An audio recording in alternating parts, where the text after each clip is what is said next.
Welcome. Welcome to a Sunday stream. Hope you're all doing good. Hope you're wait a moment. There's something in between my teeth. I've just eaten. Okay. We're good to go. Welcome. Hello, hello. Yeah, welcome.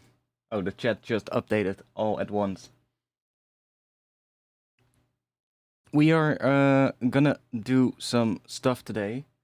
I wanna make some basses, or at least make something with bass today, because we do that way too little. And we might do some other stuff as well, but I wanna get some bass done today. So if you're up for that, I guess stick around.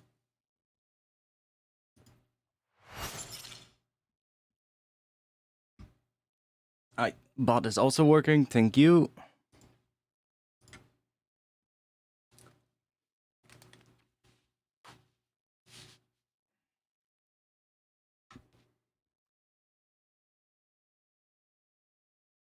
How was your weekend? While I set some stuff up. Adukun, welcome. Good to see the entire crew here again.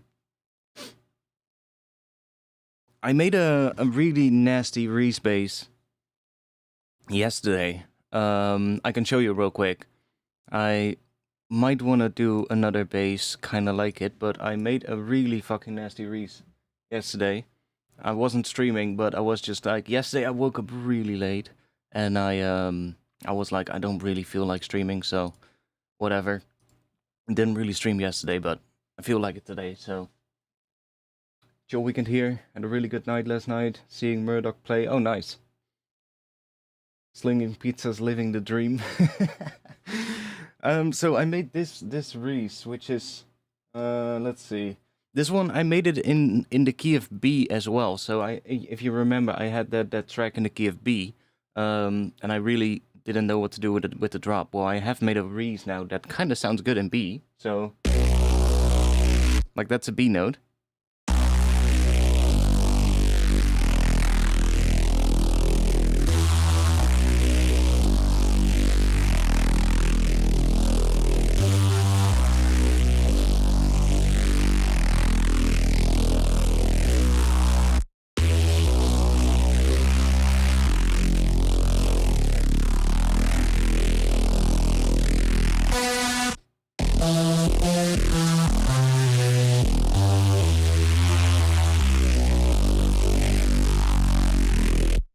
Yeah, it's pretty big.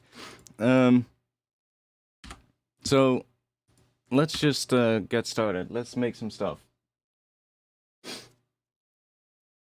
I figured let's try and make something with something in mind. So let's not just make a Reese pointlessly, because, well, I do want to try something first. I said I'm gonna start every session with a sound design thing.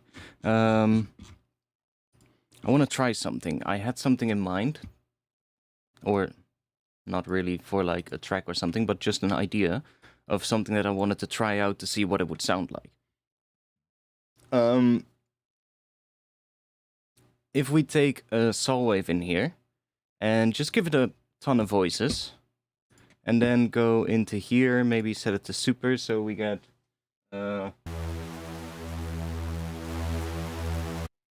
something big, and then let's increase that a little, maybe a bit more, and let's play a higher note. Let's just bring that up.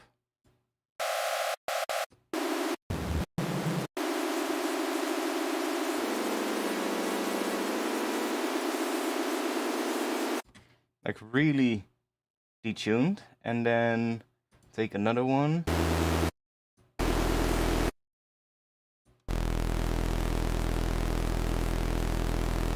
I kind of want to have this one. Let's see if this works. Let's do that, and then 2.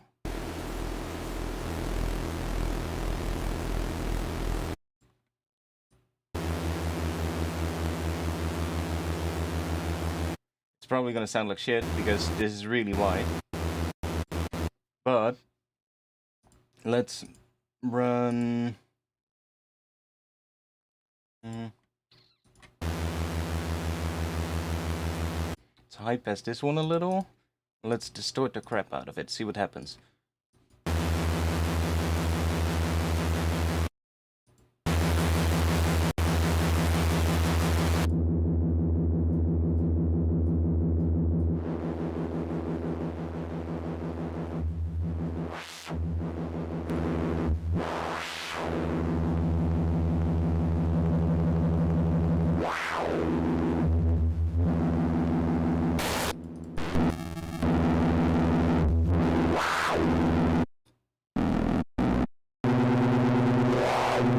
Alright, not as good as I hoped it would. Okay, then we're gonna go into my my actual thing that I wanted to do. So, let's go and grab a Pigments first. We're not gonna make a Reese just yet. We're gonna start with something just to give us a bit of a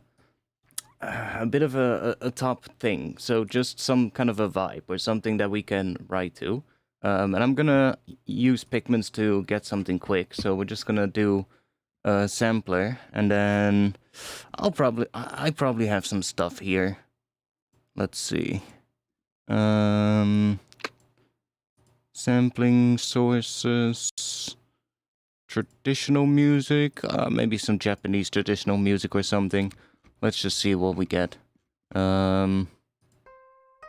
Sure, maybe that'll work. This is just some kind of music. Doesn't really matter. We need some like bigger file with a lot of different things in it, so I'm just taking something. And I know that this folder is from one artist called Ikue Asazaki. She's like a Japanese singer, and a lot of her music has vocals in it, and also like either piano or some traditional Japanese instruments, but it's usually there's no drums, very almost instrumental and almost a cappella in some moments, which makes it pretty good for putting it into like a granular synth. So I have a whole folder of music from her for that specific reason. What makes Pigments unique from others? Well, I mean, we're gonna get into one thing right now. There's a ton of things that makes it unique. Just the fact of how many things you can do with it. The analog oscillator, the wavetable, the sampler, and then the additive harmonic oscillator here. But there's so much things you can do with it. For me, the granular engine in the sampler is where it really shines. So if we just... Right, it's just a regular sampler, so I'm just gonna get, if I'm play a C3, we're just gonna get... Right, we're just gonna get something. But as soon as I turn the granular thing on, it's gonna make it a granular patch, and now we can use this as a granular synth. And that's what I love about it.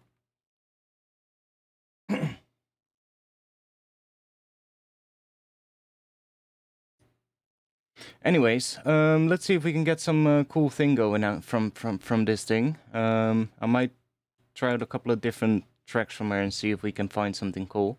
Let's set this patch up a little. So I'm just gonna go somewhere to the start here. Let's put in a long note. I'm just gonna put in a C3 note for now so that we just get the regular pitch. And we can always mess with the pitch in here to get whatever we want, and then we'll figure out what works to it with the bass later. But first we need something to, you know, and another thing you could use for this is like, for instance, I have a folder with like, I think it's a pack or a couple of packs from Cymatics, and they're mostly aimed at like hip hop beat makers and stuff like that. But they have a ton of like, they call them usually like vibe loops and stuff like that. But those are perfect because it's usually just like some piano chords with maybe a guitar over it or something like that. And those are perfect for granular stuff because you just throw it in there, and as long as you find a sample that has an interesting set of chords in it or an interesting harmony into it, and you put that in a granular synth, you can just get some really cool pads out of it. And that way you can get a track started really quickly, and almost nobody will ever recognize that it came from that sample. So, you know, that's how I would usually use those kind of samples. But this kind of works too. Let's just make the patch a little bit better. So let me just loop this. Because right now, if we zoom in, I can get a little bit more fine control if we zoom in. So if I just set it somewhere here, you can see already that the notes also start here. See? Even further. So the random is way too big, and that's because this is a really long file. So if the random is even though the random is still quite low, because the random start is set to 0.1, it's still doing way too much. If this was a shorter sample, it would have probably been fine, but on this we're probably going to have to reduce it to something like 0.01. And then we get much more like a pad. Now to kind of make it a bit louder, I'm just going to boost the density so we get more grains. And we're also going to change this to maybe the trapezoid. We can make it a bit louder. I do like the random pitch, so it gives it a bit more width. And now we can already start messing with this and going through here and seeing what we get.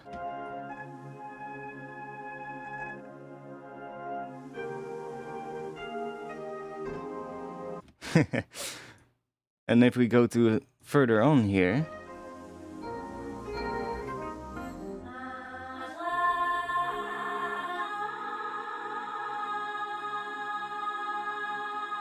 we can get some vocal pads.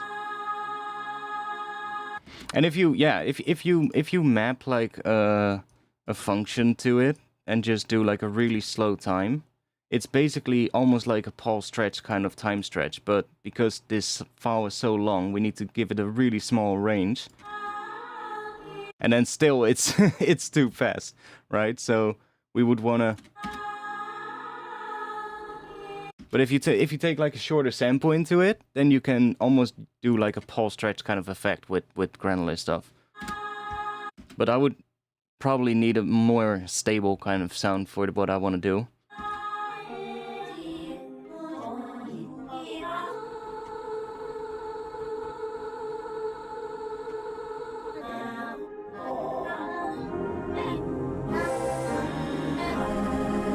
Now, because it's a full track and it gets louder, the sound also gets louder when we do that. So what I'm gonna try and do is just give it a bit of processing. So maybe a bit of multiband compression, which will even out the volume a lot. And then maybe even do some reverb in this one. There's already reverb, but if we reload it, oh no, it doesn't. Well, then we'll just add a bit of reverb. And I'm just gonna swap those around, so that the reverb sits before the multiband compressor.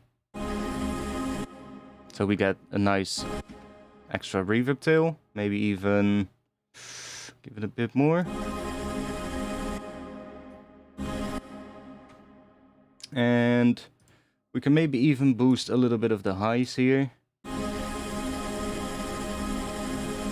And now if we go back here, it doesn't really change too much in volume. Now I'm gonna try a couple of other ones, so let's just drag another random one in and see what we get. This one has drums, I think, so that's not too good. Let me just quickly check.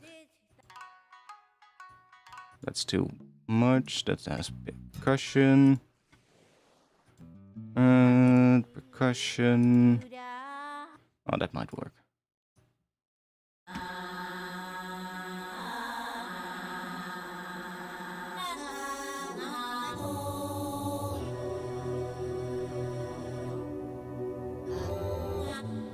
See, that is also pretty good, because there's a pad behind it, just a long sort of like sustained pad, and then she's singing over it, so you get like vocal tones with a bit of synth mixed into it, which is kind of nice as well.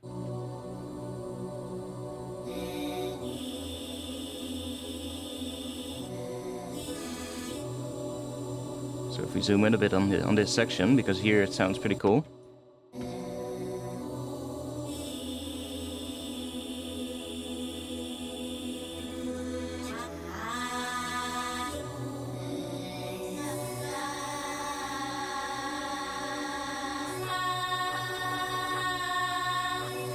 And even if the level is still too much changing, we can, for instance, say... let me move this one down there. And move this one down here. And then we'll do just a regular compressor here. Give it a bit of a higher ratio.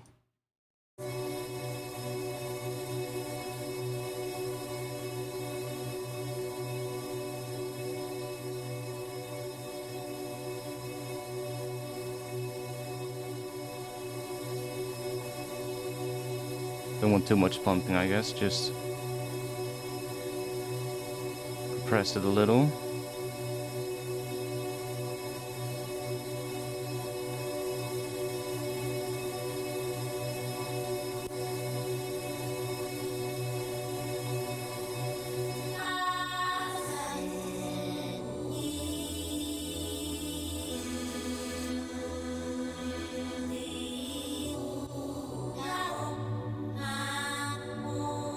And if we just pitch it a little bit. Usually down sounds better though, I find, so.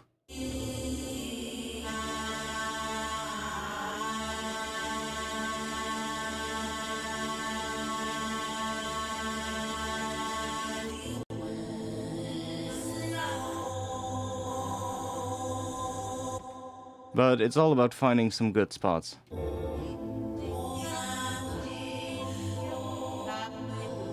This one actually sounds pretty good.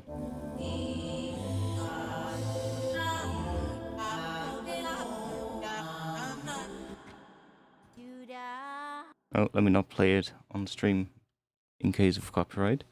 Okay, there we go.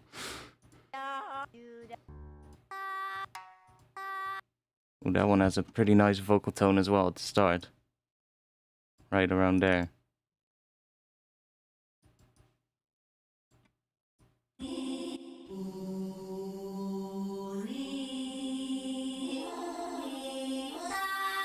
There. Ooh.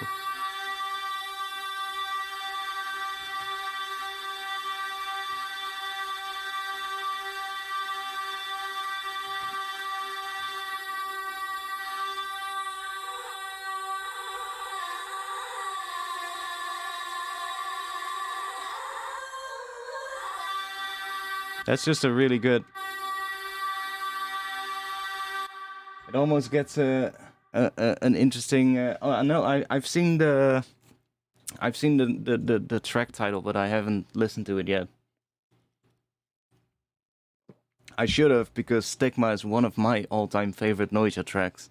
Like, it's one of the tracks that introduced me to Noisia. So,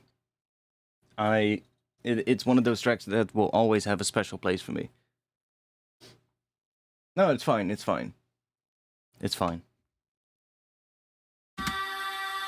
I love the sound of that though. It's like it's almost a screaming kind of vocal, which is kind of nice. Could probably work really well on top of a huge ass fucking Reese. Like if I just grab let's just grab a serum.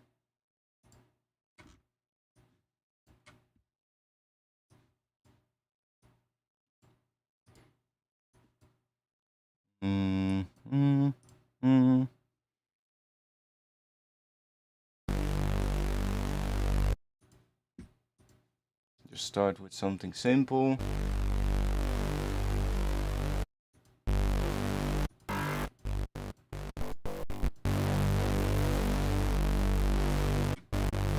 Doesn't matter if it's phasing and not perfect in the low end in mono. Doesn't matter. I just need to know.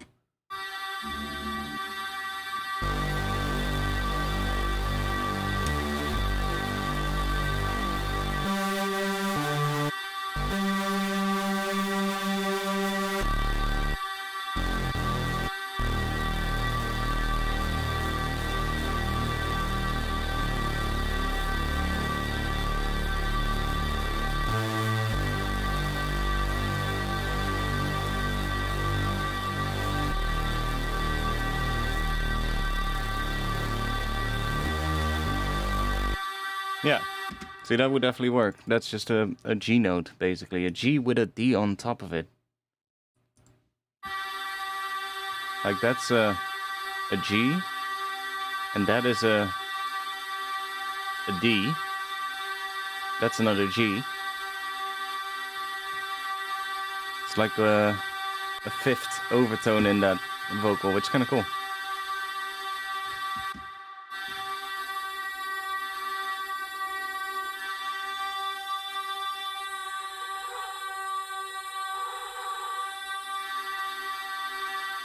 But that could work pretty well on like a transition from an intro into a build, I guess. So I'm gonna leave that. I'm just gonna duplicate this.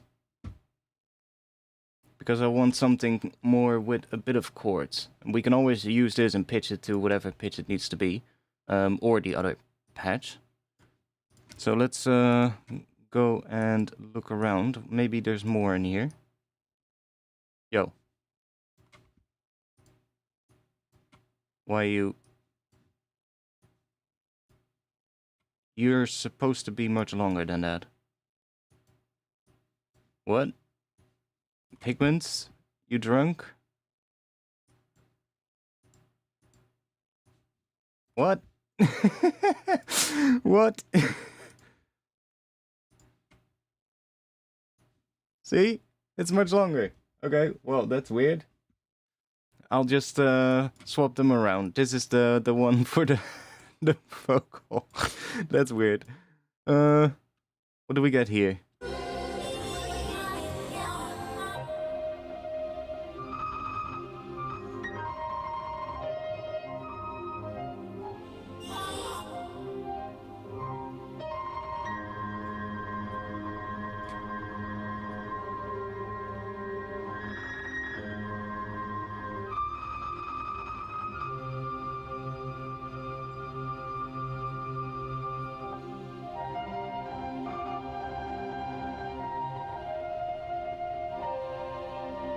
That could work here.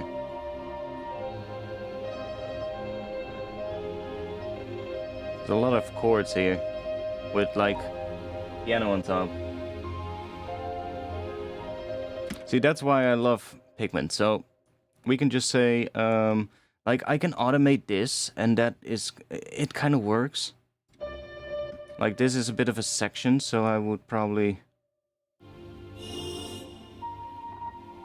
set it to somewhere around there, and then connect macro 1 to the start position, and then we need to figure out where the end is of that area, so that we get a bit more finer control.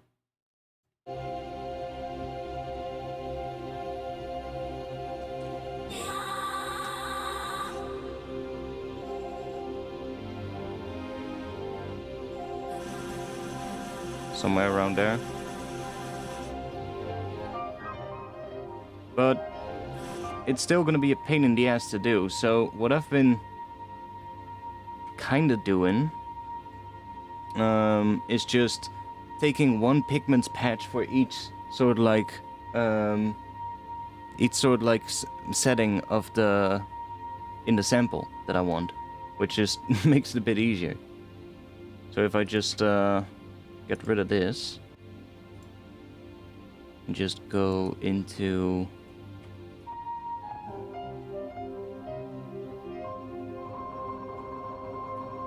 it's fine, good.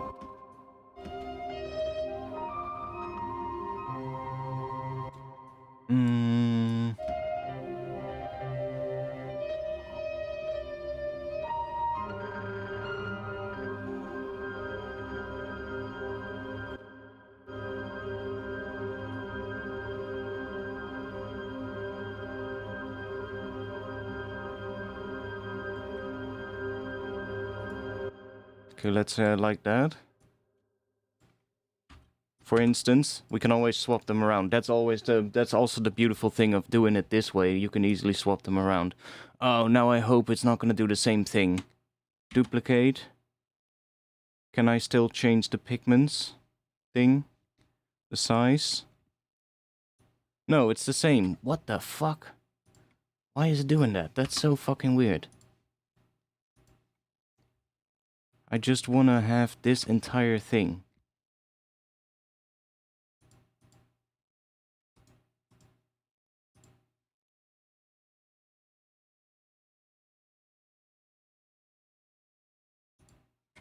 That's so weird. And if I now go back into here and take this and drop it in here again, it's good. Okay, well, that's a weird bug. But now I can just take another one here and just find something that I like. I can actually make these a little shorter so that we can just loop this and listen to these. And I'm just gonna go back in here and let's just loop this one.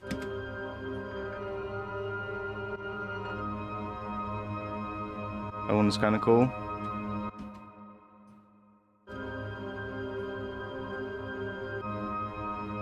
And I probably should have added a little bit of attack to this as well. Otherwise, we might get some weird transitions.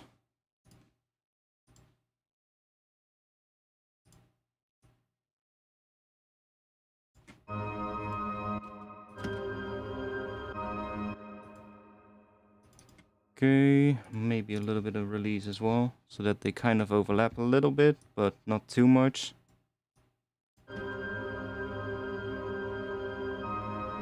Yeah, that's good. Okay, let me just go in here and give the, how much was that?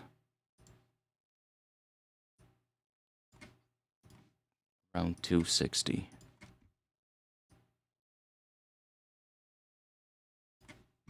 Go. And I don't really like the transition between those, but they both sound good on their own. So let's just find a couple of other ones that sound good on their own, and then we'll see which ones kind of transition nice into each other. See, now it does it again. That's such a weird bug. Then you just drop it in again and then it's fine.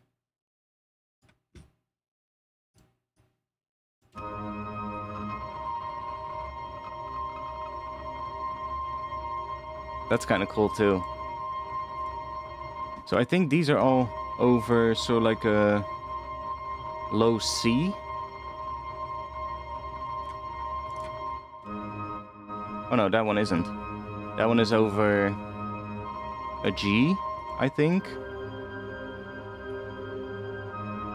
Yeah, either G or G sharp. I think it's G, but could be wrong.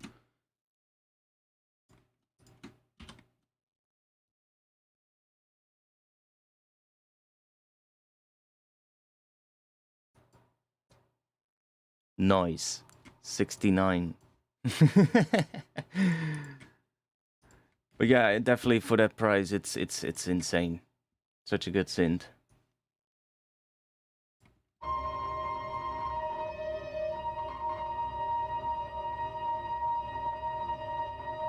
It's kind of good, cool too.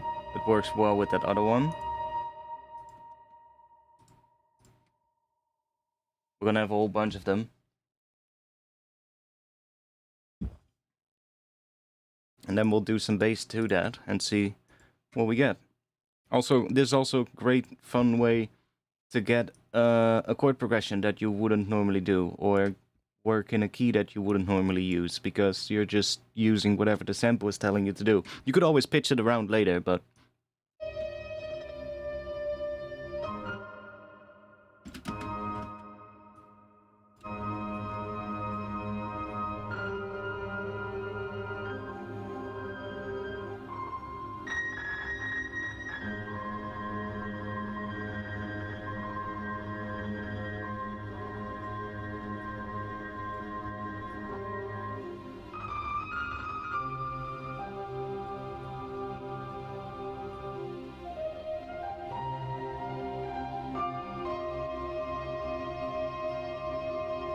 Oh yeah, here. That's cool.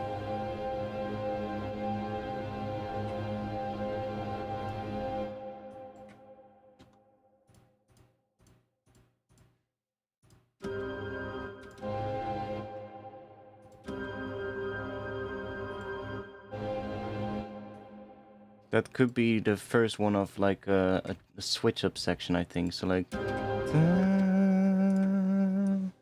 Let's... Oh.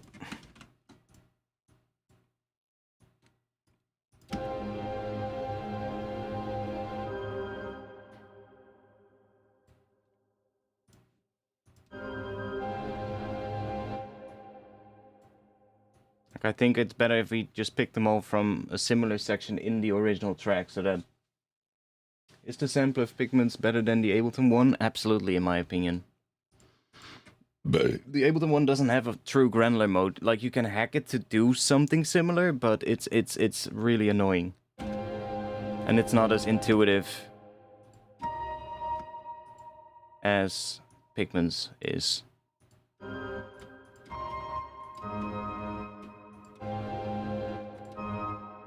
Okay, so let's just see real quick. I'm gonna move these, because these all sound a little bit too much, so like different in tone, because they're from a different section of that original track. So let's just duplicate this one.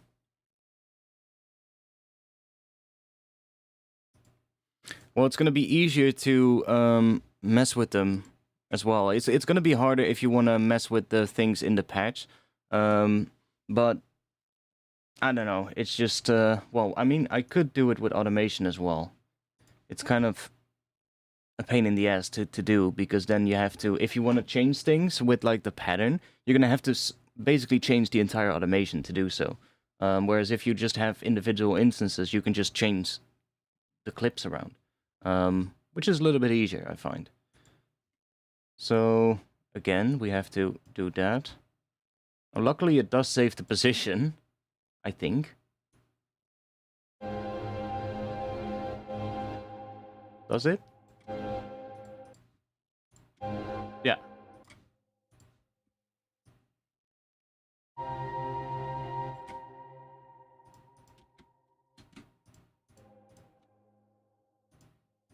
Like, that one could... That fits really well. That goes really well into that one. So we found two good ones now.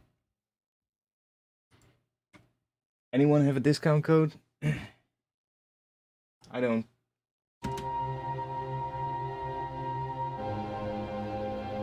That goes really well.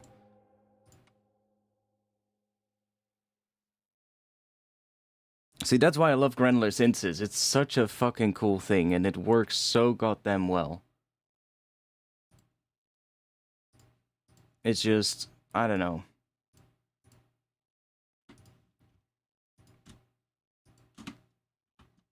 Okay, let's see if we can find a good one for here.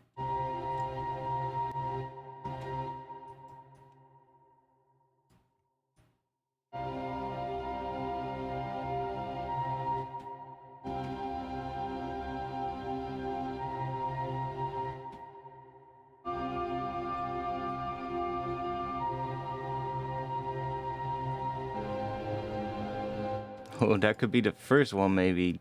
Dun, dun, dun, dun. Yeah, maybe. Let's duplicate this one.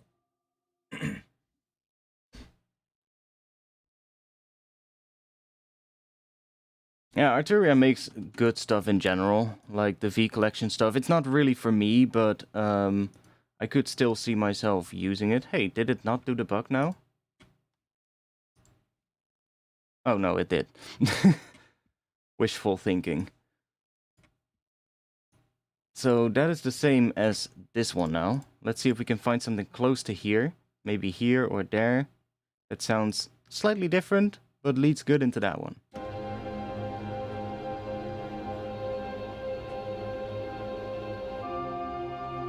Ooh.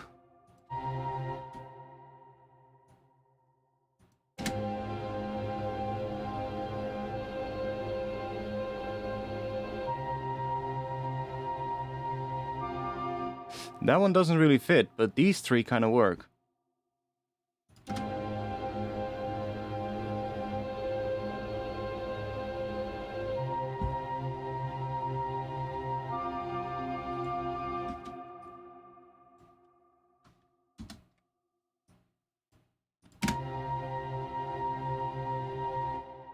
Oh.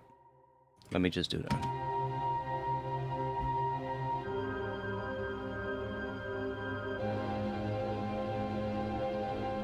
That does kind of work. Maybe do that.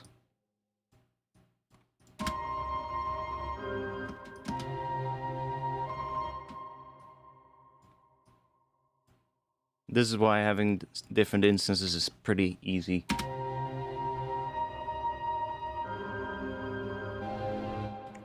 that kind of does work if we do that, but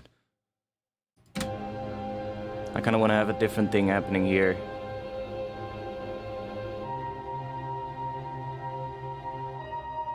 See, it's too similar. It does work, but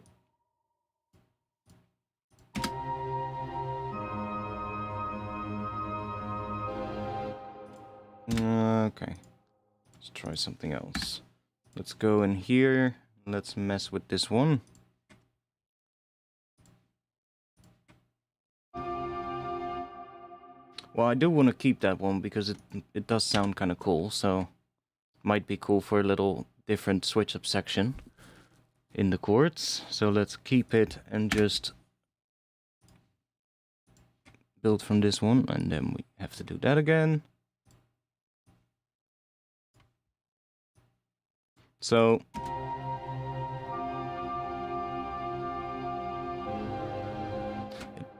like that, it does feel okay.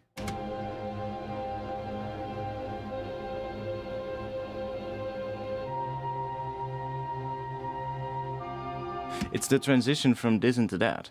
And also I think these two are too similar. So let's see if we can find a better one for here.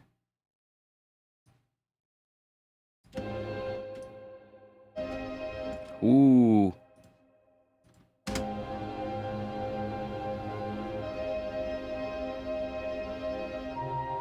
Ooh, that one is really good.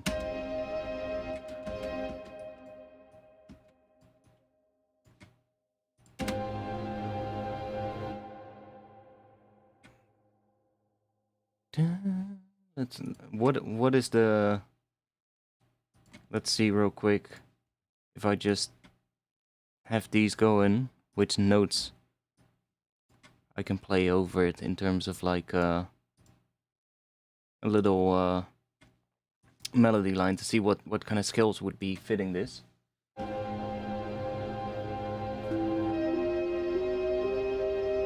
I think it's based on G minor, but wrong.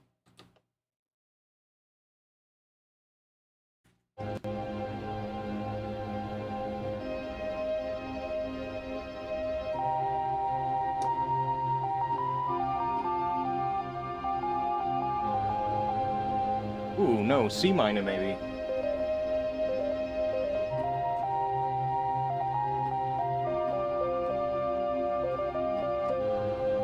Yeah.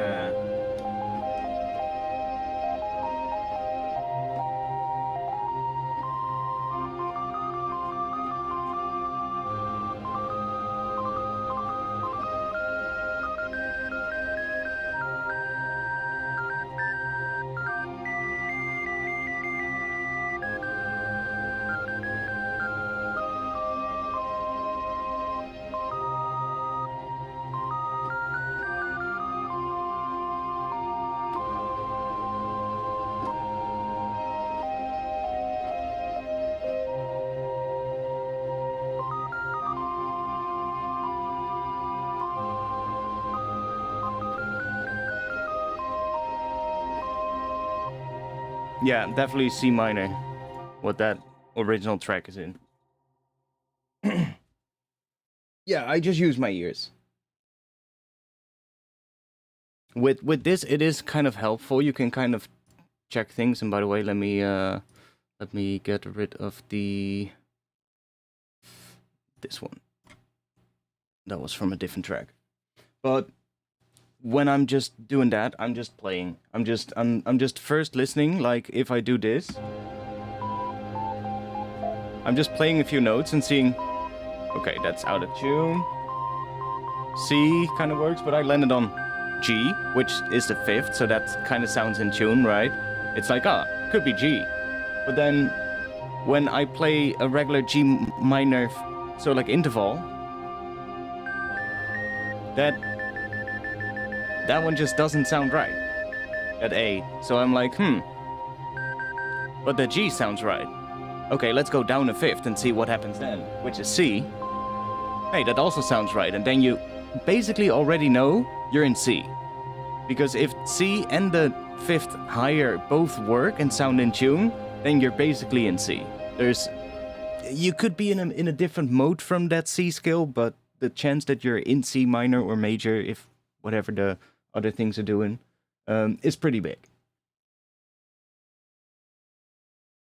And it's just it's all I guess it's all experience from doing that quite often. Because I was not good at that at first either. The amount of times when I had to say, "Yo, chat, is this in tune?" In the past, that happened so much. One moment, I'm gonna light up a candle, boys. We're gonna get it smelling nice in here. There we go. What do we have? In black, the night is young, silent, forever, ageless. Okay, thanks for the inspirational quote.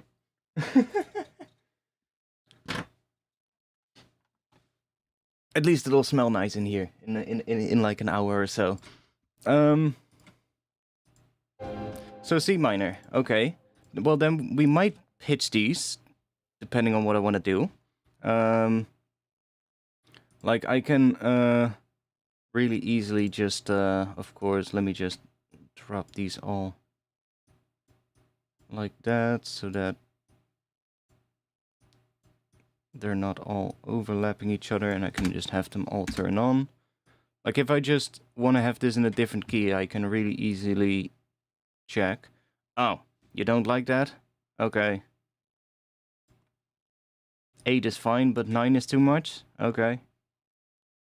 Like if we just bring this down one semitone, now it's in B minor, for instance.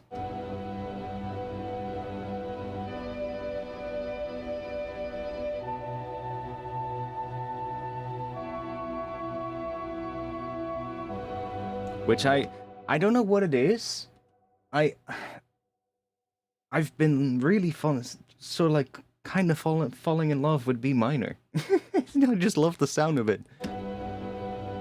It just sounds really good. It's weird for bass, but like I've been making that Reese that just is really heavy, and it works really well in B. It's just all about how you design the sound, I guess. If it has enough upper harmonics, it really works. We could also G minor. Now, the further down we go, the darker it's gonna sound as well, of course, so depending on the source, that might not sound good. F minor. See, this gets really dark now. Still sounds pretty cool, though. The second one.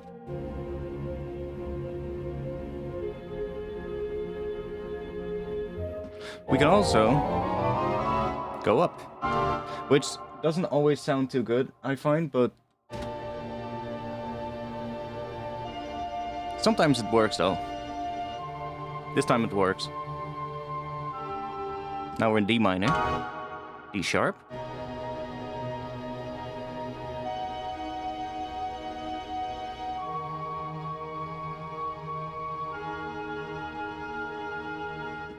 Yeah, I for sure have more of like a relative pitch. It's not perfect, but it's getting better.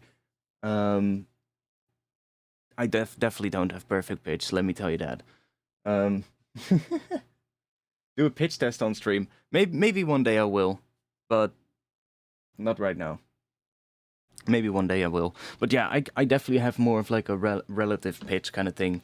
If I listen to, for instance, if I listen to a track a couple of times in a row, when there's like a track that I really like, for instance, and I'm then leaving the house and walking to to the supermarket or something like that, or going to my work or whatever. And a lot of times what happens is I'll get like an idea for a tune or like an idea for a melody or whatever, and I'll just whip my phone out and hum it into my phone. And when I then come home, a lot of times it'll be in the same scale as what I was listening to. And I'm like, what? And it's just unconsciously that's in your mind, right? But yeah, I know one person who has perfect pitch, and he has it so crazy. He can literally just he will be sitting in the subway, and he will just be going like, "Oh, that when we're going through the tunnel, and you get that wind howling sound," and he just goes, "Ah, that's a B flat," and I'm like, "What?" And I'm like, "What?" Yeah, now it's bending down to an A, and I'm like, "Dude." And it's crazy because if you whip out a tuner and you record it and check it afterwards, he's actually right. And I'm like, motherfucker. And he doesn't even make music. That's the craziest thing. He just learned a bit of music theory while he was figuring out that he had perfect pitch, because he was like, why do I know these kind of things? Because he had like a few music lessons at school when he was really young, and he was like, okay, so he learned what the notes are, not really being too interested in making music. But, music class was one of the classes they got, so he was like, okay, well, whatever. And when they started learning notes and he started learning them, he was like, why can I hear what the notes are from everything? And that's when he started realizing. It's so weird. But as a musician or a music producer, I'm like, dude, you know how many people would absolutely almost kill to have that, right? It's like so crazy, and he's like, whatever, I don't even want to make music, but whatever. Yeah, I feel like relative pitch is something you can train. Perfect pitch, I don't know actually. They say a lot of people say you don't, but then there's some recent studies say or that suggest that maybe you actually can develop it, but I don't know. With relative pitch. I just know for sure you can train that and you can get better, and so you can probably get worse as well if you lack training, or if you just stop training and stop using it, I guess.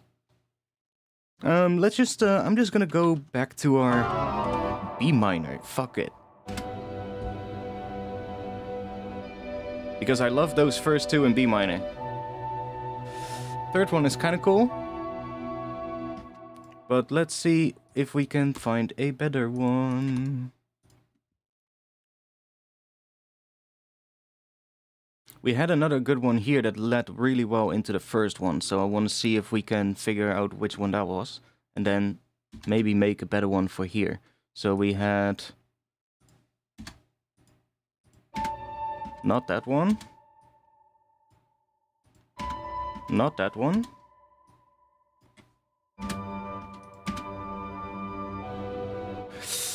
Not that one. Was it the first one then?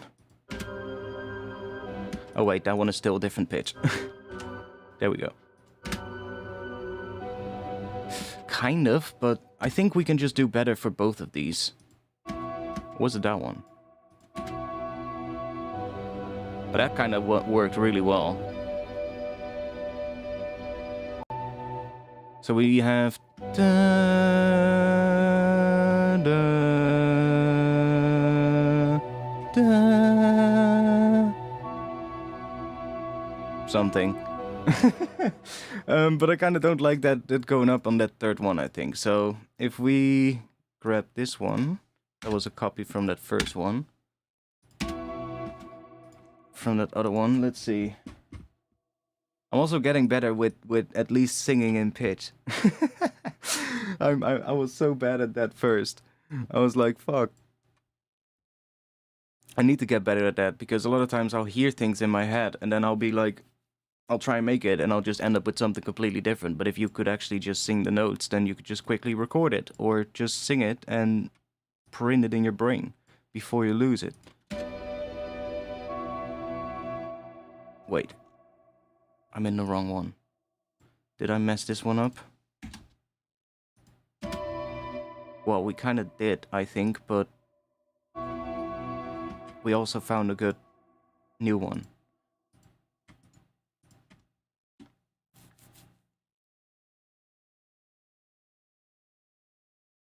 Actually, we have too many now. I'm getting annoyed. Let's those first two are great. I really like the first two.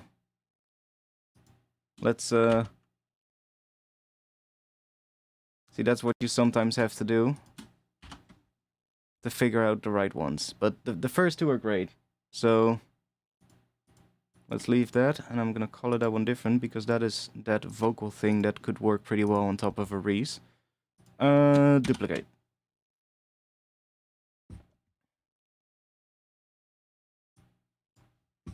And then we have to drag the sample in again, because it's still bugging out for some reason. Okay.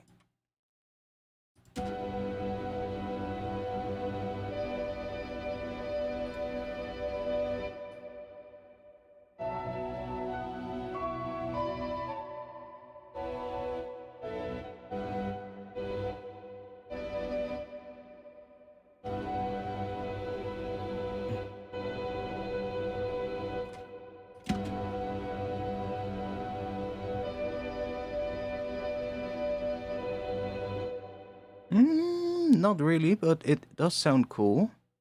I'm gonna move though. That's the same, I think. Yeah.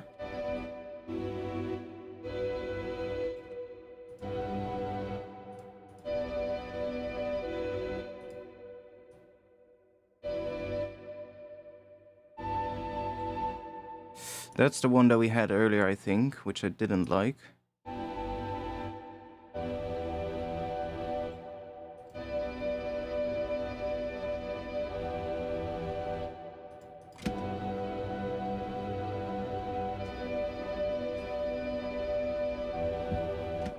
No.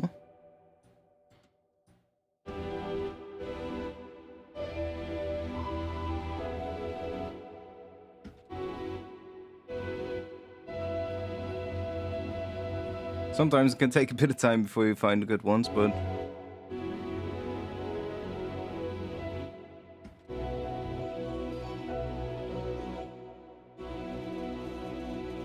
let's just move a little, see what else we get.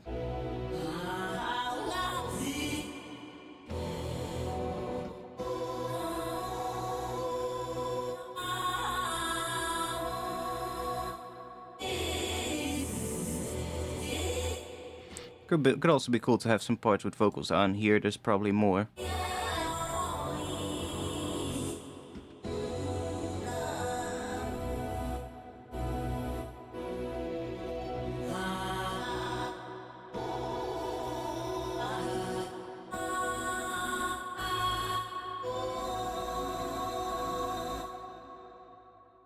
There's so many options you can do with this. Like, take like some cinematic music, like some soundtrack stuff. That kind of stuff is really good. I had a couple of intro ideas that I found earlier when I was going through old project files, where I used the soundtracks from the Melody Sheep videos on YouTube. If you know that channel, absolutely phenomenal channel, by the way. And the guy makes his own soundtracks for the videos, and they're like videos about space and about like mankind and like the future of our civilization and where we're heading and all that kind of stuff. Some pretty deep topics, but the visuals are absolutely amazing, and the soundtrack is so fucking good. And I have the soundtracks like on my computer, so I use those a lot as well. And that kind of music is so good for granular synthesis, just to put it in there. And you can just find something where you like the tone of and just capture that tone.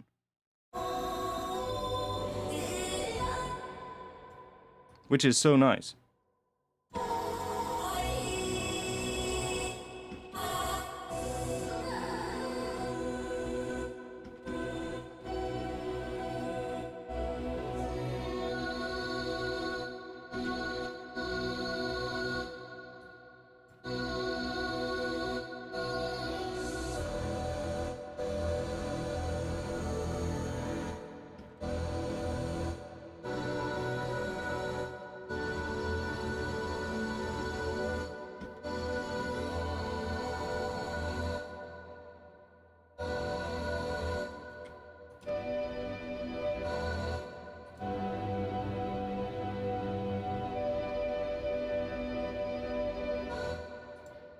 We need to go to that note. That note. But then that is not a good cut. But that note in there, that is where we need to go to.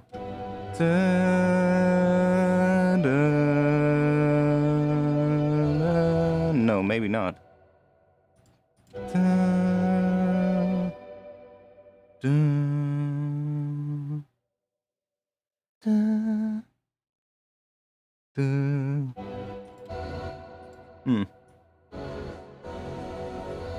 Let's find something.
Yeah, it gets a bit of that tone. I understand where you're going at, where you're coming at from. I guess it's just because it's a Japanese kind of sound. Even though that choir isn't even Japanese kind of sound, but whatever.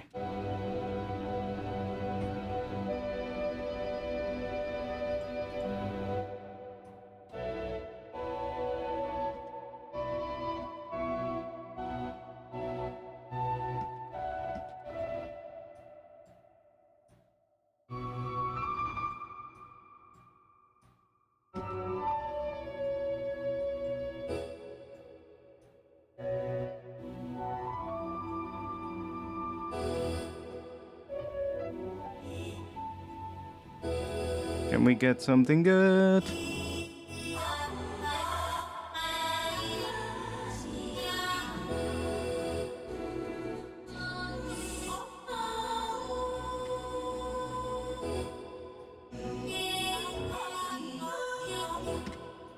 Okay, now I'm getting annoyed because we have two good ones, but I can't find two more.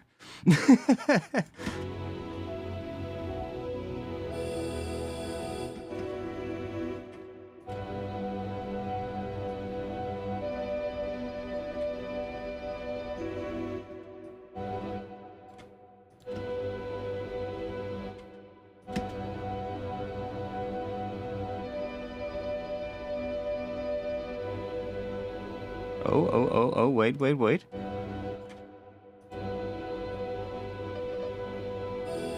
That part there, for some reason, kind of works.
Wait, let me grab. Mm, t- t-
Kind of works.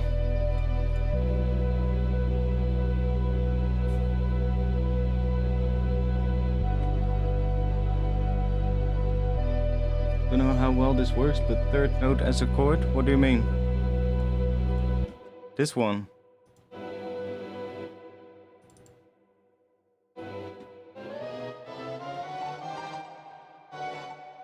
It's not really gonna work because we get the. It's also gonna speed up the sample in there, of course, which then we get other parts as well of the what comes after it. It's a really short section in the sample, like right that little section here, and as soon as it goes in here, we get other things. See, so it's like.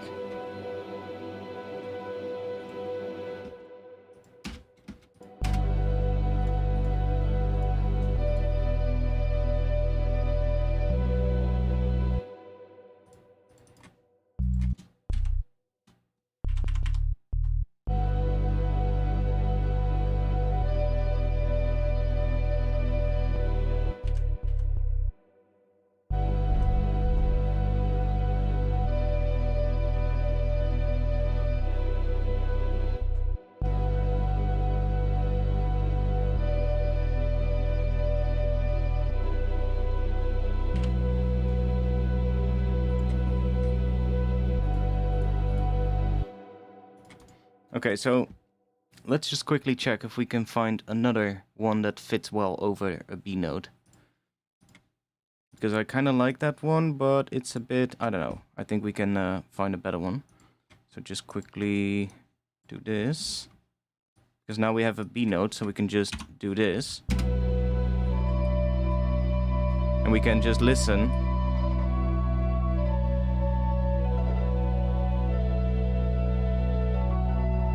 Most of them will work. Because the track is in B.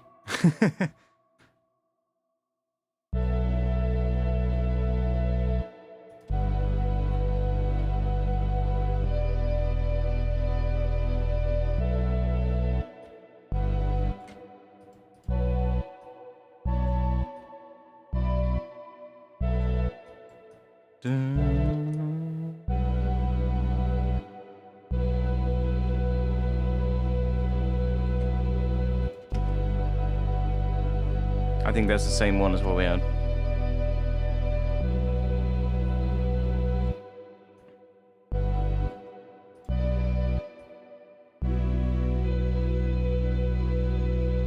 Oh, that's the same note.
Well, whatever. Let's just use this one for now then.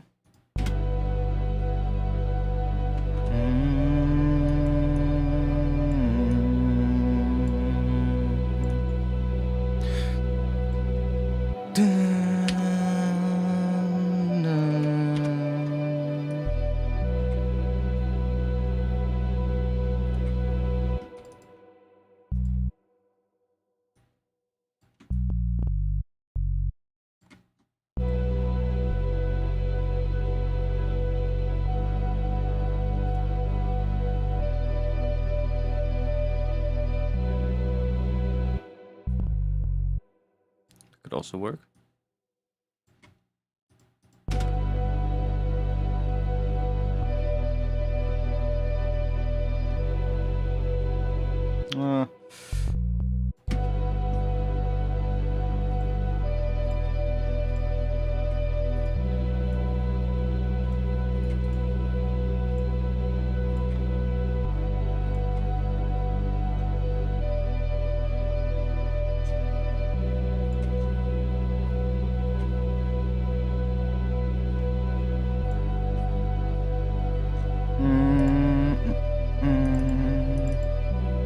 Let's try one of these.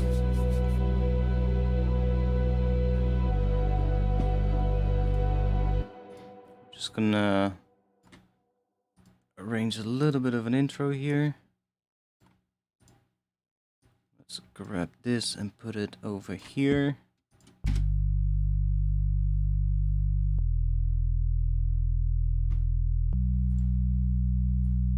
Some attack.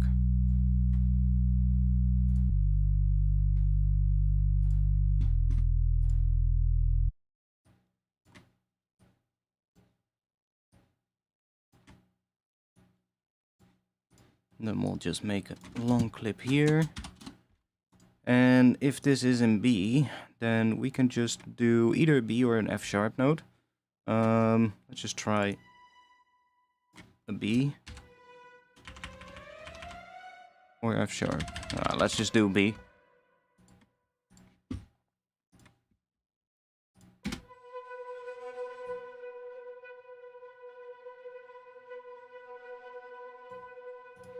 Actually,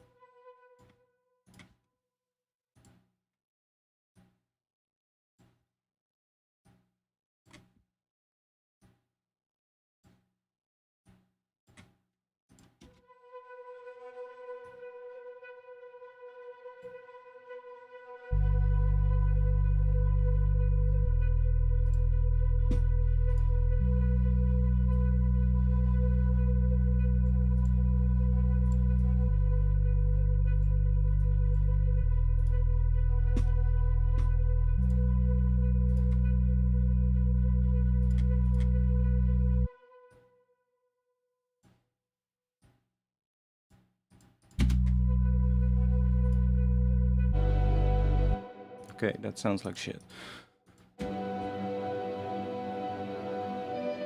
Let's start processing this a little.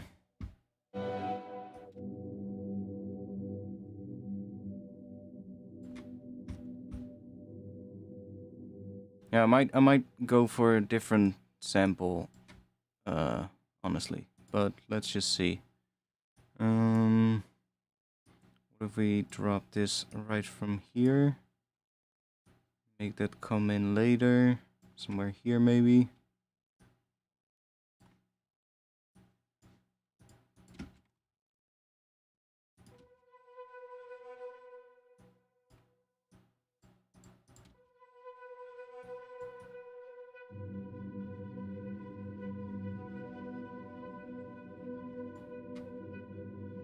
See, I don't really like what the bass in those samples is doing.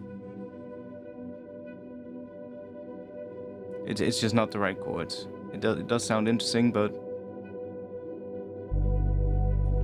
as soon as the bass notes come in, it kind of works.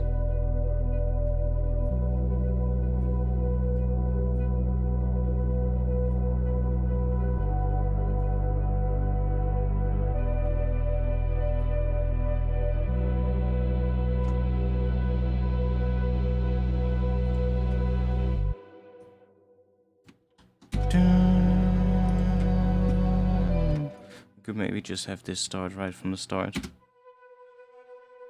And then without the fundamental.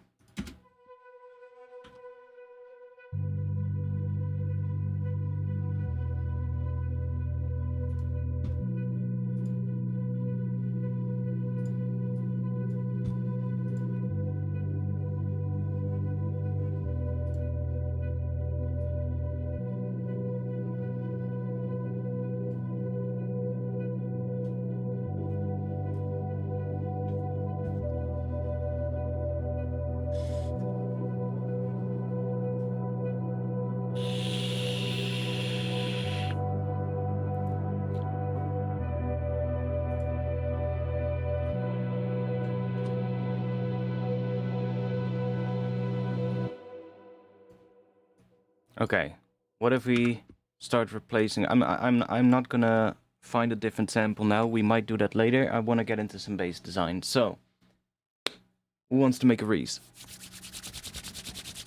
Come over. Come join real quick and make a Reese for me.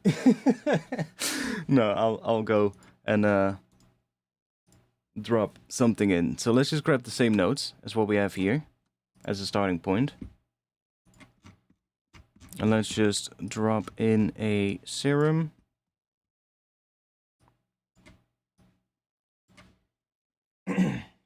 Dust off your old saw waves, yeah. Let's grab a different saw wave though. Let's just do...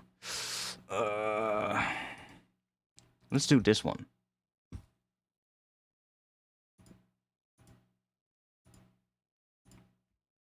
Because it has that extra sort of like thing like that, which could be cool.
Why does that actually work?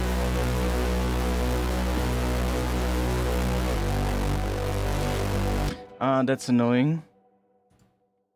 Can we undo that? Oh, we can. Nice. Fuck. That's sick. Can I do that for all? If I... No, that's not gonna work, right? And then...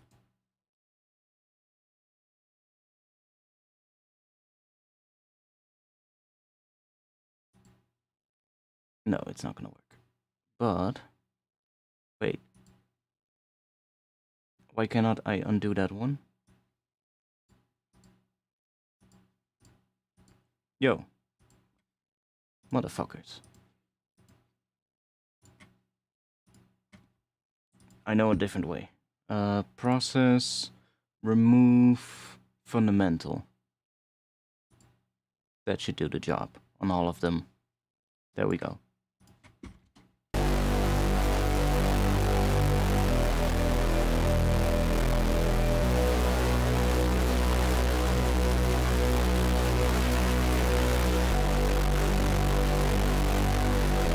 Just saw waves and distortion right now, and it already sounds huge.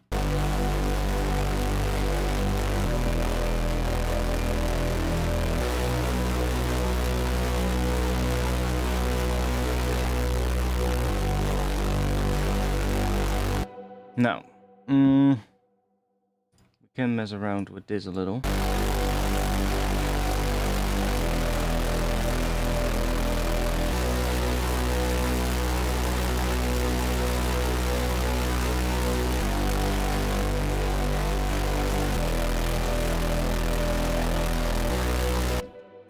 try... Let's try maybe doing that and then bring this down.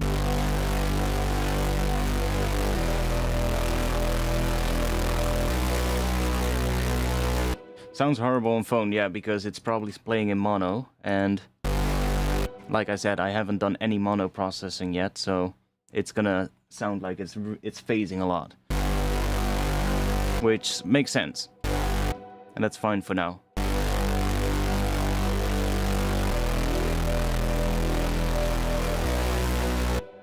Might go for a different distortion though. It's a little bit too heavy because I want to post-process this and distort it even more, so we might not need this much right away.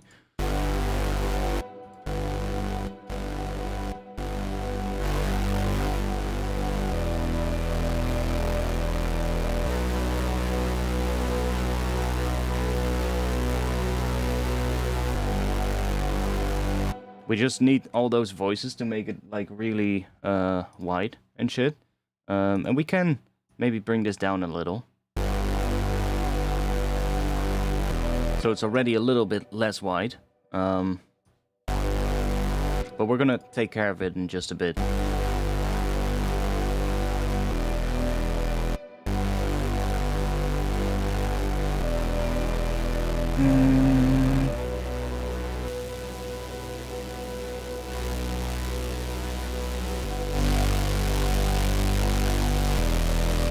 I'm not even sure if I want to do that.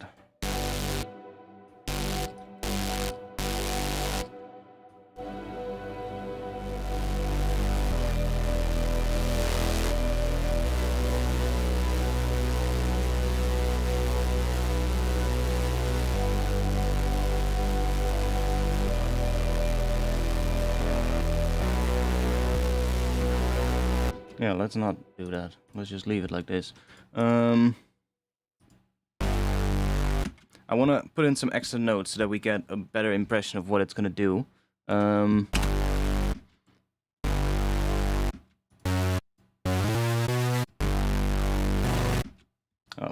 that's what I mean. We need to make it monophonic. And let's also turn this off of MPE.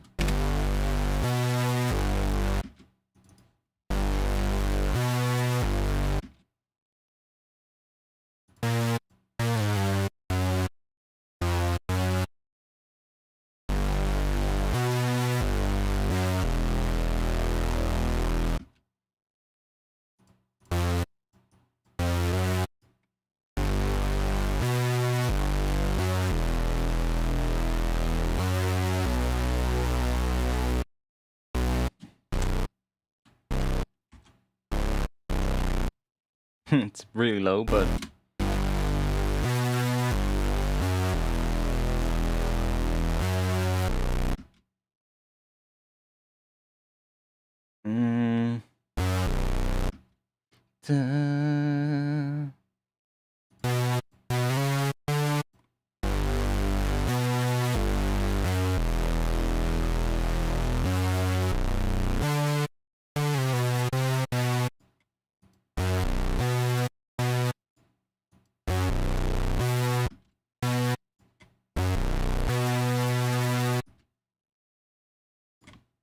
We need to do this with a metronome as well, otherwise... Oh, that is so loud that I don't even hear the metronome. Let's switch that to the classic metronome, maybe.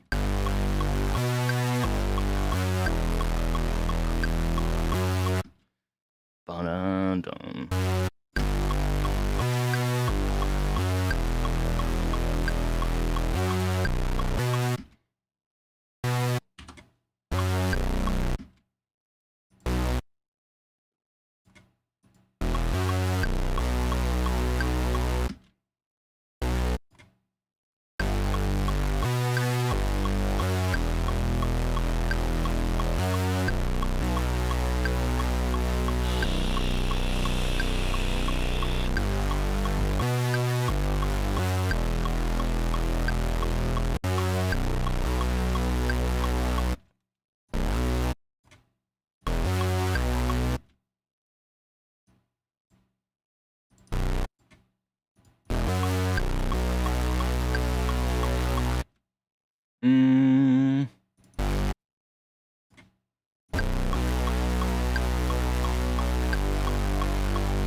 Oh, that's the same note as what we're starting with, so let's not go to G.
Whatever, doesn't matter. Let's go and mess with this thing. So,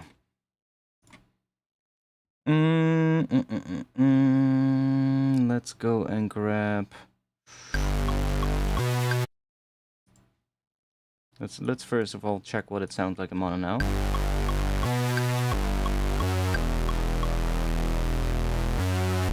That's better. Let's go and do a little bit of filtering maybe.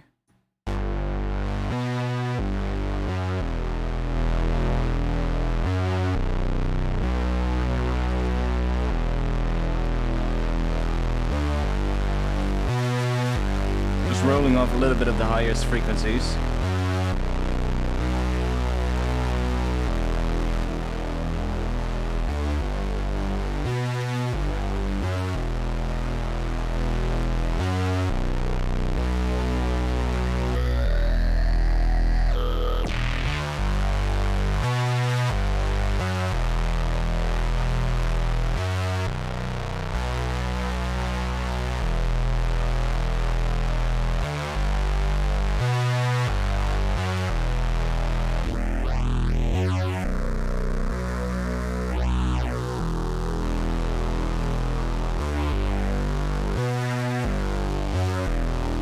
Definitely gonna have to have that move around, so let's go maybe 2 bars. And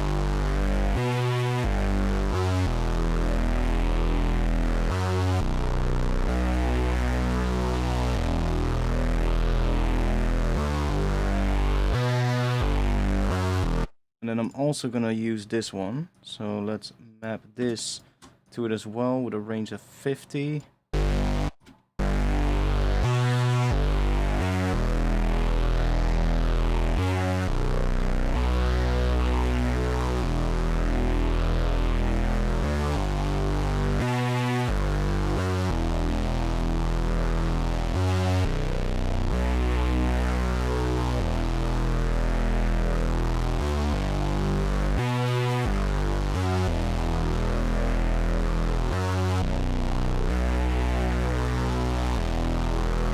Okay, maybe a little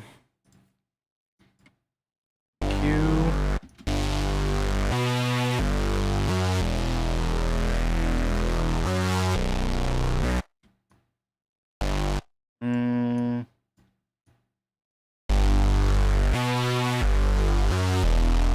That's really gonna boost this up.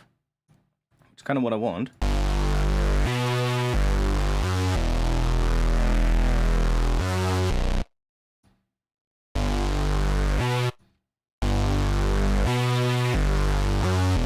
because we're gonna go and push it into some distortion afterwards, and I want that sub to really trigger the distortion, so that it gets a lot of crunch later. It already sounds quite crunchy, but we're not there yet. And we might have to mess with this later on as well, but for now it'll work. We could maybe compress a little bit.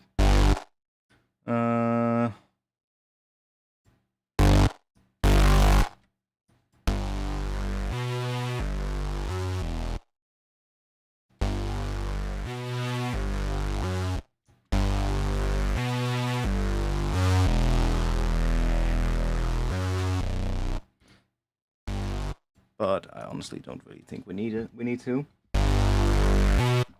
Yeah, dude, don't worry, mate. We're using phasing to give us the sound that we need, and then we'll take care of the you know, making it sound good in mono part. We can do that afterwards.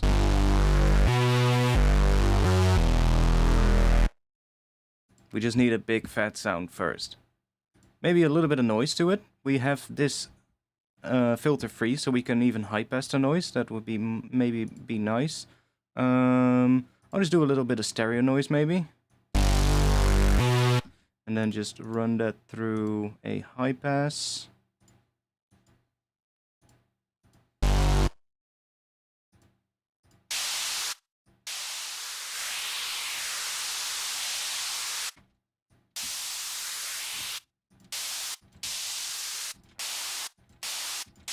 Really doesn't matter which one I pick.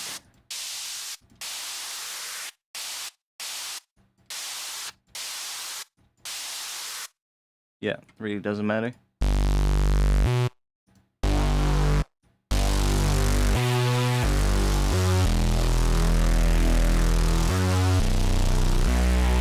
But yeah, Reese basses are phasey in nature, exactly. And it's that phasing that creates the cool sound, but then you have to treat it afterwards to make it work in mono. Or you have to make a Reese bass that is just mono to begin with. That can also be the thing. But for this one, I kind of want to have a bit of width.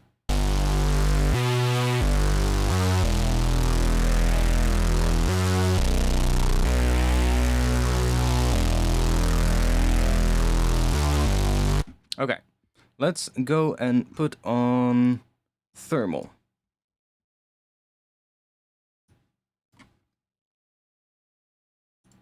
I'm just quickly going to switch to this view. I'll be back in just a bit. So thermal, I know there's one preset I really like called Ripped Apart. That preset is just so fucking heavy, and with the right amount of sub pushing into it, it can make things sound absolutely gritty as fuck. So we're pushing things really loud, so I might wanna go into here and just see if we can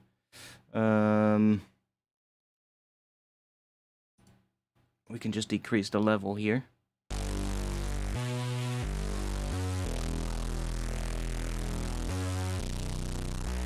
Or, why am I doing that? Let me just use that.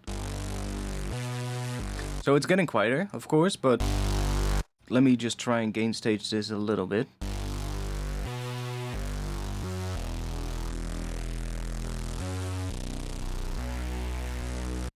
It's pretty quiet now, but it's fine.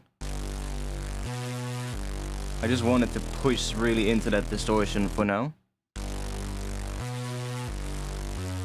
Which is also kind of getting rid of a lot of the sub, but we're gonna push it again afterwards. It's gonna be fine.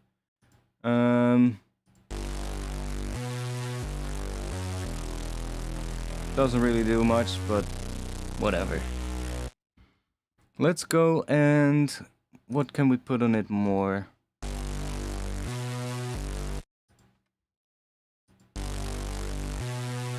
See, now already, if I push this louder, after pushing it into the distortion, it has kind of, because the sub is mono, right? And that sub is triggering the distortion, making everything more crunchy. And now it already sounds better in mono.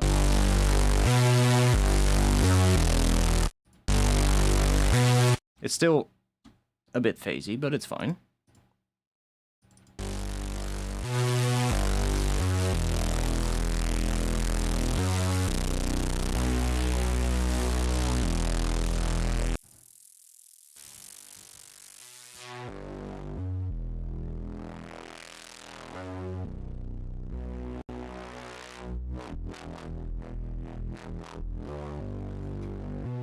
Maybe we'll use that at some point.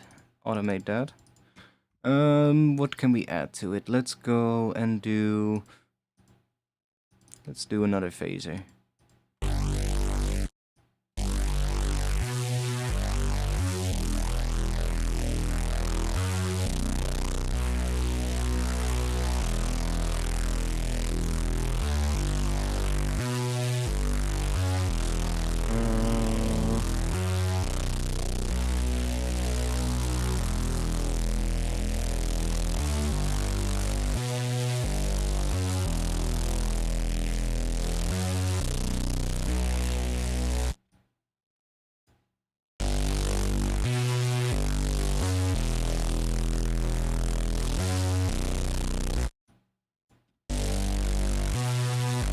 I kind of like the more neural-y kind of tone that it gets if we do it after the thermal.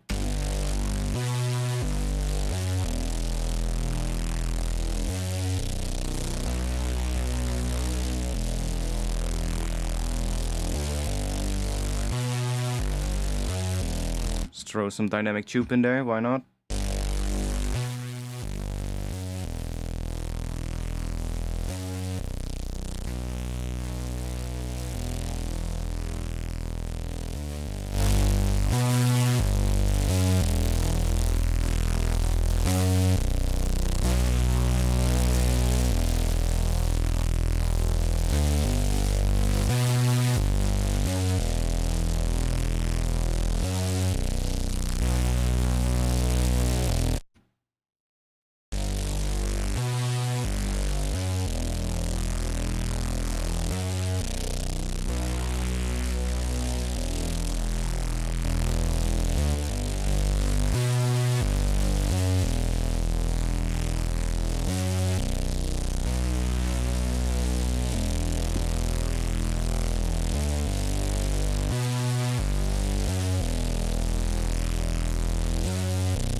What else do we have?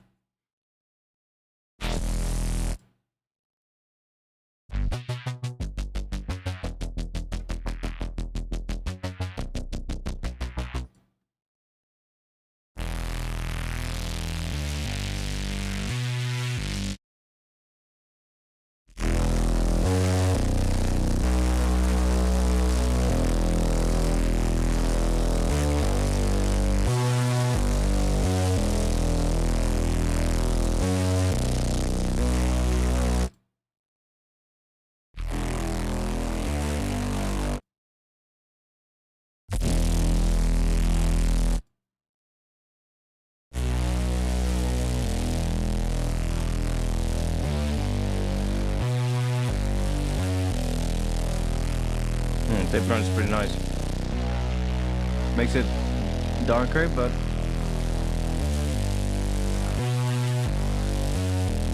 kind of cool.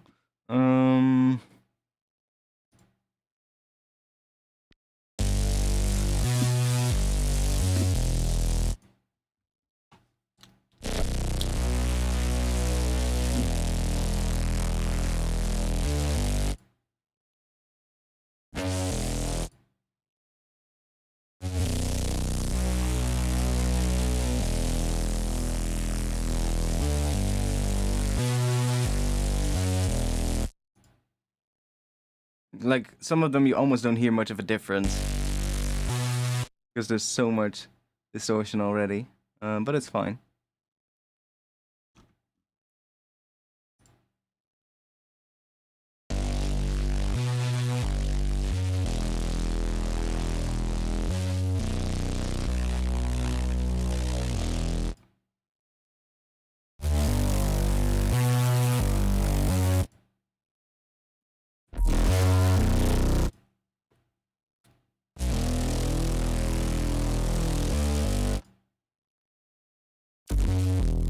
That one is so weird.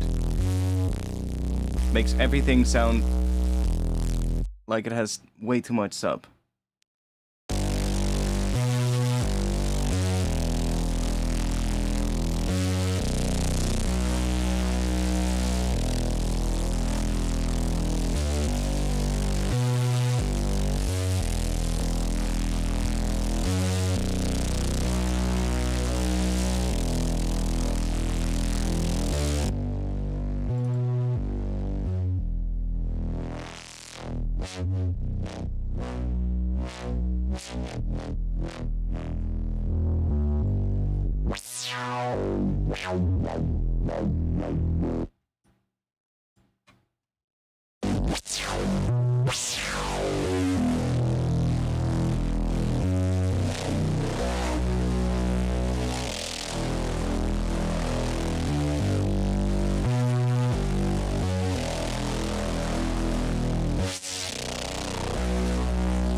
Okay, let's grab this. Let's do that. So that's our mono signal. And let's create our side signal.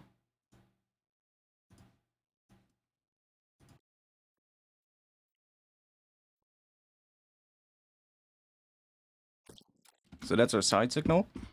First of all, what I could do, for instance, what I like to do a lot on Reese's, like see how much the side signal is sort of like changing in volume. Like it's fluctuating a lot in volume compared to like what the mid is doing, and especially if we start, like if we limit this, for instance, let's say to, for now, to 0. I might reduce the level of the track a little bit, but let's say we're, just to kind of show you what would happen if we would master this Reese. So let's say it's running through a mastering chain and it's just boosting the level a bit, so we get like a nice sort of like even out waveform. Then look at what happens in the sides. See how much that level is fluctuating in the sides? So what I like to do a lot of times is just limit the sides, basically. Just take a limiter on the sides and just crank it into it, and then reduce the output gain, or just put a utility after it so that we can reduce the gain.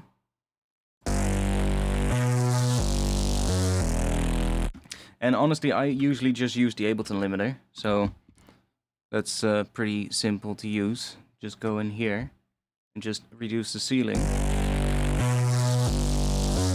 And now we've taken care of that volume fluctuation in the sides.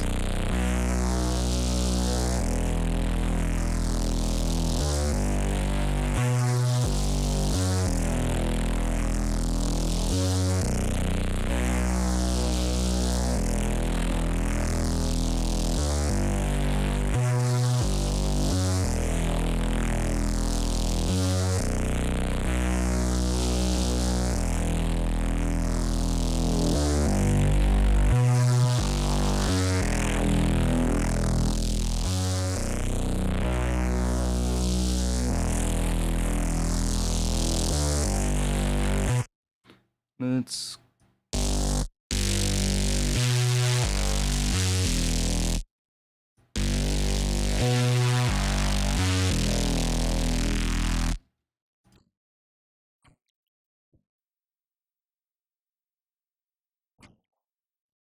So, little trick, if you want to see the side signal on your analyzer here, just set it to mid-side mode and switch to the side channel. Then you can actually see it. So, we don't need all the sub in there, so... we do want to keep a little bit of that lower mids in the sides. I guess this is all fine. We just want to make sure that when we listen to it in mono, it doesn't suddenly get less high frequencies. So it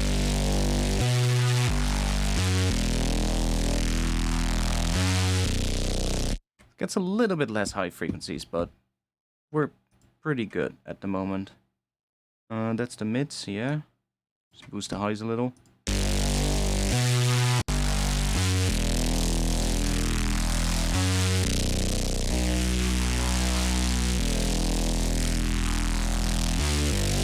I mean, it's fine. You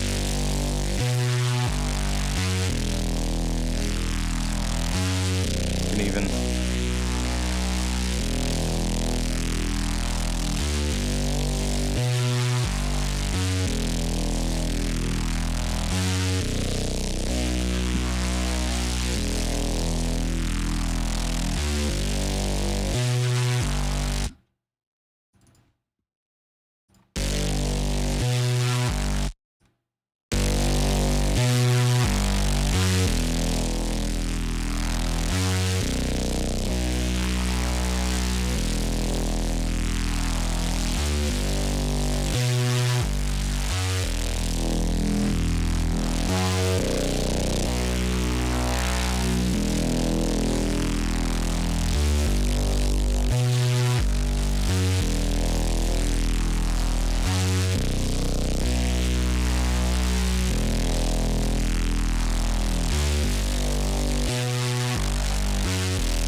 boosting this up a little can work going into that, but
okay, now if we take...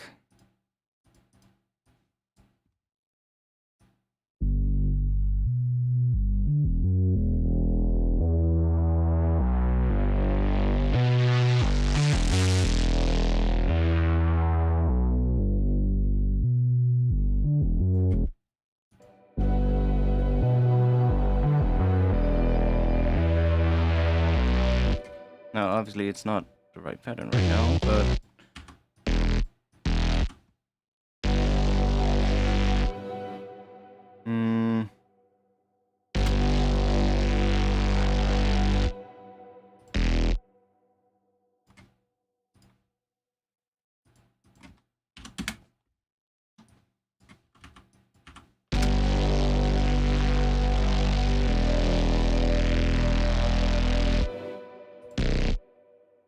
Still doesn't sound as good as I wanted to, the Reese, but...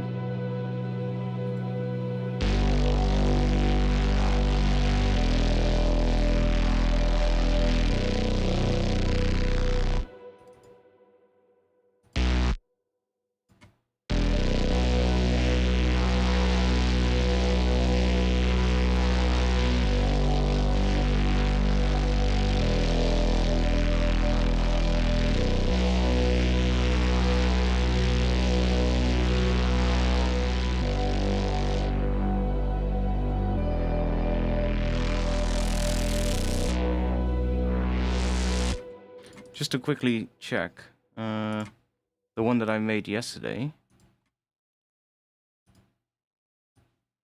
how would that sound?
I mean, if you guys want, we can just hop over to the project I was working in yesterday, which I wasn't doing on stream, but that's kind of where I was making similar Reeses. So, should we do that? Why not? Where did I save it? One moment. Where did I save it? Finish? Was it in there? Don't think so, but...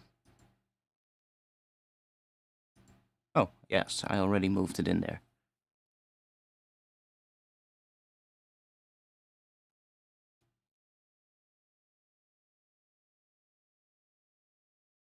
Hey, maybe a bit of a random question, but how could I contact you for some questions about music content creation for my research paper?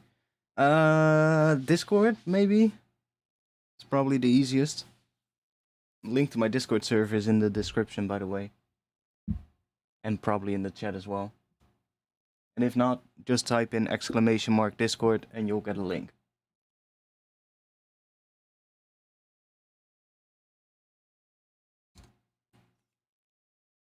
Let me grab a drink.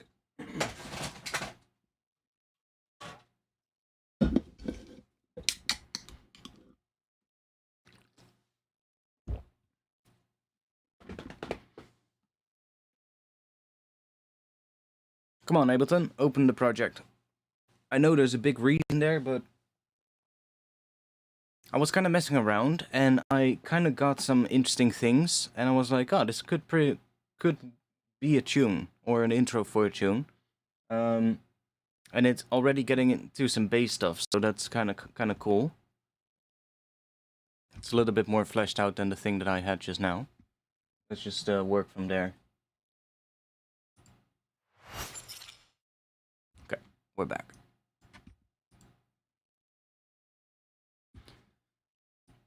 So, again, this is just the Reese from just now that I dragged in. But then filled it, I think.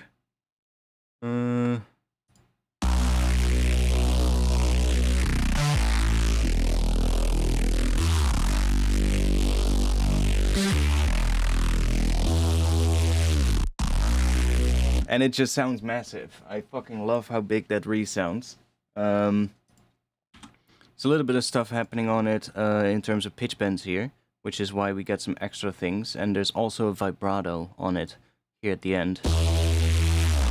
It's really subtle, but towards the end it gets a little bit of extra vibrato.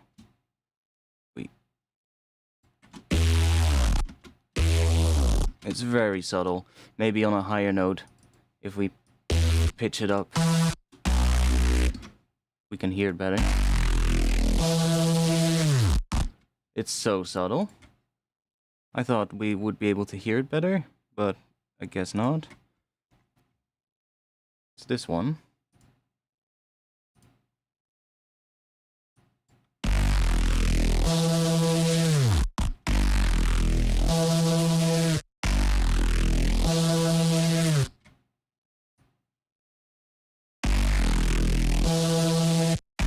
Yo. Are you even doing something?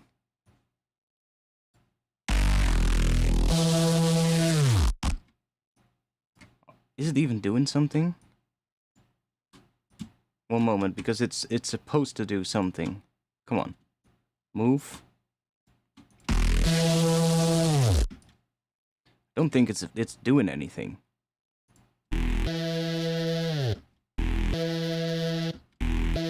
No, see, it's not moving. Why is that?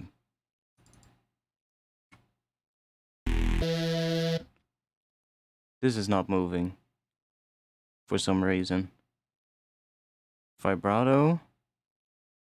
Macro 1, that is the vibrato. It's not linked to the thing in the rack. Oh, okay. There we go. Now it's doing something.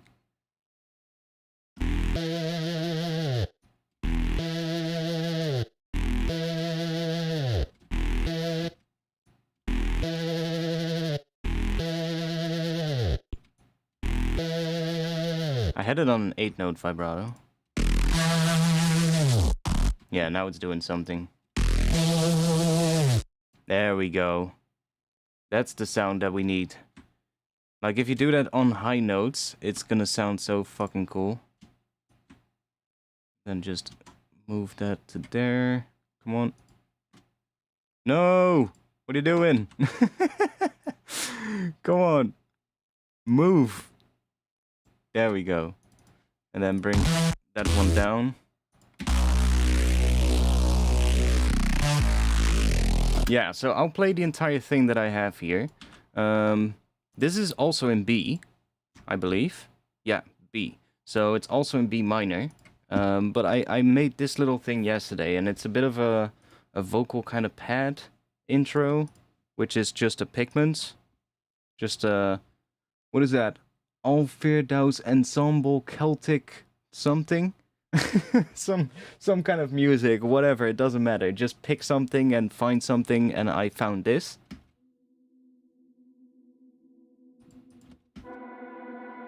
Just a nice sustained drone. And it kind of has a vocal in it. Kind of like a vocal tone. I'll turn the vocals off for now because I was messing with a whole bunch of vocal samples to see what would work and what doesn't. But then I had this weird, very quiet percussion thing that you probably can't even hear.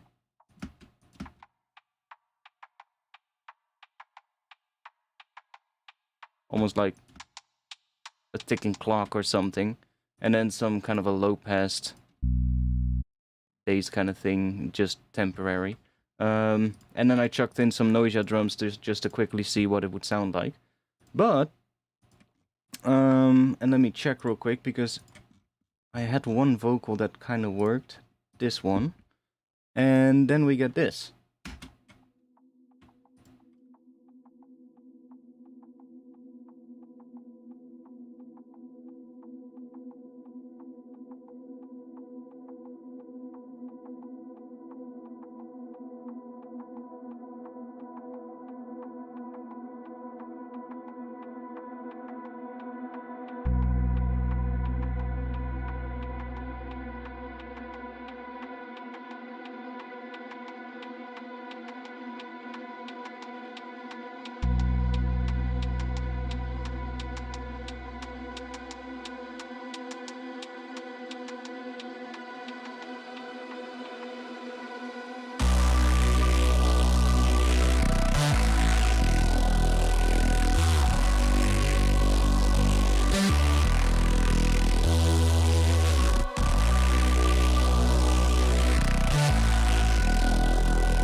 So that's what I have right now. And I was just basically just making that Reese, and then I did the rest around it. Now, like I said, I like that vocal quite a lot, how it layers with the Reese. Like these two, that...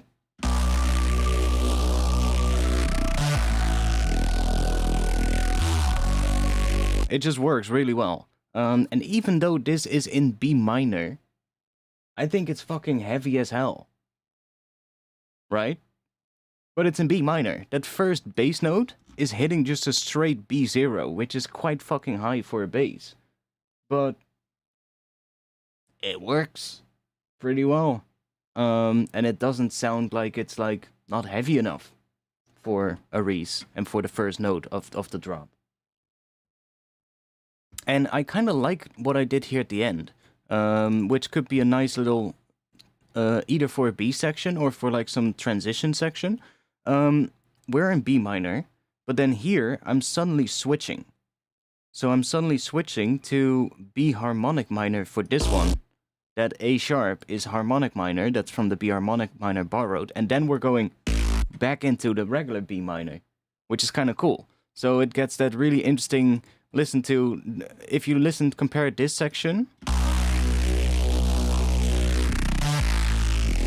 which does basically B to A and then to E, which, I mean, that A is kind of more as a filler, I guess. It's mostly just B to E that you're hearing. And then to G, and then back to E. So that's kind of the progression.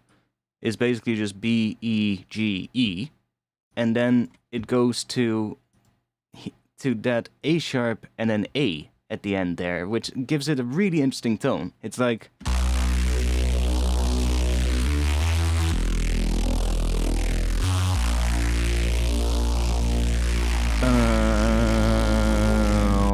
and then imagine this one bending down in pitch or something, so you get... Bow, bow. That could be really cool. As like for like the end section of something. So that kind of works. I have a whole lot more vocal samples here, as you can see, that I was messing with. Some work pretty well. That works really well too.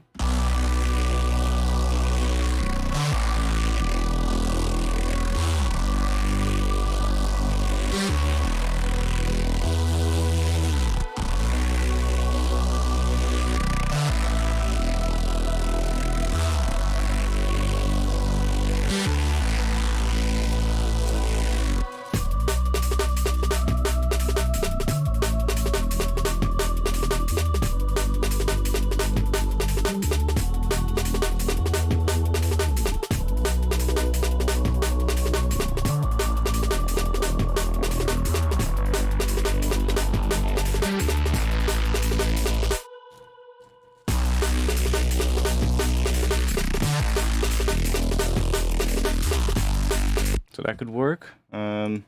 These are all from the same pack, I believe, but...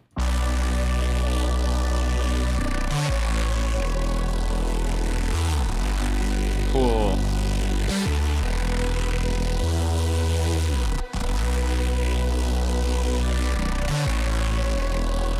I want to say...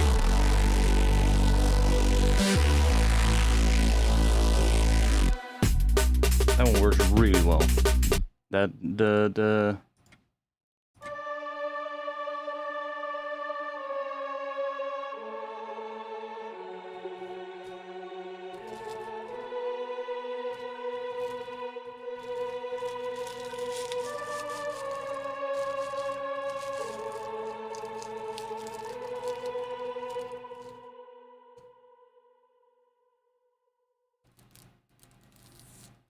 that's like the opposite of cheesy, yeah. True. It's like it's a little bit of, you're basically just it's something that I use a lot recently. It's mixing between the different modes of the minor scale. Like or different modes, the different versions of the minor scale. Like taking the regular natural minor scale and then going to harmonic minor, that little one note change, that one semitone up in the harmonic minor, is just such an interesting sound. And then the melodic minor does that as well, plus a different note as well, going one semitone up or down. I'm not entirely sure. The melodic minor I don't really use a lot, and I should probably get more into that one as well, because it's basically the harmonic minor plus another extra note that is going up or down, which is kind of interesting. But it's such a cool thing if you start learning where that note that makes it harmonic minor is going to be. Because if you know where it is, you will start seeing a lot of interesting, I guess, relationships between scales and how you can use certain skills on top of something else. Like, you can be writing in B minor, for instance, and then suddenly in one section you go to the B harmonic minor, and therefore you suddenly open up a whole new amount of possibilities of other skills that you can play over B harmonic minor that you might not be able to play over a regular B minor. And you can potentially add some really interesting extra harmonies with that for just that section. And sometimes just doing that can create some really interesting things. You're gonna get into pretty deep music theory stuff quite quickly though, but I find just learning the circle of fifths is gonna help a lot. And then just learning, like, especially with, like, I guess, like, any, like, more darker sounding music, knowing like, skills that incorporate a lot of, like, one semitone intervals is always gonna be good. So, like, your regular minor, harmonic minor, Phrygian, for that same sense, because it has the one semitone from the root going up. Those kind of intervals usually work so well in any darker kind of sounding music versus like a major interval. I am price drop make in the style Teddy killers? What? Mate, I'm sorry. You're probably Russian, but that was not a proper English sentence. No hate though, no hate. I get it. If English is not your first language, then it's probably difficult, but just saying that was not a proper sentence. And I didn't understand what you were saying. No, it's fine. It's fine. I get it. How are you guys holding up there in Russia?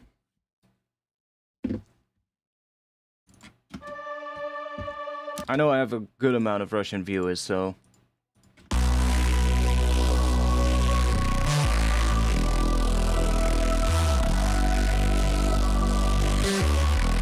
Like, all of these vocals work. It doesn't really matter which one I pick. I can even literally just splice the perfect take together from all of these. Like, literally. I can just say, like, oh, I like the start of this, like that note, because it layers really well with that B. But then maybe I like this from the next part, and I can just literally just splice them together if I want to.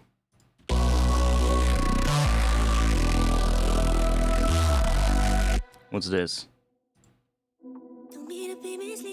Ah, yeah, that's probably not gonna be something for this tune.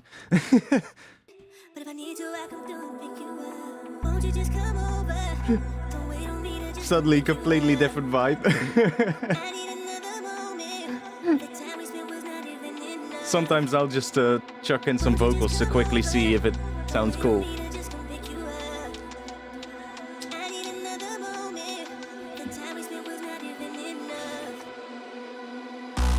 And that's not the right vibe for this tune.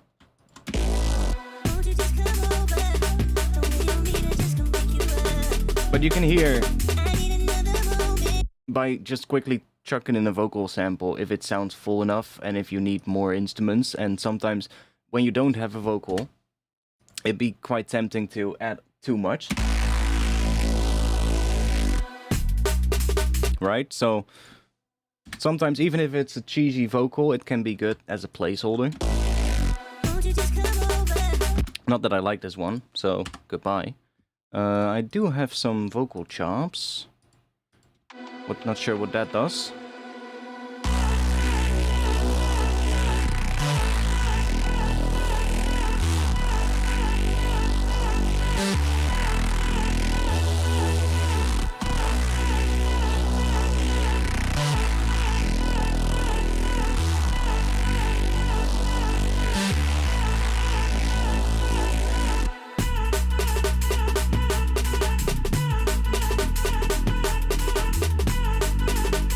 Something like that could definitely work, but for now I'm gonna just stick with one of these.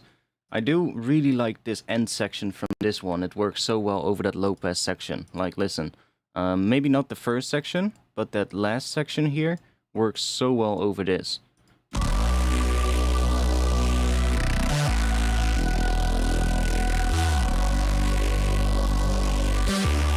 Like, here, listen.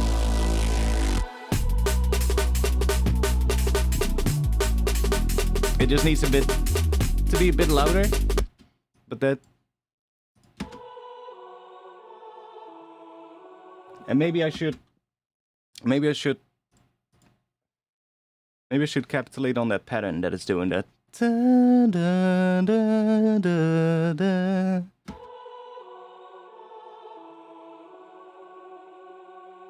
And get like some extra layers in there that do that as well.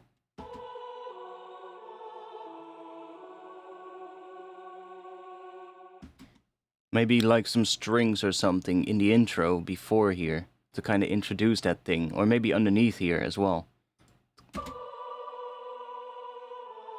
Oh, maybe we could do piano in the intro here.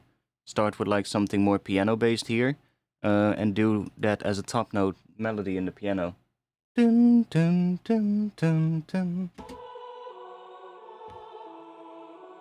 of keep.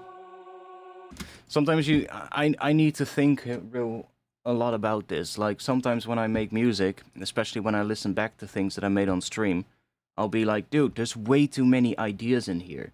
And I need to just strip it down and just think about like what is the best idea of these, and then I need to sort of like branch out from there.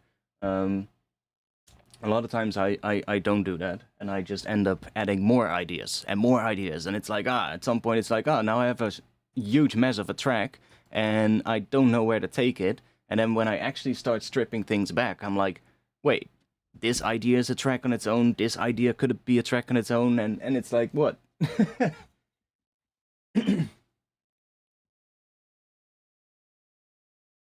Oh yeah. No, I have a lot of Russian viewers. I think I haven't checked in a while, but about a year ago is probably the last time I checked. I would say about 30% of my viewers were Russian, something like that. Which absolutely amazed me, to be quite honest. I was like, whoa, that's a lot. I haven't checked in a while, so let me check real quick. See if I can check over the last, let's say over the last year. And then audience. I need to go to advanced mode. And let's see, geography. Over the last year. Yeah, see? Oh, it's become a smaller percentage, but it's still. Oh, maybe it wasn't 30. I think 30 is maybe a bit too crazy. It probably was much lower, but still, United States as the first one with 18%, almost 19%. Then we get the UK with 11%, 11.4% of my viewers, and then we get Russia with 5.8%. And then Germany, France, the Netherlands on 6th place with only 2.4. Canada, Australia, and then Japan with 1.5. So quite a cool list, actually. A lot of Europeans, but I'm also quite amazed with how many with the US just being the most viewers. Like the most viewers I get is from the US.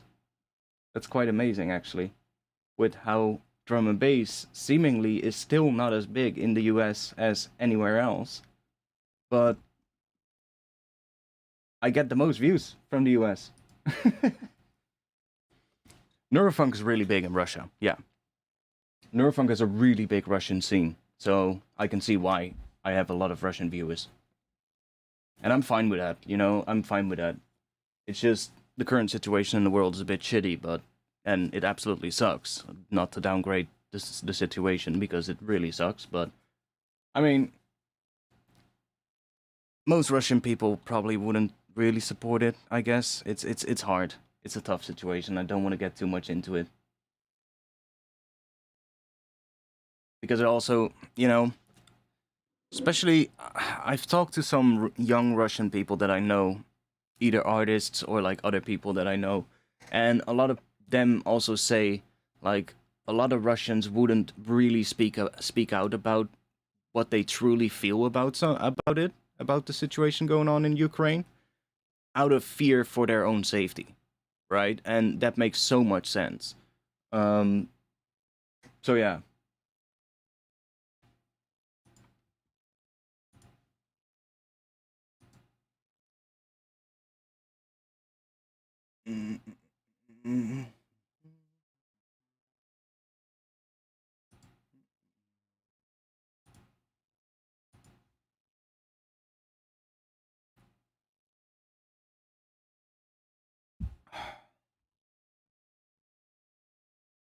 But yeah, they have a huge scene when it comes to drum and bass. Um, I can imagine maybe. Well, I'm not too sure actually. Like we also don't see too much of what's happening inside of Russia at the moment. Um, so I don't know what the party scene is like there right now. I can imagine not too crazy. Yeah. Like right now, Russia is basically kind of shut off from the rest of the world, I guess. Um, which can be good for your party scene either. Plus, I can imagine if a lot of people are sent to the front lines, which are most likely going to be young men, who are also the demographic for the party scene is probably not going too well. Right? Yeah. It's a tough situation. I don't want to get too much into it on stream. A lot of people that know me know what I think about it and how I feel about it. In general, war is bad, right? And no matter which side in a war you're fighting on, you're always going to be losing, basically. You're losing for the sake of somebody else's purpose, which that's never going to change, regardless on which side you are. And that is the reality of war, I guess.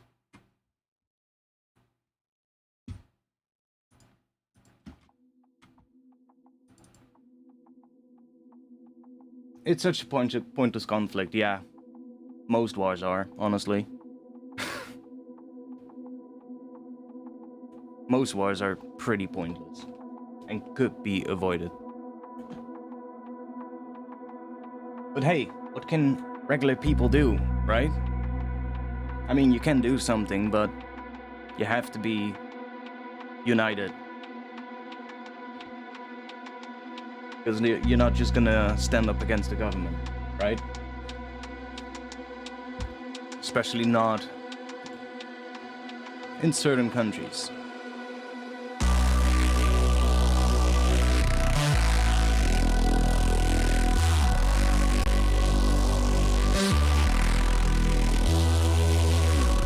Oh yeah, by the way, let me save this under new version name, because if I mess it up, then I want to be able to go back to the good sounding version, where I didn't mess it up yet.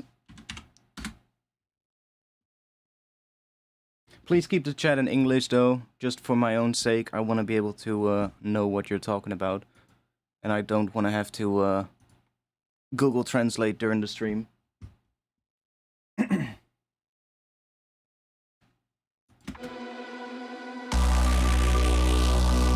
So I have another autofilter in here, which could be cool in the intro, where it comes in here. Although I like it when it comes in so heavy as well. I might have it more filtered. Now that autofilter, it's a bandpass filter, and it's quite early on in the chain, so it's, I don't know, it still sounds big, but more filtered.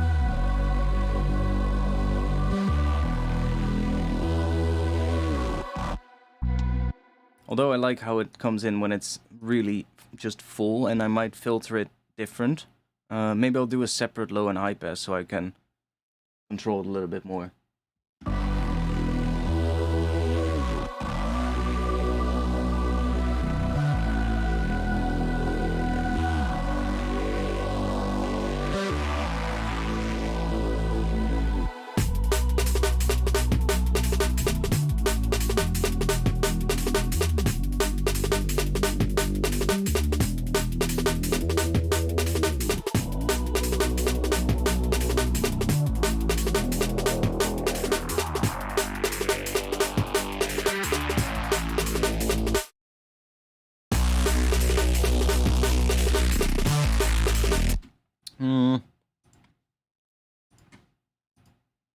Okay, let's think.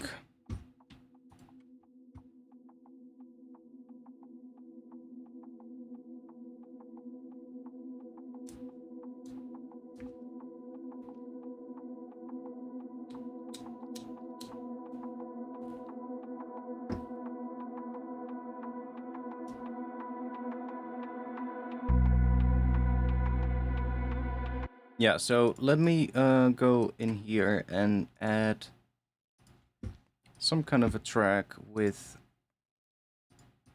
let's just first find the right notes. So we want to get these notes right here.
Yeah, I can understand that, and that is so sad to hear that is like that.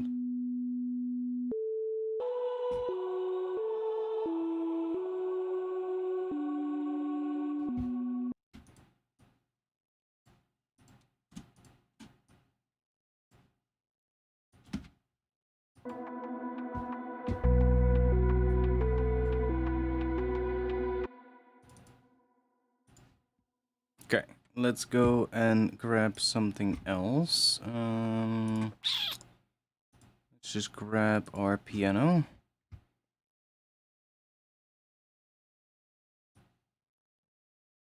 I'll grab a mono piano so that we know it sounds good in mono as well.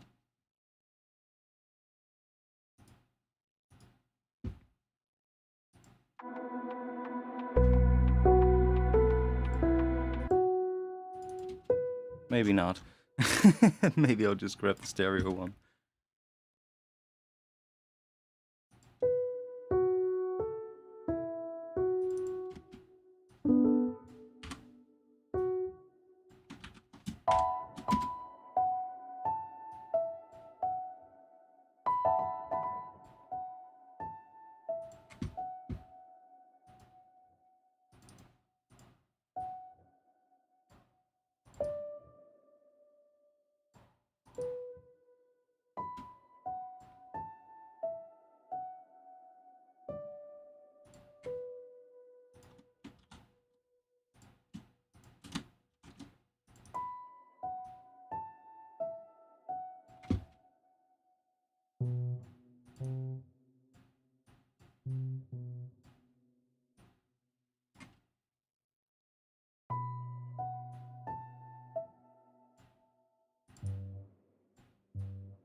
Fuck it, let's not do that. Let's just have this. And then let's grab...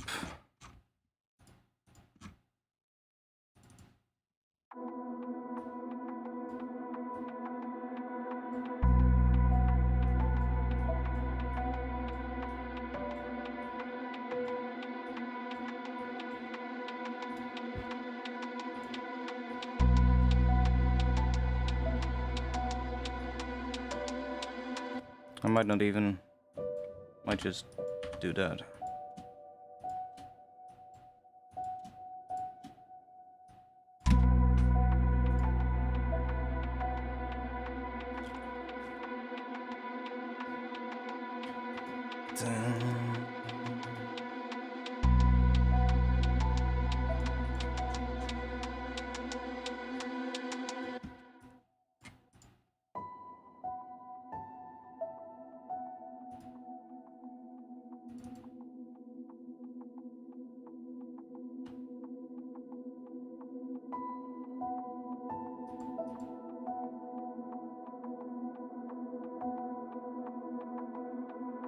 Oh.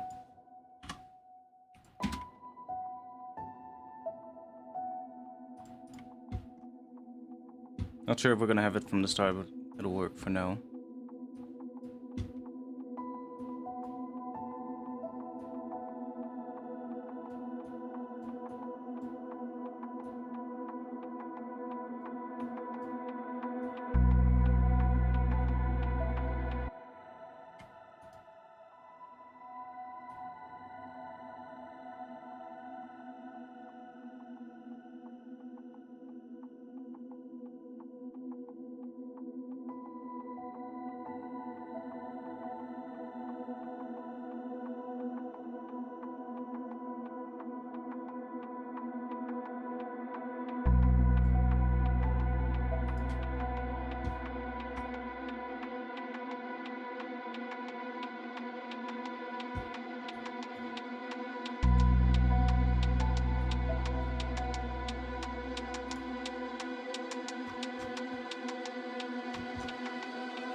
Let me go and just loop this one so I can just do that. And then, yeah, I want to make the notes longer for sure. Just do that.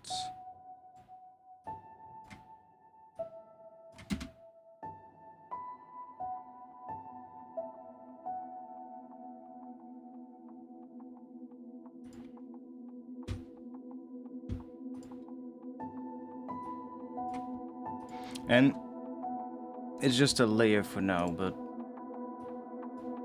this one though.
I just kind of want to move on, I guess, see what kind of drop we're gonna go and do.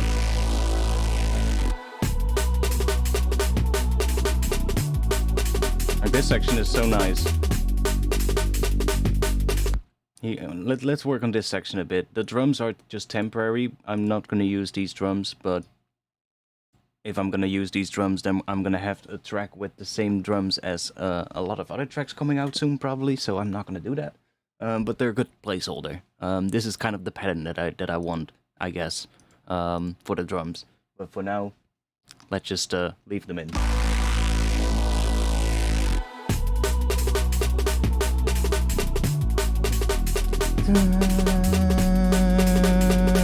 That's kind of what I'm hearing as a harmony underneath that.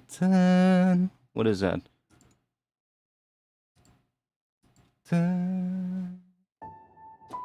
B. I think.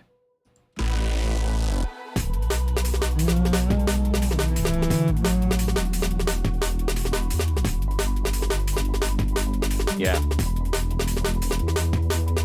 Like something in B coming in that part where the vocal goes away. Something like, I don't know, some strings or some other things. A synth pad or something coming in.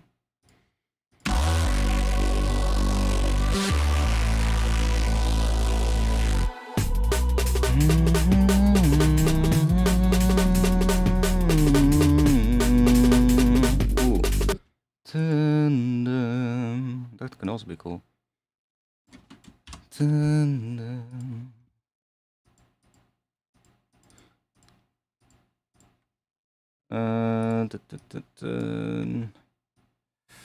I'll just grab Novo strings, and we'll just grab, I guess, some violas or something.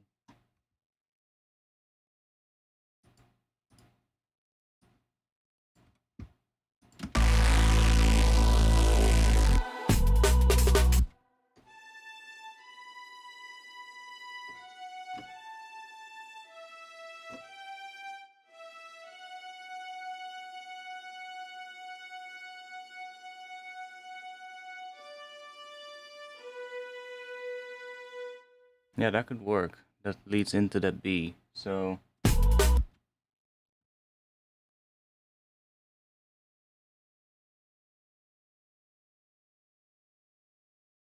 what? The break in acceleration is boring. Again, was that a Google translated sentence? I hope it was. That would be so hilarious. Because that would mean Google probably didn't really do a good job.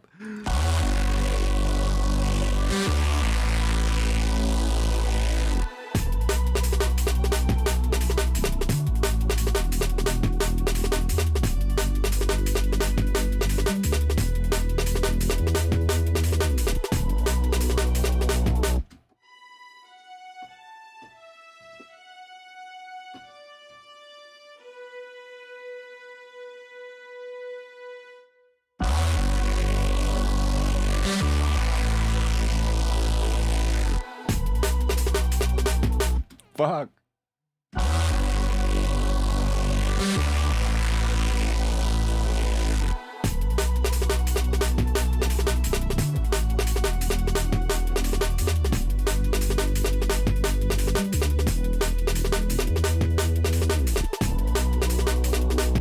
Okay, well, that was good enough.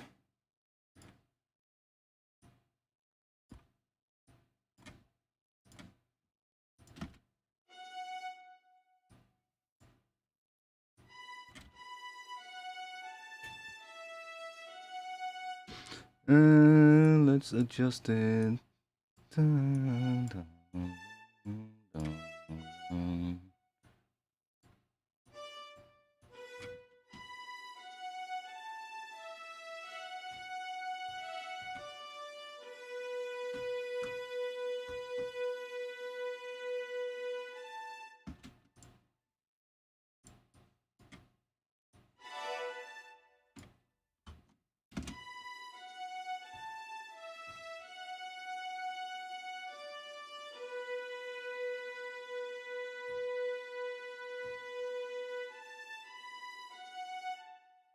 So that is just doing B.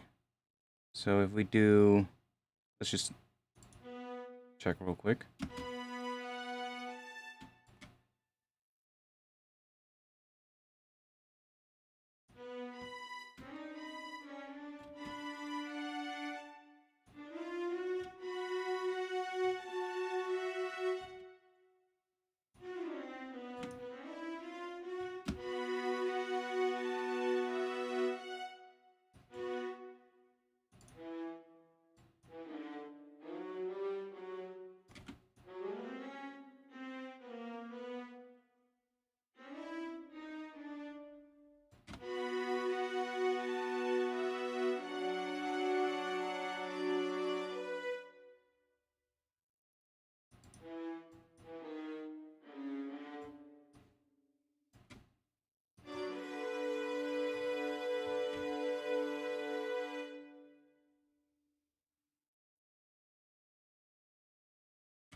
Why is that doing something different than what?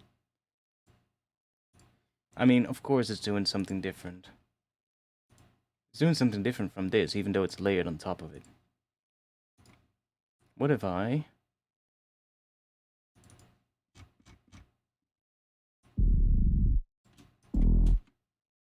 copy these.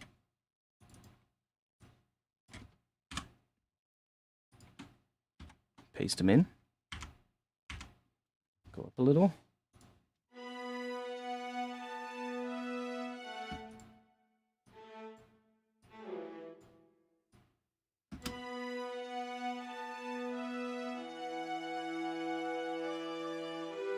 Yeah, there we go.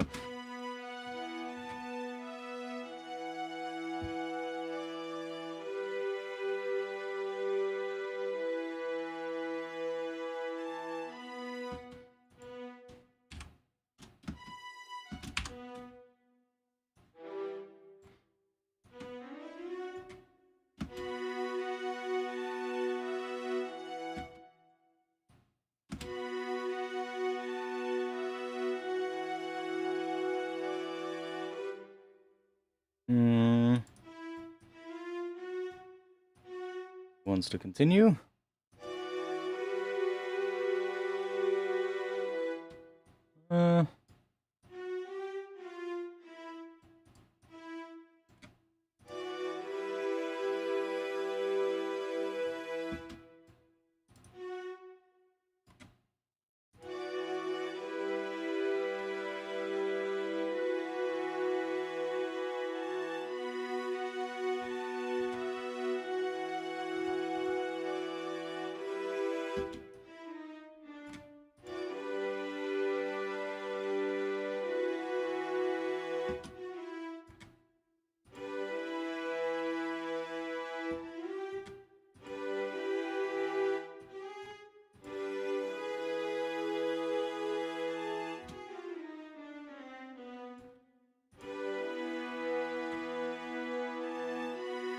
It doesn't really matter for now. We just need some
I'm not sure yet what the intro, what I want to do with that. Don't really like the sound of that. Let's see.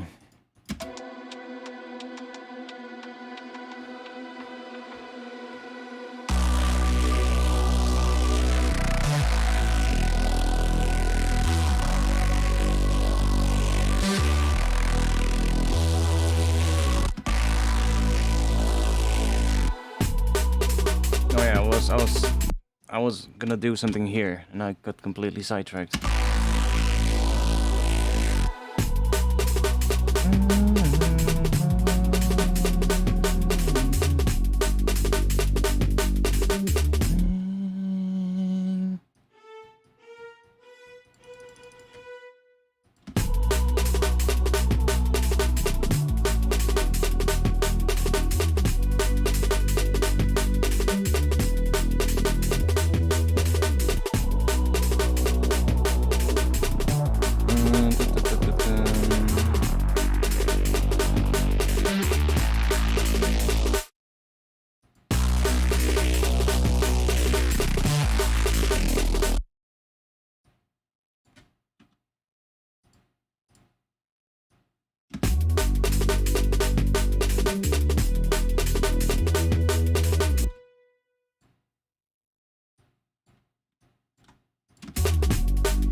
Okay, let's think. Okay, let's get rid of the piano.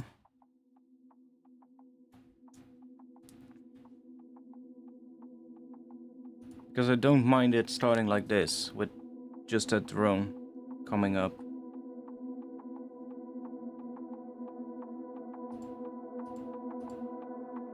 Then we need something more interesting than these.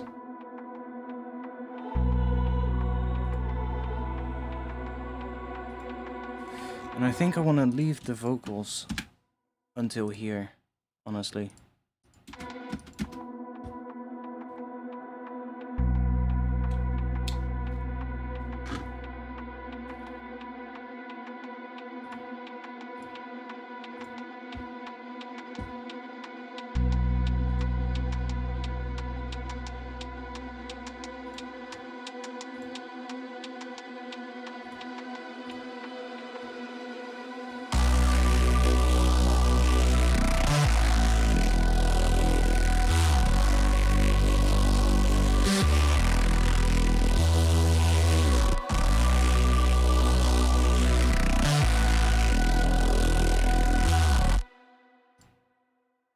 Let's not do that one there. Let's do this one here.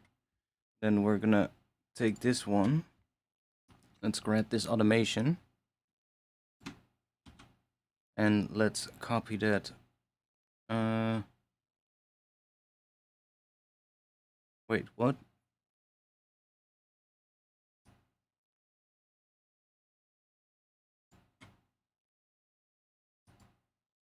Yeah, we're gonna copy that to this one. Like that. Then we can get rid of this one. I'm getting confused because that filter is not in this rack. That's a separate one. So now we have a low pass and we have a high pass as well. So we can do separate low and high pass.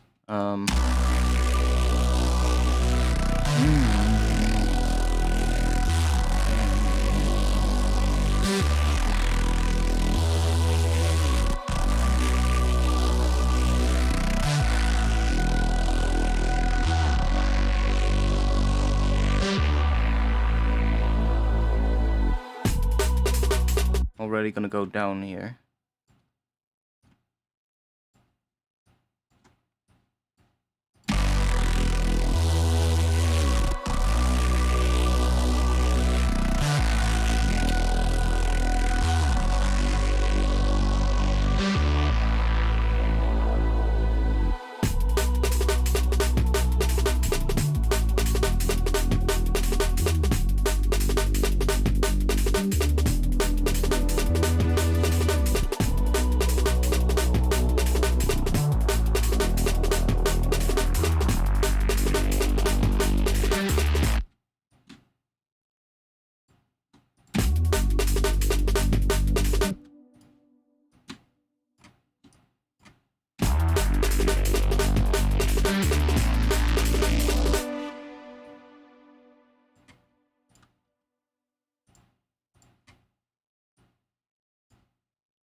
They're temporary. I'm probably gonna change those up, but I wanna think real quick.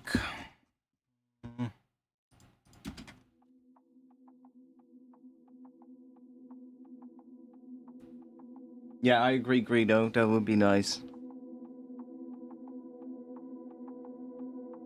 I need some more moderators as well.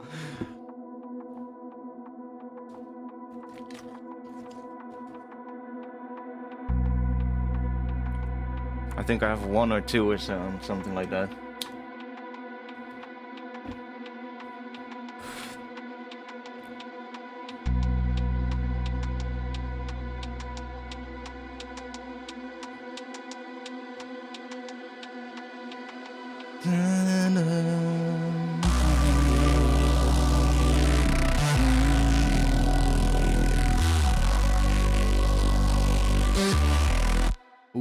I'm hearing maybe a...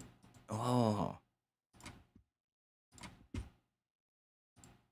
Let me just quickly get the notes for that, because I do hear something that could be really big underneath that as well.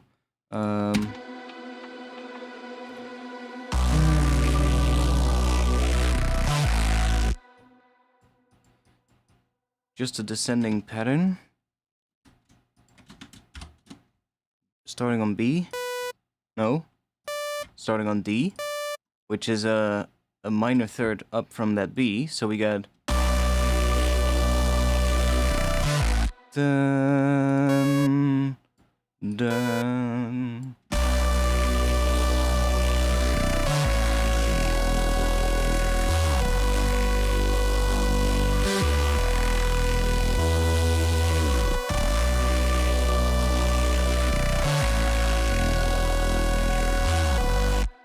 You can even do dun, dun, dun.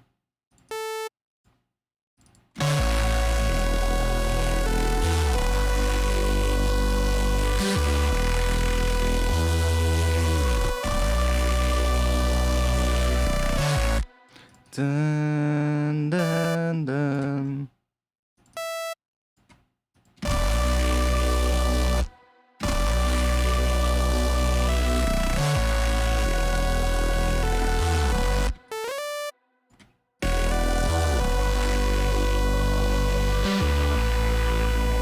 Yeah.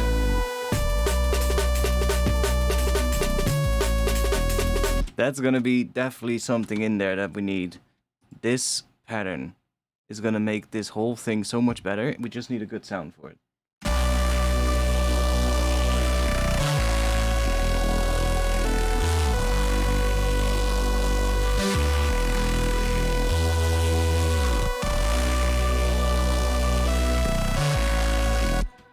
Dun, dun, dun. We could even do...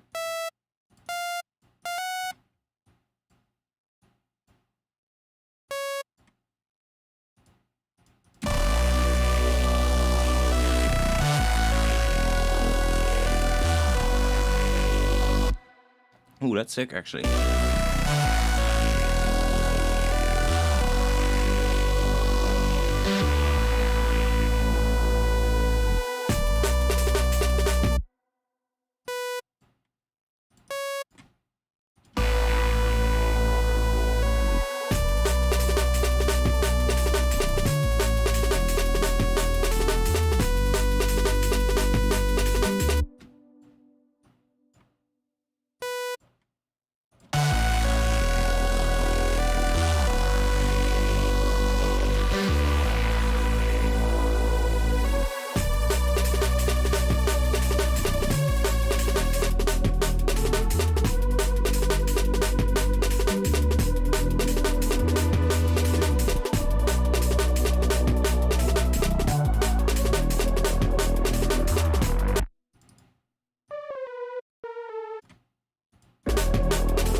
Pooh, but then it's gonna need that in the drop as well.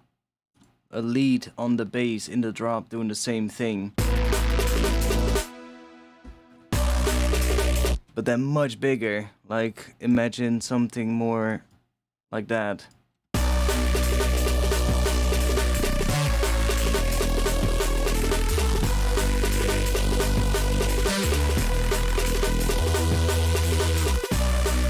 Yeah. That's gonna work, but then a huge fucking lead. Might have to do some preset hopping to find something that kinda resembles what we need and then tweak that. That might help us a little bit.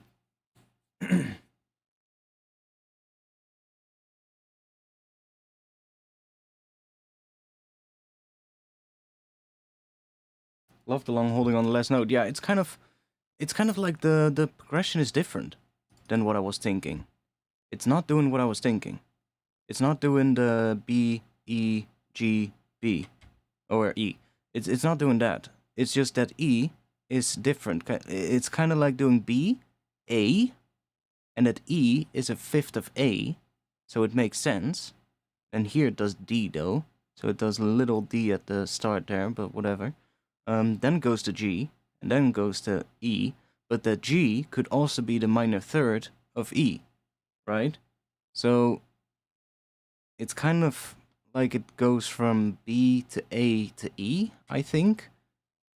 B minor, A major, E minor, I think. Could be wrong, but something like that.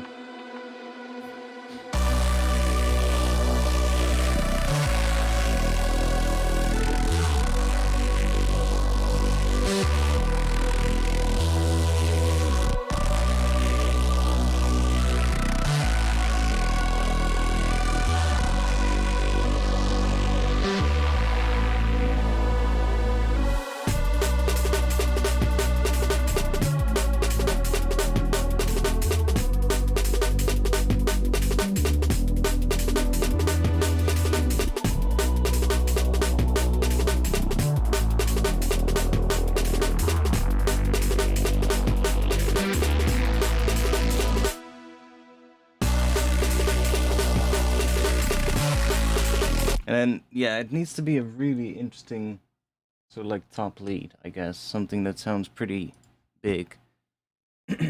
Probably something layered, because that's too small, right? It needs at least something under it doing...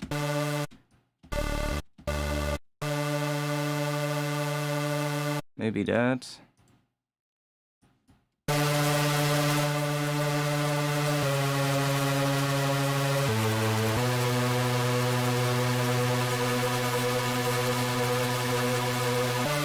And we'll filter it afterwards. But we also need to, well, we need to put a lot more effort into it, I guess, than just this. Let's see. I have... oh, I might have something. Let's try one of these out. I haven't used this synth in a really long time.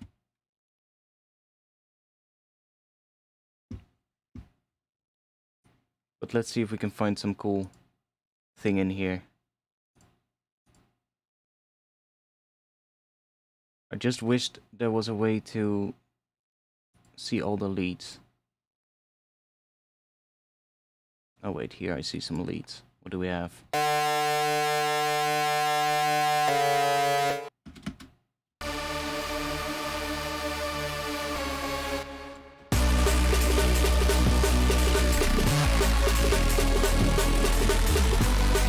Something like that is definitely cool. It has too much reverb on it, but something like that could be really interesting. I think there's a chord in there. Could be wrong. What is it? One. Dun, dun, dun. I don't think so. The resonator in this thing. It's just really fucking wide. That's what it is. I think.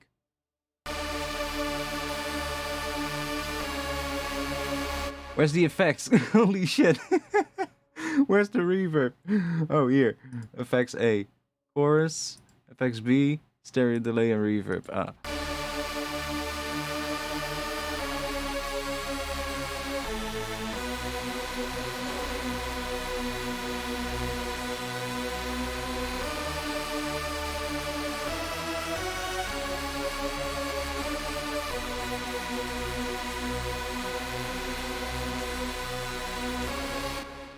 How is this just sine waves?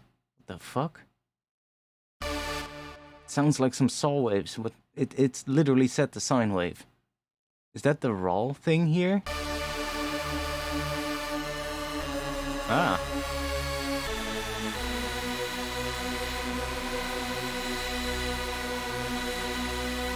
I never really use this synth, but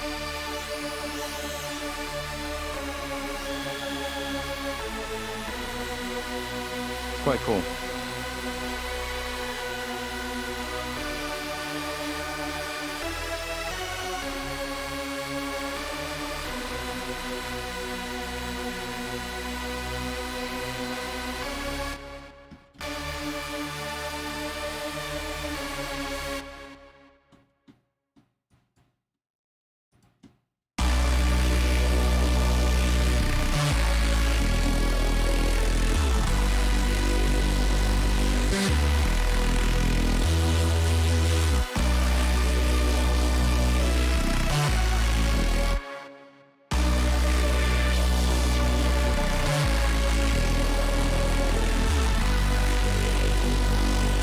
I don't really like the sound of it completely, but it's kind of something that could work. Let's see what else we get.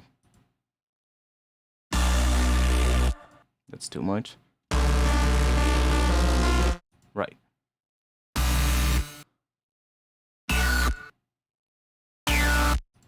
Holy shit.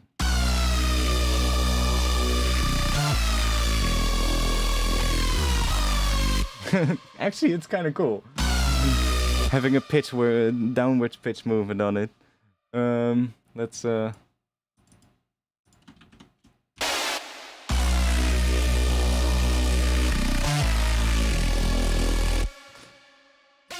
Does it have legato?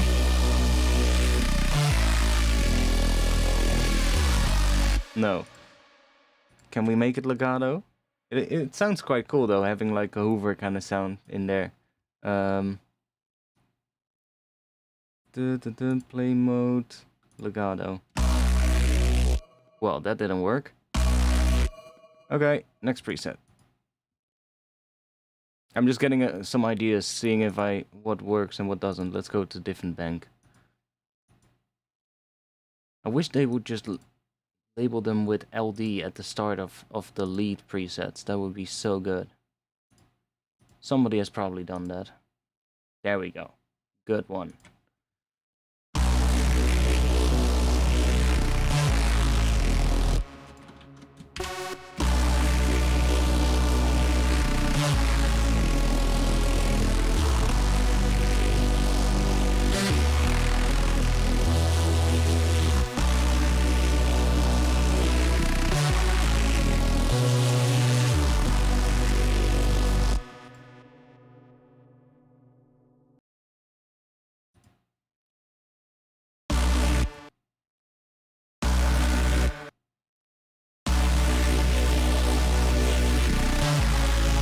Yo, great. Yeah, we're now thinking about the top layer for it. The fuck. I'll probably make something myself, but I'm just kind of listening to some nice ideas of what could work. And maybe if we find a good preset, then we will just stick with that, but...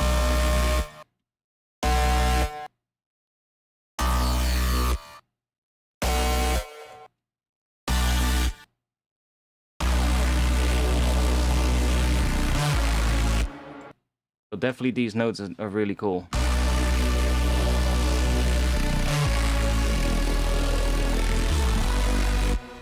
It's like a nice harmony. Could also go into atmosphere. Ooh. Okay.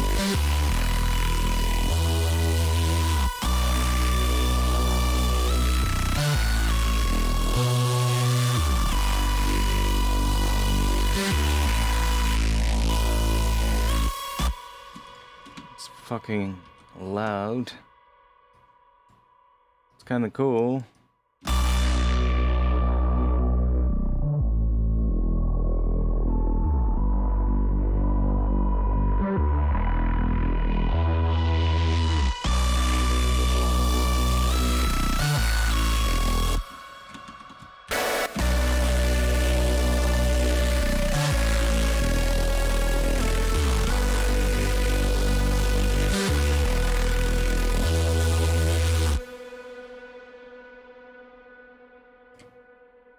Put the filter on here so we can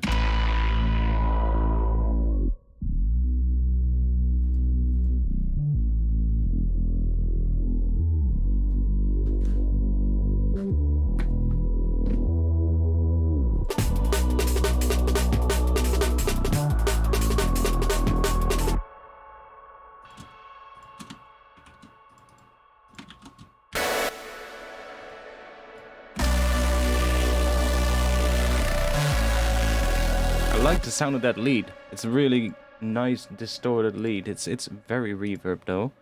Let's see what it sounds like with a bit less reverb. Effects B. Or just no reverb.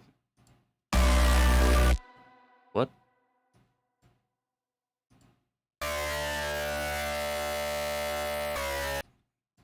Really?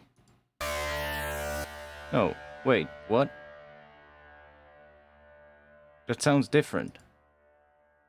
What is this plugin doing?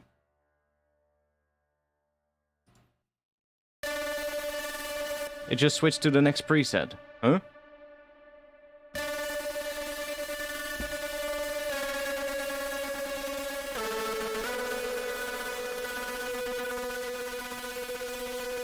It's so fucked. But it's kind of cool. It like adds a good layer. Okay, let's see what we have here. Let's just yeah, that's what I thought.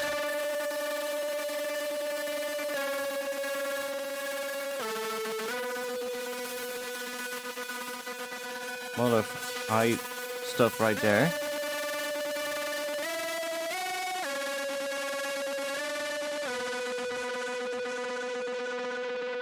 Just do that.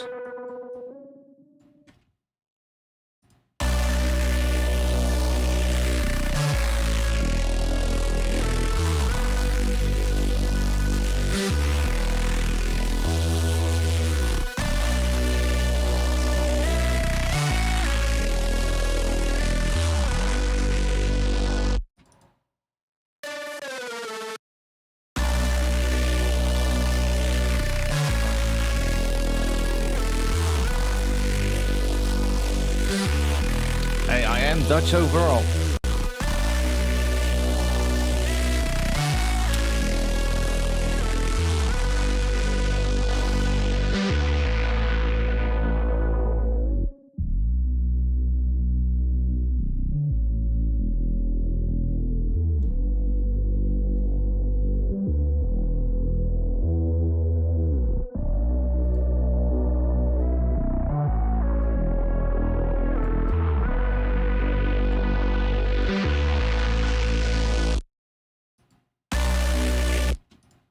Okay.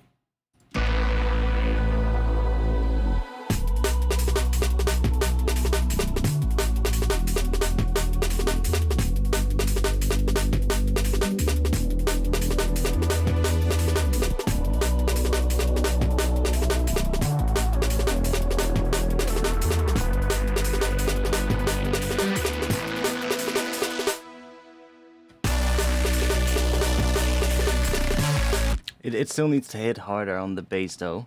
Like on the sub most importantly. Like it just needs to hit harder on the sub there, but that's fine. That's something we can fix.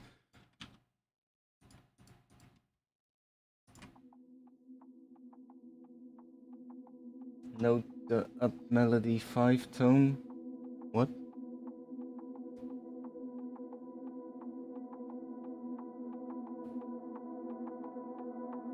I have a feeling that whatever translating methods you're using, it just doesn't work well with Russian. Isn't Ropapen German? I believe he's German.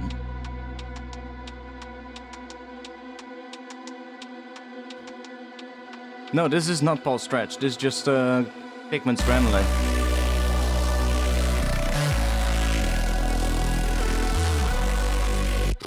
That's becoming so big though. I like it. This is just a granular patch from Pigments. Or were you talking about Paul Stretch being Dutch? I don't know if he is. Wouldn't surprise me. Paul Stretch creator. I assume he's called Paul. Paul Nesca. Doesn't sound like a Dutch name. Lives in London. If that's the same one. Paul Nesca, software engineer. Yeah, probably. Oh, he's from Maastricht. Nice. So he is Dutch. I don't know. A lot of times when I hear him talking in English, I'm like, he sounds German to me. I feel in English. It's like when I hear him speak English, he doesn't sound like he's a Dutch person speaking English. He definitely doesn't sound like a native English speaker, but they're great though. They have some cool plugins. I just wish they would update their plugin UIs to something a bit more modern, you know? Like, don't get me wrong, a lot of the plugins are really good.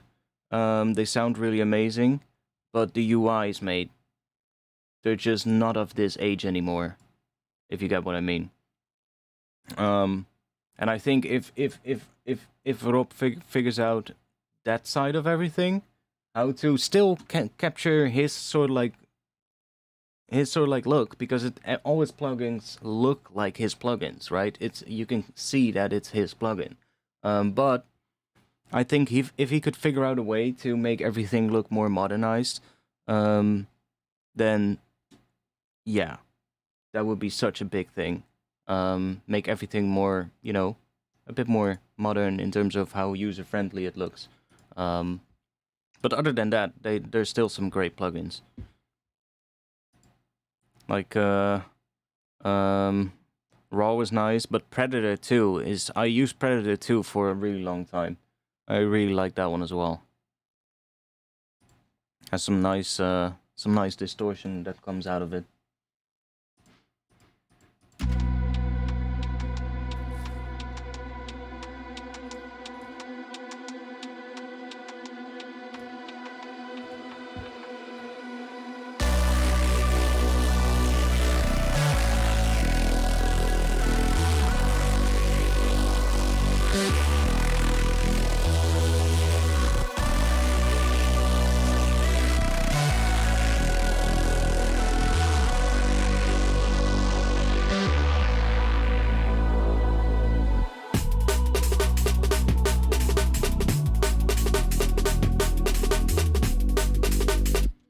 Bend down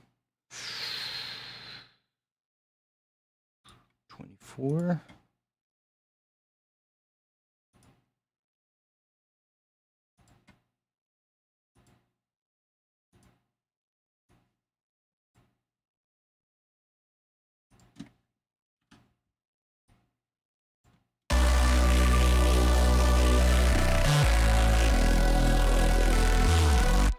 Oh wait, I can copy this. Ah, nice.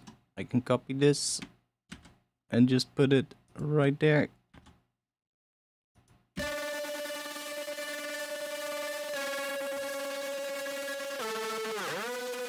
Haha.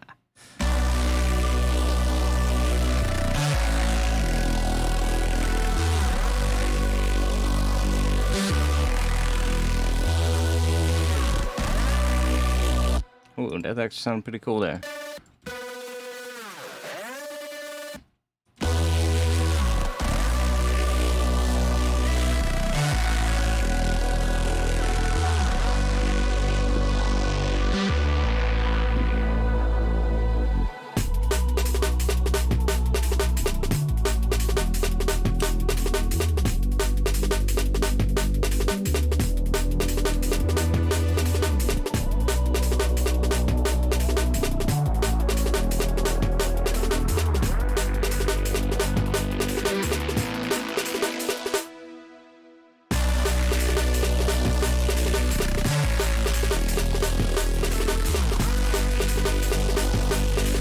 Would probably also help if we have better drums, if we have like an actual fucking kick with sidechain to the bass. Because right now it's literally just that break slamming into the limiter together with that bass, and they're both hitting at 0. So the limiter is probably squishing the whole thing down. Yeah, exactly. That's also why we don't have that much punch. If we don't have limiting, we're probably going over 0 with a lot. Yeah.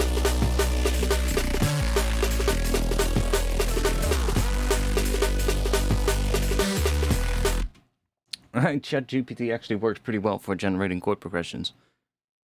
You just have to sort of like get used to how to use ChatGPT to, I guess, a lot of times the first ideas it will give you aren't the best, but then by giving it further instructions, you can kind of tweak what it gives you. So, for instance, like let's say you tell it to say like, oh, I want an epic chord progression, and it'll just do probably still some 4 chords or something, right? And it's still probably gonna be like, oh, A minor, just simple chords. And then you'll just tell it, okay, now do the same, but give me like 8 chords instead. And then it'll be like, okay, and it'll just do something with 8 chords. Still be basic chords, but it'll give you 8 chords. And then you'll be like, okay, well, make them a little bit more spicy, or make them a bit more, I don't know, jazzy or something like that. And it'll try to sort of like add some extensions to it and give you some extra things. And then maybe at some point it goes in the wrong direction. You just say, like, nah, I don't like that. Can you try something else? You know, like try something more melancholic or whatever. And it'll just try something else with whatever you give it. And sometimes you have to also not keep asking questions, but go back and edit the question you asked it, which gave you an answer that you didn't like. Because if you keep going on that wrong answer, it also remembers that wrong answer. So it might still give you things that are influenced by that one thing that ended up not giving you something that you wanted. So sometimes it's also better to go back into the prompt and edit that one so it redoes it and regenerates an answer that is better to what you're suiting for. So it keeps going on like that train of thought, which is kind of interesting. It's really interesting. I've been playing a lot with it for like also like generating like vocal ideas and lines for vocals and stuff, and just seeing how it works when I just ask it, for instance, to give me a line of vocals, and then it'll start with something really basic, really simple, and then you can say like, yeah, okay, but can you use some more fancy or complicated words and sentence structures? And then it'll be like, okay, and it will try and say the same thing, but with more complicated words that, you know, maybe not everybody knows. And then it tries and do things like that. And then you can say like, okay, well, that's cool, but I wanted to also talk about this particular subject. So can you try and incorporate that into it? And I've tried feeding it some really complicated words. Like I've fed it words such as, like Latin words such as umbra, which is, I think, stands for night or shadow, something like that, or darkness. And it just understood it. It was like, oh, you mean this. And it started giving like particular things that actually had to do with that Latin word into the text. And I was like, oh, wait, that's actually pretty cool. So you can, by keep feeding it things and just tweaking what it gives you, you can get to pretty cool results. But I find when you just feed something in, don't expect something to be good right away.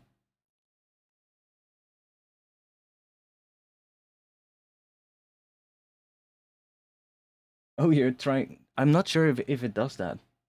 Maybe it can. Maybe you can tell it to if it cannot export like or give you a MIDI file or something.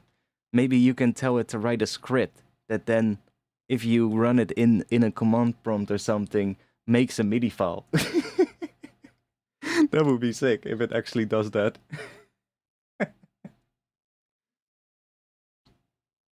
But it's really cool. You can definitely use it to come up with ideas and things.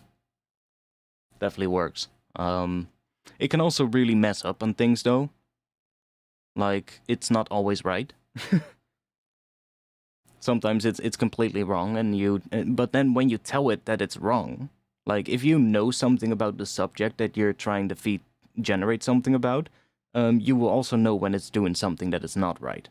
And if you then tell it that it's not right, then it'll be like, oh, but I'm just basing this on information that I found on the internet. So, and that's what people are saying. And yeah, but that's not right. And then it'll be like, oh, okay. And then it'll keep that in mind for the next answer. And then you'll be like, oh, no, that's not the right answer, even though I'm reading that online or something, whatever it's thinking. And then you can just instruct it to not give that answer. And then it'll try do something else.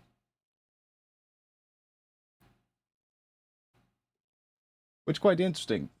I'm really curious to see where it's all gonna go. There's definitely ethical questions about it for sure, with the whole copyright aspect and other things like that, that need to be explored, like with any new industry and any new tool that comes on the market for sure. But it's also really, really exciting to see where this whole technology is gonna go. The whole Google thing, or what's called Google Music LM or something, like they have a page that they update with the things that they've generated, and the whole thing is basically generating music from text prompts, and it's getting ridiculously good in like a pretty short amount of time. Now Google has not released it for the reason of the fact that they realize that if they release this, it's gonna be really bad for a lot of industries, and therefore they're like, we're not gonna release this yet until there's further rules or further things on this. But it's looking really, really interesting, where you can just, in a bit, just have AI generate music, and not with the purpose necessarily of, hey, I'm going to use this. Maybe if you're a company and you make stock videos and you need background music or something like that, you just need some generic-as music. But it's not going to, like, it's going to be more, we're going to see this incorporated in plugins as well, where you will be able to generate music with a plugin, for instance, and then you can, on the fly in real time, turn off elements of the generated music and break it down to just the vocal that was generated, or just the guitar sample or loop that is in there that was generated, and you can use that sound in your track, for instance.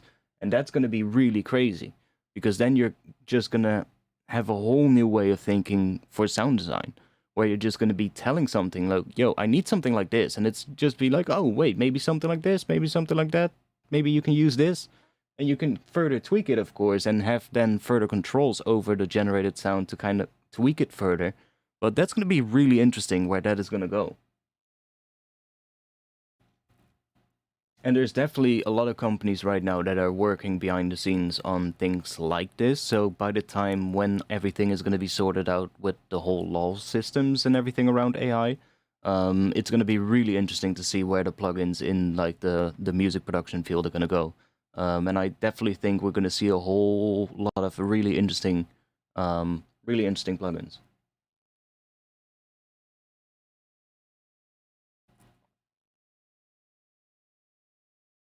And right now it's just really interesting to see how quick it's getting better. Like if you follow the whole Google thing, I can quickly check. What was it called? I think it was Google Music LM or something.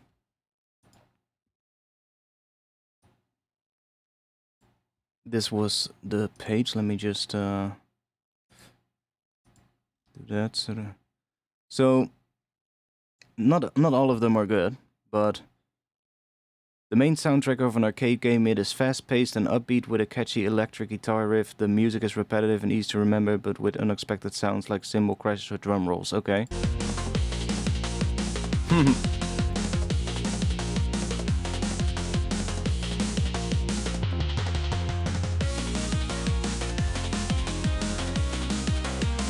See, like for just something generated and for where it is at right now, it's already getting pretty interesting.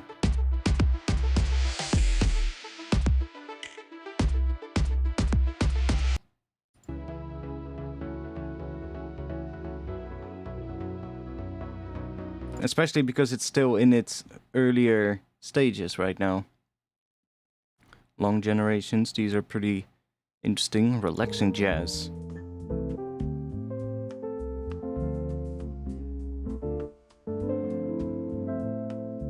I mean,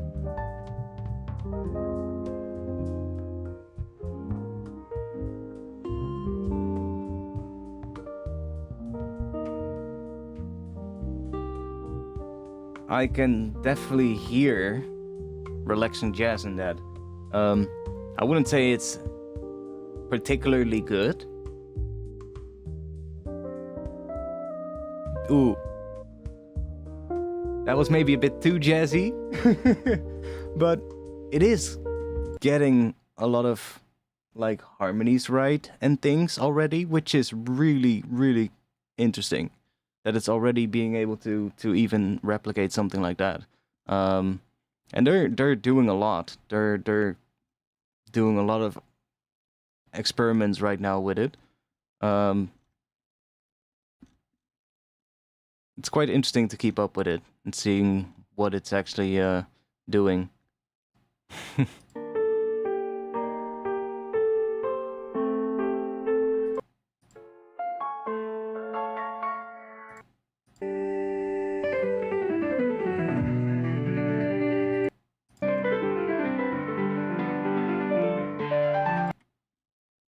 Interesting. So yeah, there's a lot of things going on right now in this whole field. But this is quite interesting, seeing where that is gonna go. Yeah, exactly, exactly. That's what I think as well, Greedo. Um, it's the same thing with like the stock images thing right now. There's already stock image websites at the moment that are incorporating AI image generation into their website because they're seeing that they're gonna go out of business if they don't. So what you're gonna see is that probably a lot of people that make stock images are gonna have an issue getting enough, images sold because people will just be able to generate it. But the stock image companies, they're still going to be able to get the money because they still sell the images, even though they're generated, right? So it's like, and I guess that's the discussion right now. Can you actually do that? But I know that there are companies already that are incorporating this thing. But for like more art-based things where actual originality is also involved, and there is always going to be a need for humans, I feel. But who knows? Who knows? What we're still at like the early stages of this whole fucking thing, so who knows? Maybe in 5 or 10 years, I don't know. Nobody is a musician anymore, except for the people who like doing it for fun. And that's it. I don't know. I mean, in the end, that's what you should be making music for. But still, it's interesting where this is all going.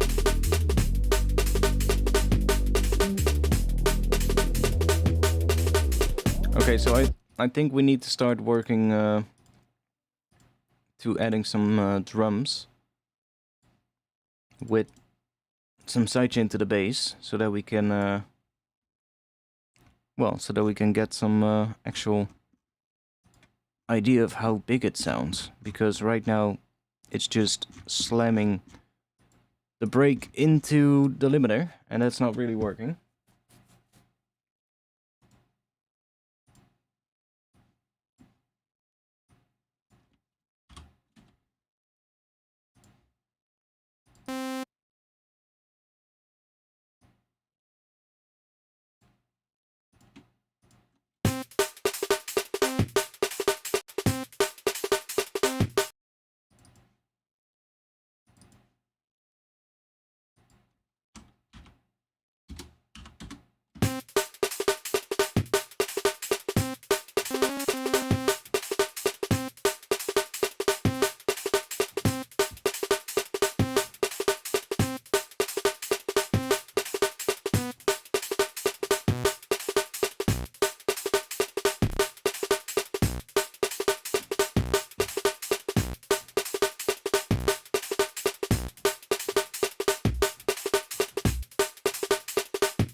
Thinking what pitch I'm gonna do for the kick. I could go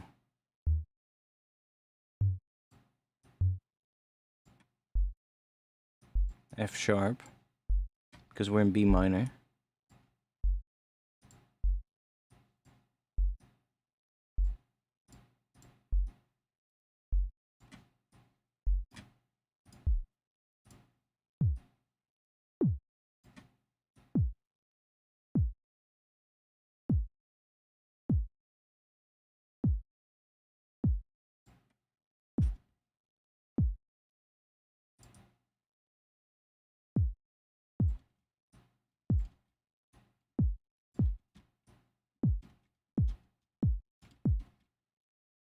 Something like that, and then we'll take another one, something like this maybe.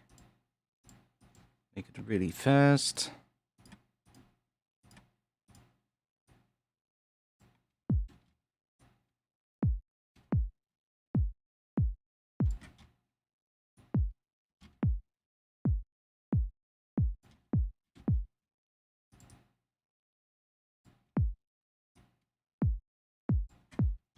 Give it like a bit of a clickier start, and then maybe a little bit of noise in the transient as well.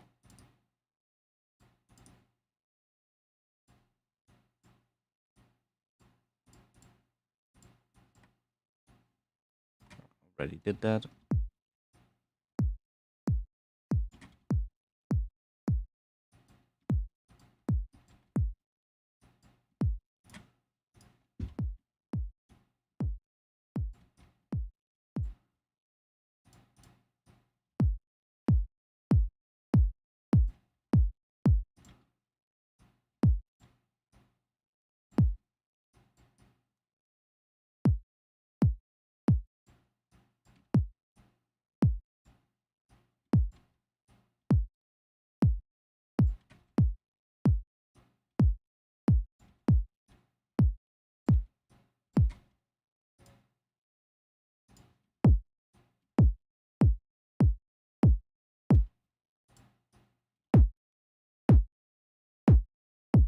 Okay. Oh, because it's, yeah.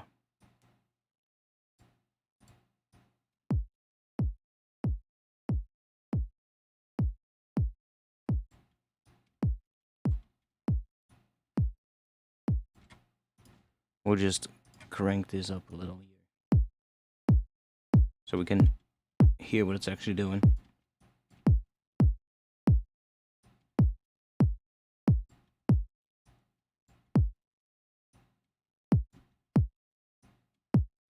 Make that shorter.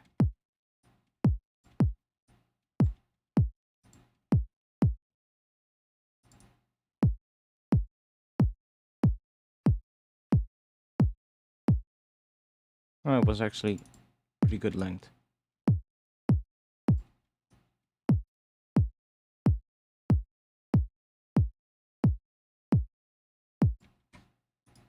Yo, Contem. Let's just hook this up. We probably will have to tweak it, but to that one. And then we can at least put a little sidechain on this one.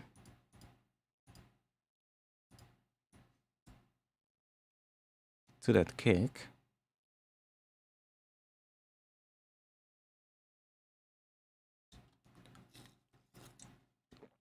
If it wants to. Ah, there we go.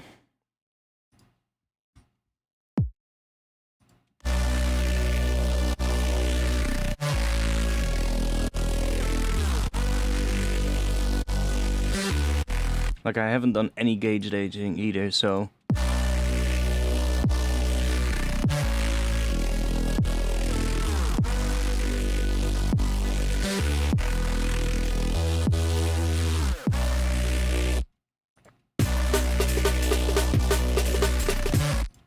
And let's copy that to the break as well. For now, at least.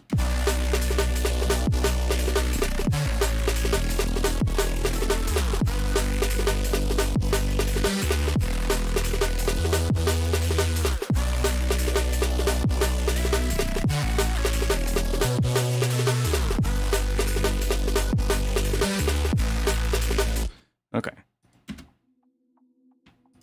How am I gonna make this one better? Let's think.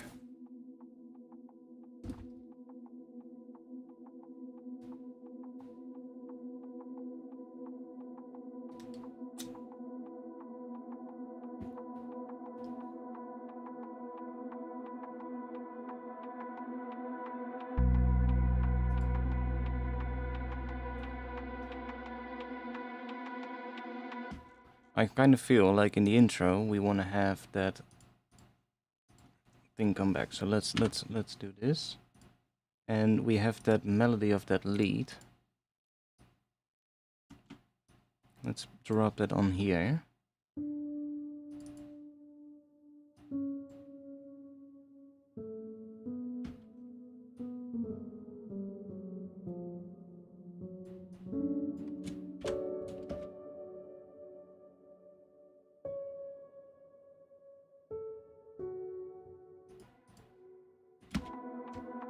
Probably different sound, but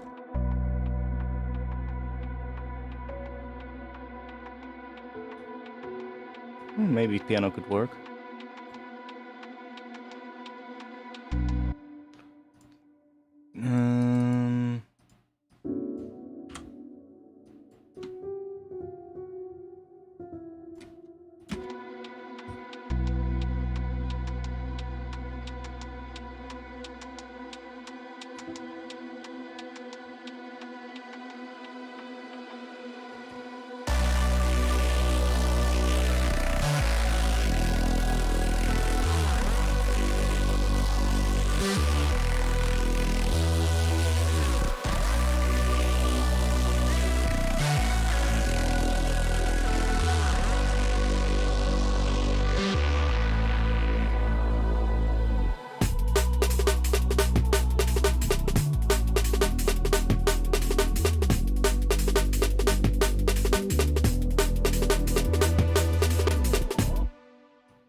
Yeah, we'll see what we're gonna do there. We're probably gonna go to something different because we don't want to have this huge as bass extended for too long.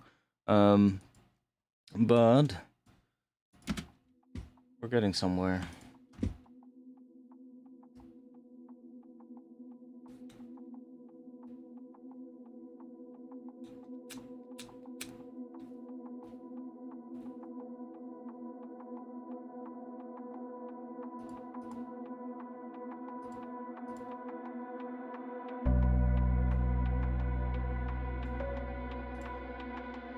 Need something else here in the intro as well to kind of give the rhythm a little bit more, because otherwise it kind of feels like it comes in weird.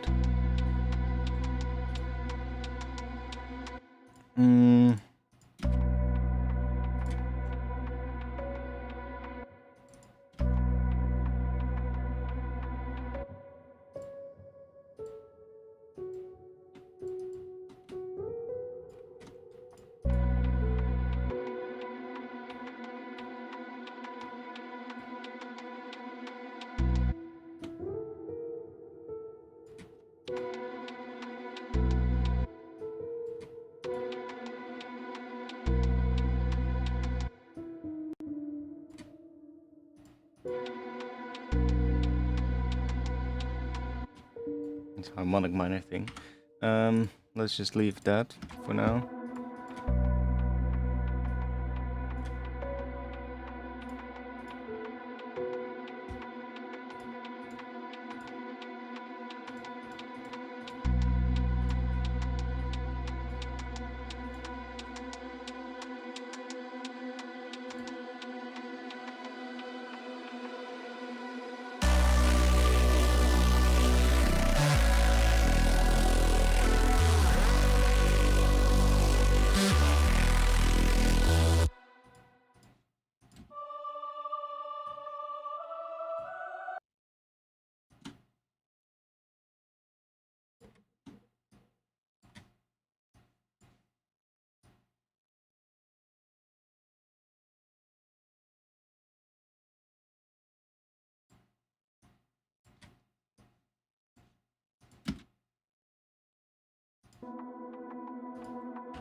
No, I don't like that. Let's see. We have some more vocals here. I can easily match these. That starts with the same note.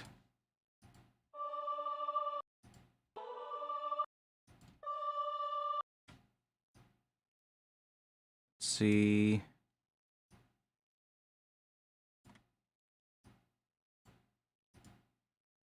Let's just put that there.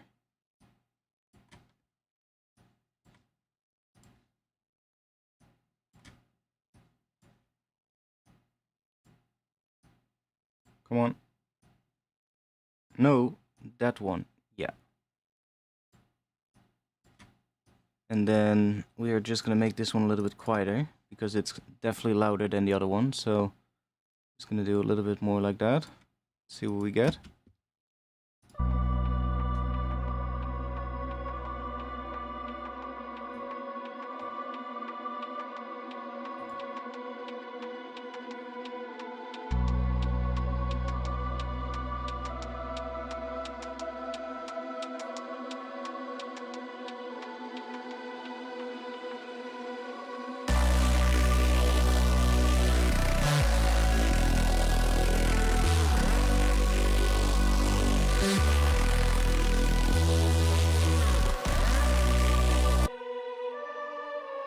Like they're all in the same key, so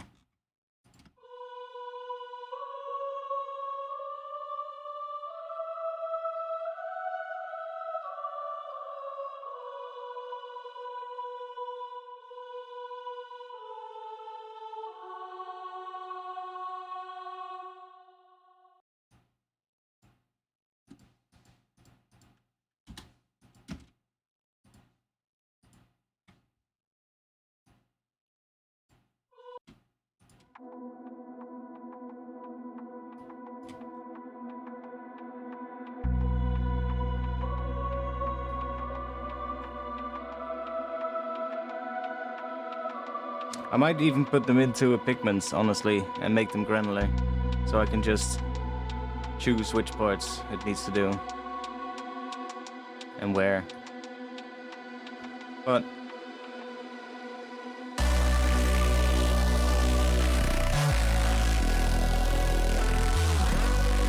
that part fits, so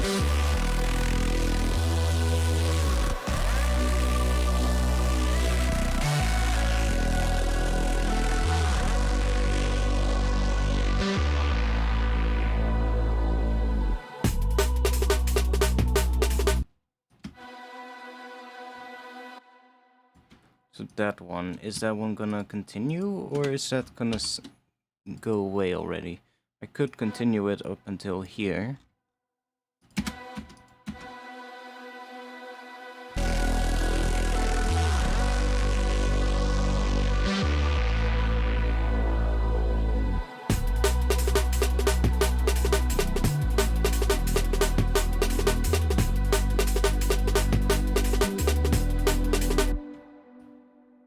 Oh.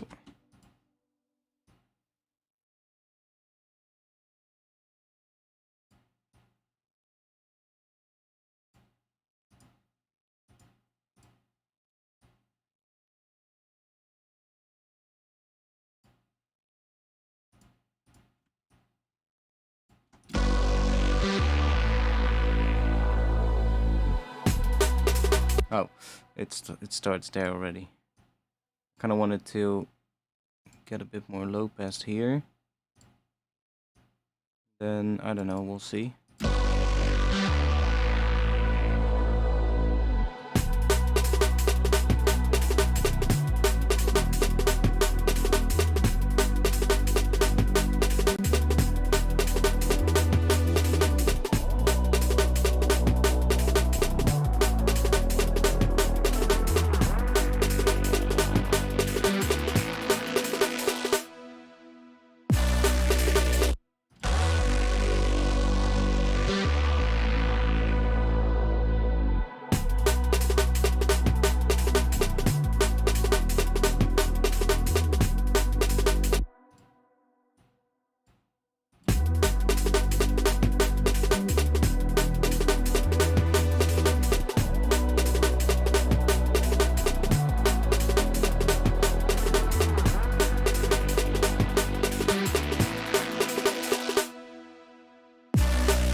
It's still, obviously, there's too much sidechaining happening, actually.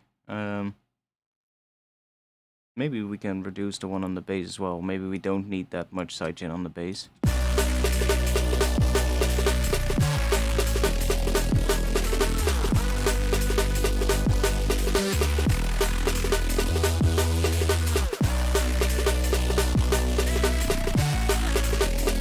Okay, let's see.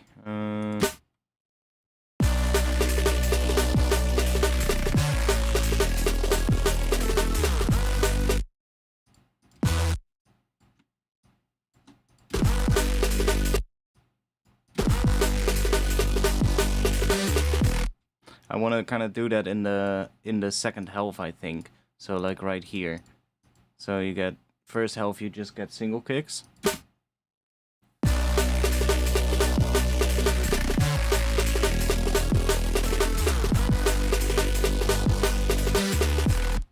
And maybe even a single kick again here.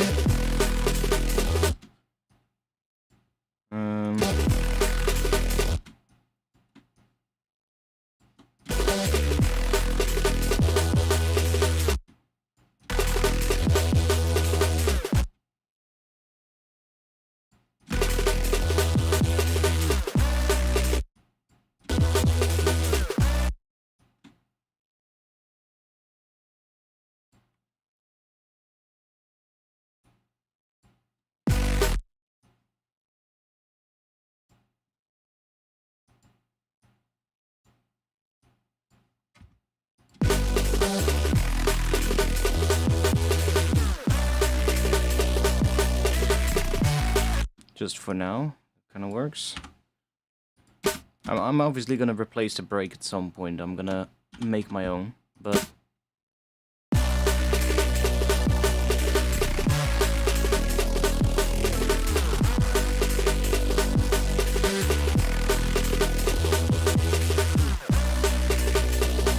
maybe even double kick here as well.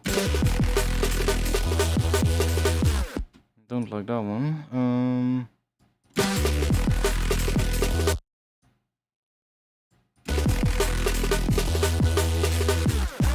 That's better.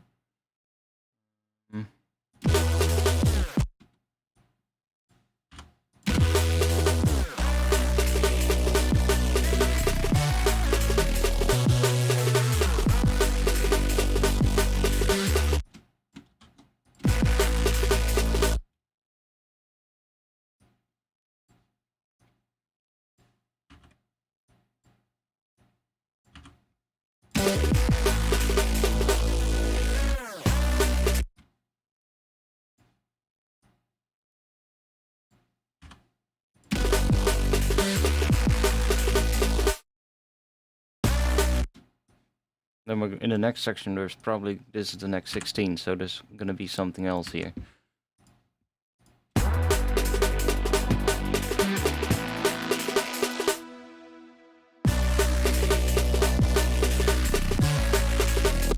Limiter was off as well all this time, but whatever.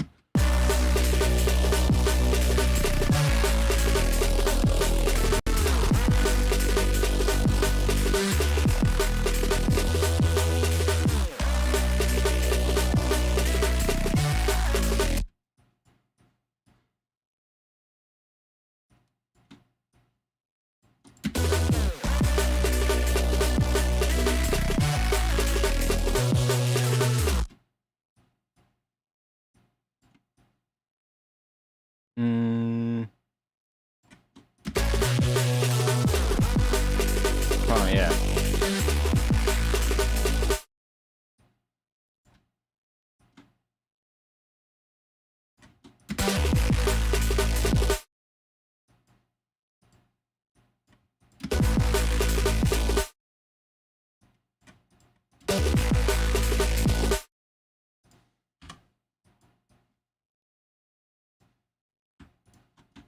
Save. I haven't saved in a while.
Little shameless plug, if you want to have these, go to my Patreon.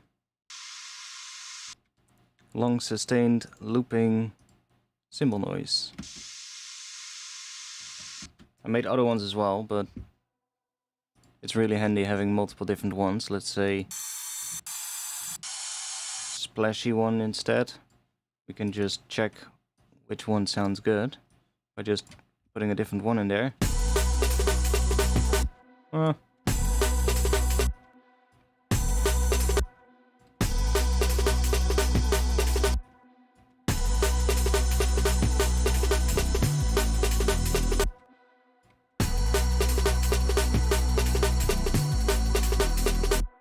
Maybe one of the percussion ones. Oh, that one sounds good. Let's put that one in there.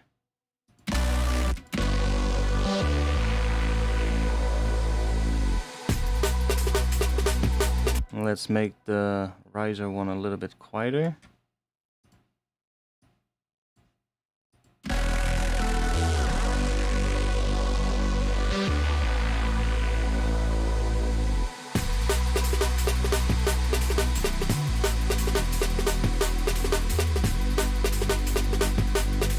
It's a little bit different than regular white noise. They're just basically made from taking a percussion sound and just running that through a reverb that I frozen, that I freezed, frozen, I guess, and then I high passed it, so you get like really long sustained noise sounds. It's just nicer than white noise, in my opinion.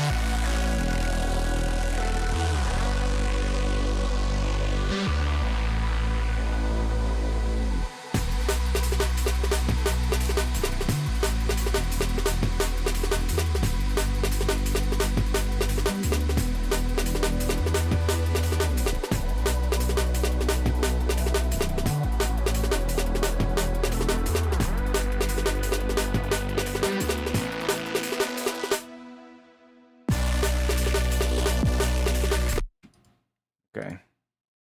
So one issue right now is that on the drop it sounds quieter than in the intro. That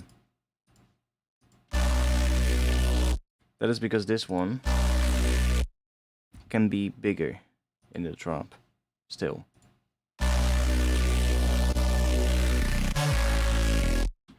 Or it needs to be smaller in the intro. One of the two.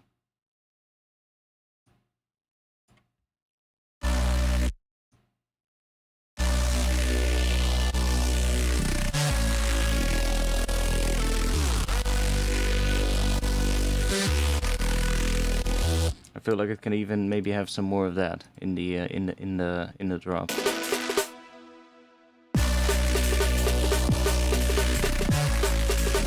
Not too much, and it feels like it needs more sub in the drop as well. Which right now it's gonna be going into the. I'm just boosting it, which you shouldn't do, but I'm just doing that real quick to see what we get. Like it needs more.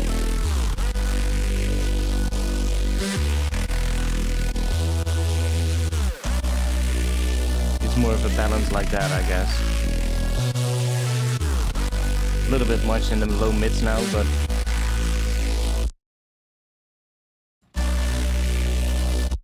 versus what it is. Right? It needs a bit of, I don't know, a bit of shaping, maybe a bit of multi-bend something. I can try taking, let's try taking, I'm just gonna put saturated on the end here with soft clip on. And let's grab, this either is gonna work or it's totally not gonna work. Let's try a Saturn.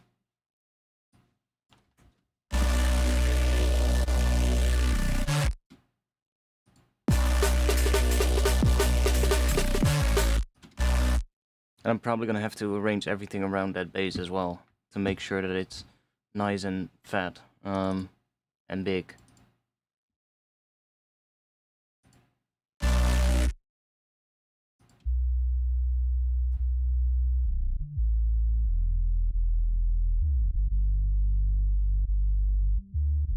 Sub is good. Completely mono. That's nice.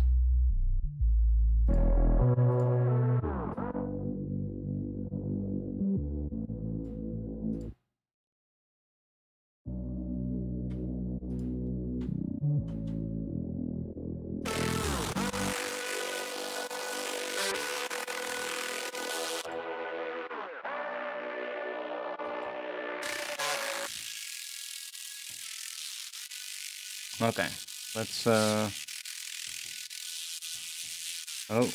not the panning, please.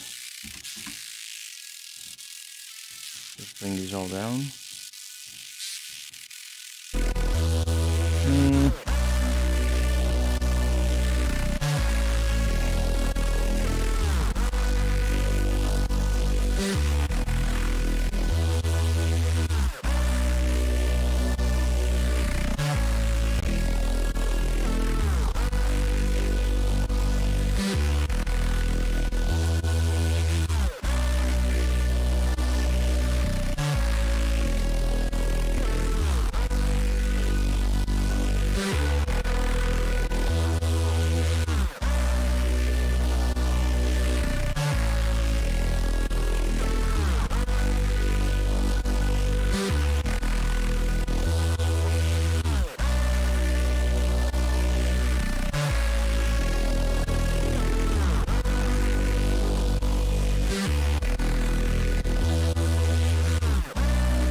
Actually don't mind that.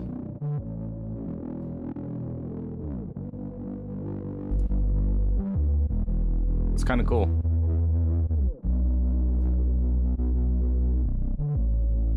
Like that, maybe.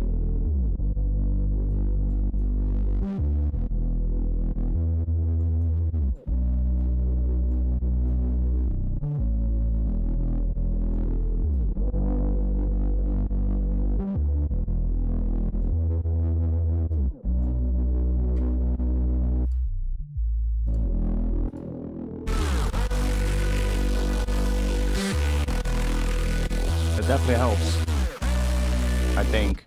So let me quickly do this so I can A/B.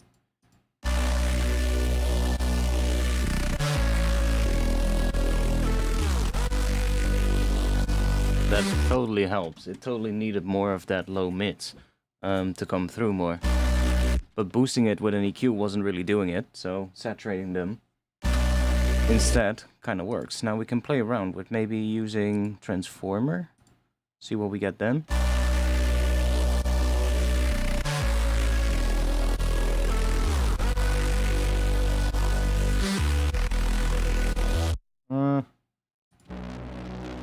It's a bit more like that. Saturation. Amp. Tape could also be cool.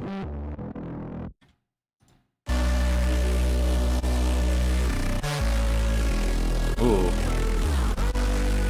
100% mix. Actually sounds pretty big.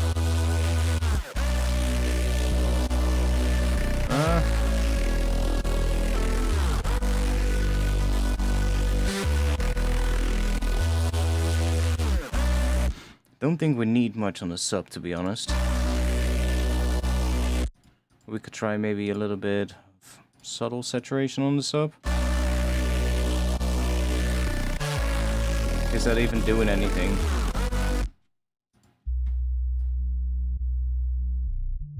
Oh, okay.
how much is this gonna help?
We'd really have to inspect that to see if it really makes much of a difference. Let's boost it a little into the saturator, see what we get.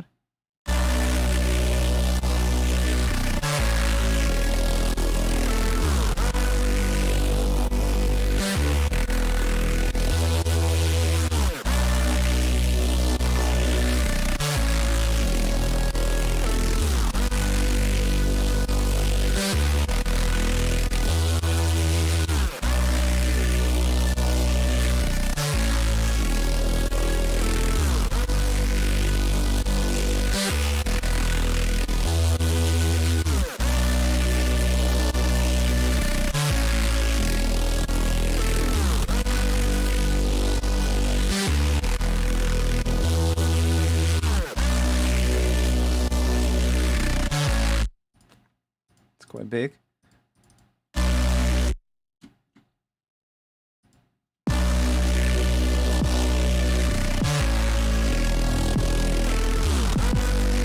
Kick is still really unprocessed, so it's a bit...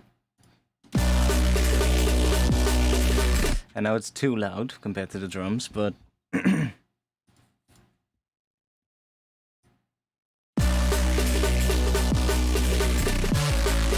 There's also no sidechain on the snare, so that kind of is also fine. Yeah,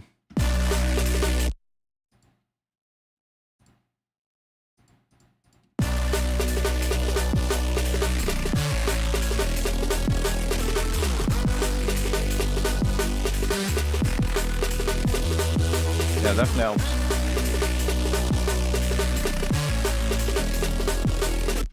It's not perfect, but it definitely helps.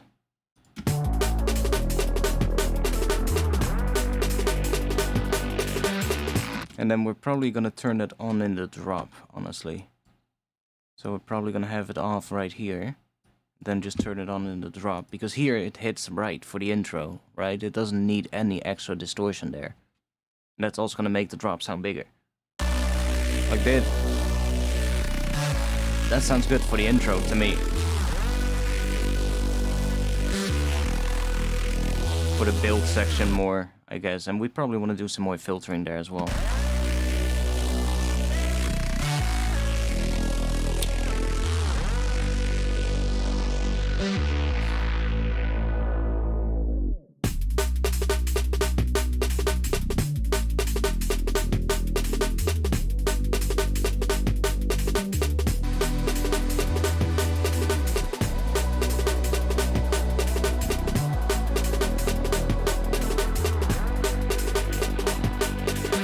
I mean, I can quickly add a sidechain for the snare. I just have to do it manually because I don't have a MIDI snare in here. But if I just do that, then I can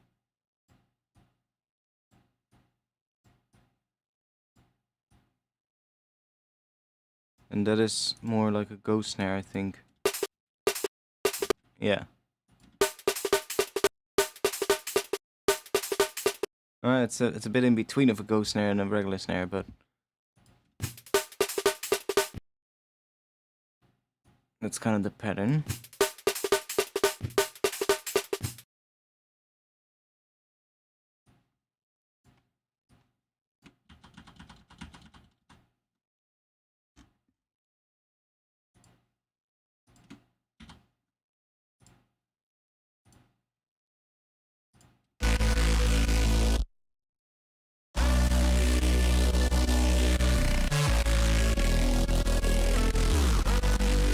See, so now it's sidechained to that as well.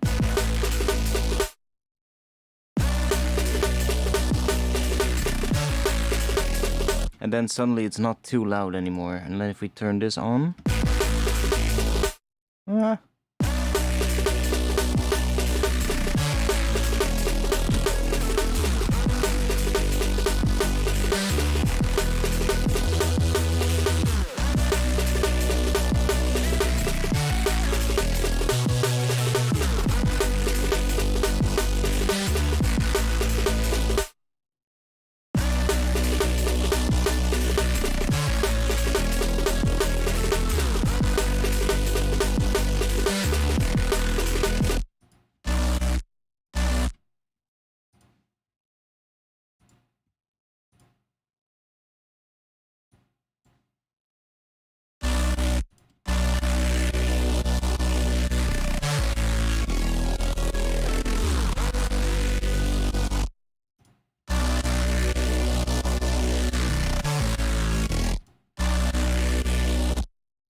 That's so weird, but I love it.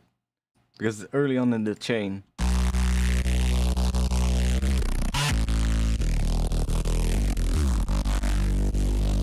all kinds of weird shit with this thing.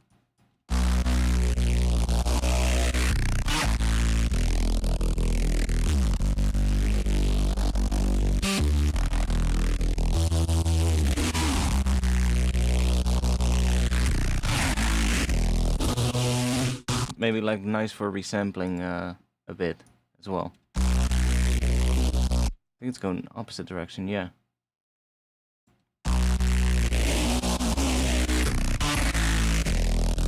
Ooh. Did you hear that there?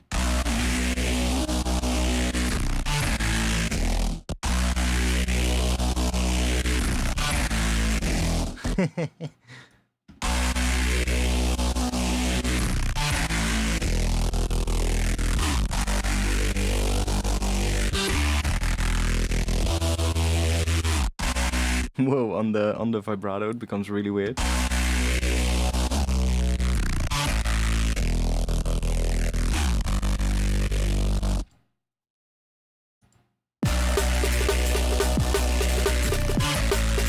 It's like nice for resampling more. What I could also try is having a serum effects, so like later in the chain somewhere when it's on both of these. But it's kind of still cool for like resampling the hell out of this. We can also have the mix down here and then bring this in when we want to. That's also kind of helpful. So we can like bring that in if we want it on those higher bits, for instance. Like on this thing, we can, for instance, have the mix up. We get that weird tone instead of that. but then we can really decide where it comes in.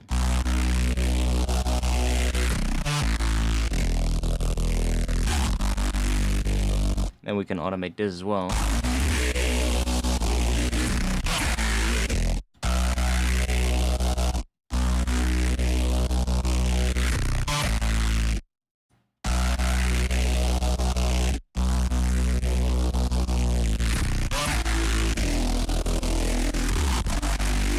So weird.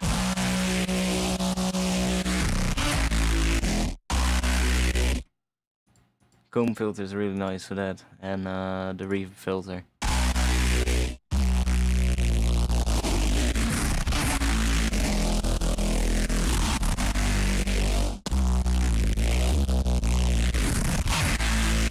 Get really weird.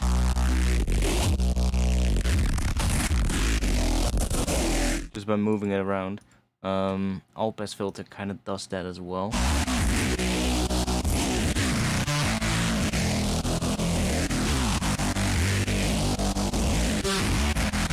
Kind of sounds like it's pitching almost, which is really interesting. Almost if you move this around, it can sound like you're doing pitch bends. See?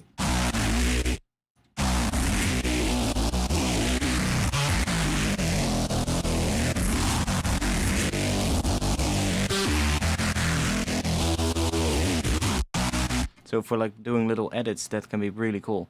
You can do like, as long as it's on one position, it's not really changing the sound too much. But as soon as you then start messing with it, it starts doing all kinds of weird things. And that's kind of cool.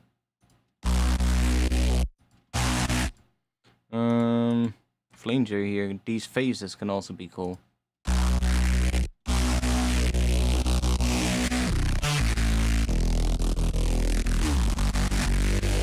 Like if you can get the notches in a position where they are sort of like in the right spot with the rest of the sound, and then get the key tracking amount right, so that it follows that on the different notes, then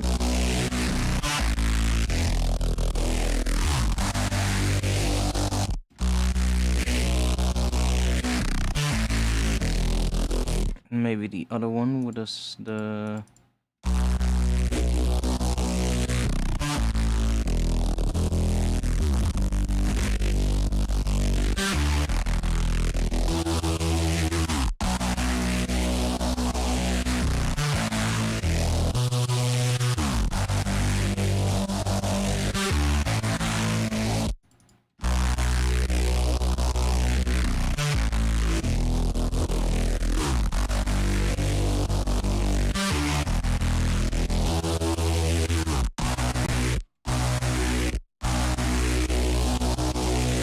like, you don't even hear much of a difference anymore between this and this.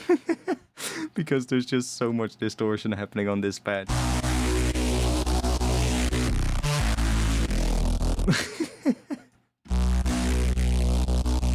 See, like, this is completely overblown, but if we put it here,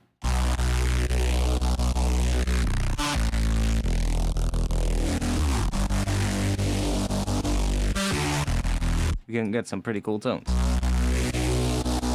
Maybe 24.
Bit of an annoying high frequency coming up on that high note, which is maybe I'll actually have to automate an EQ at some point to get the right tone on all of the different notes, because it moves around so much. Like it's moving around so much. It's just.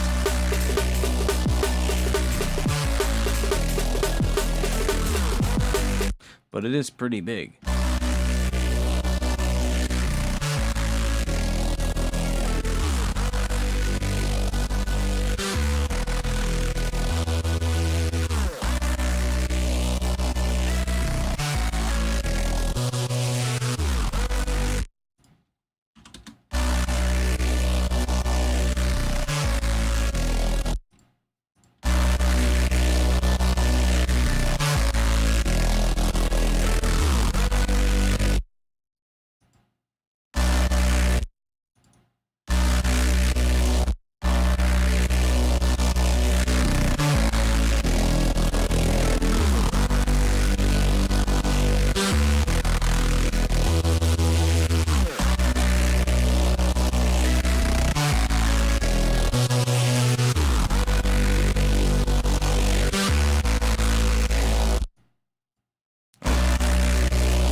Is a bit obnoxious, that one right there.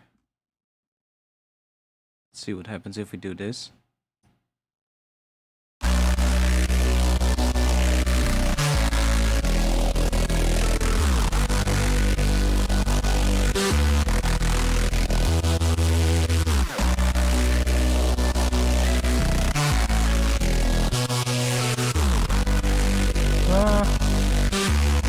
Kind of works.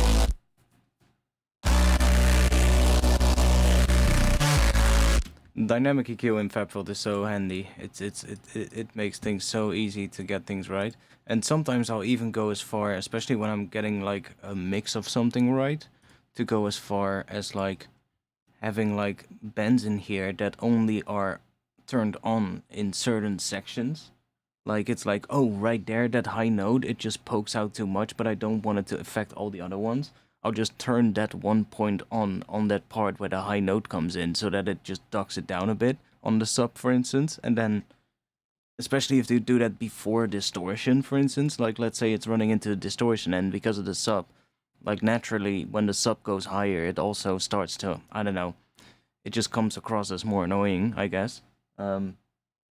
So just getting it a little bit quieter then on that note is just really nice, and sometimes just automating an EQ like that just makes things work. Especially when a sound is this big.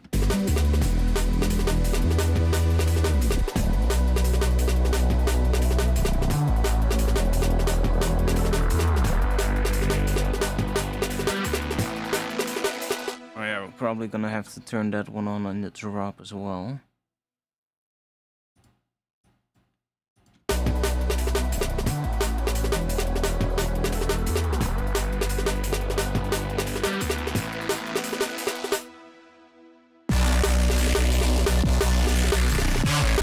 Bit too much now.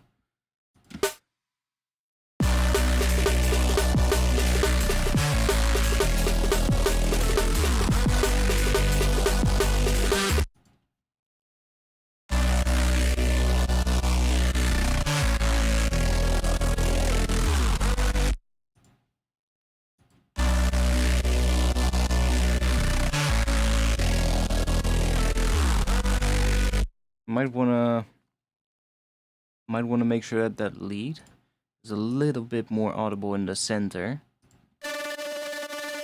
because when it layers with the Reese, you can still hear it, but it is losing a little bit of power. So that's something that I would probably want to work on a little bit. But there is already a good amount of mid-side processing happening on the Reese here. There's a rack right here with mid-side processing. Like if I don't have that on, and then play it in stereo, It's not that bad.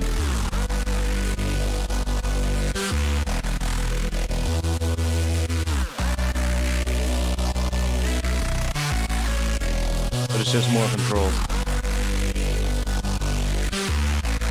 And what this is mostly doing here is it's limiting the sides. So we have this off, and then see how much more even volume the sides suddenly become, and that's kind of what this is doing. And then here we have something to change the level of the sides. I want more or less. Oh no, that's the entire thing. That's just a level for the entire thing, my bad. If I want to do that, then I should do this.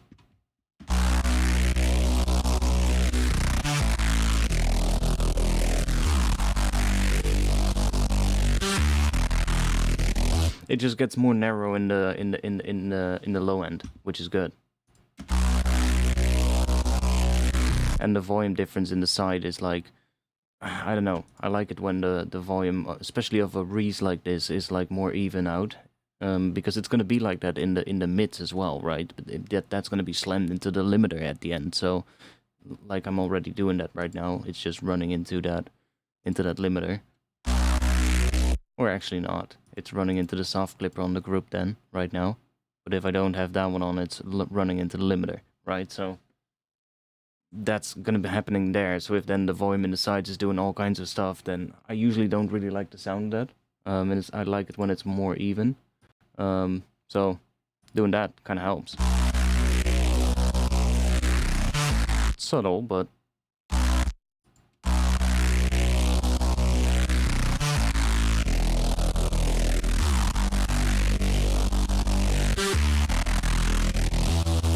definitely works. And I also used a really short release on the limiter, so it actually starts distorting even more, which is kind of cool. If we listen to just the sides, listen to how much it's also adding in terms of distortion. It's kind of cool, because that is because of that really fast limiter time.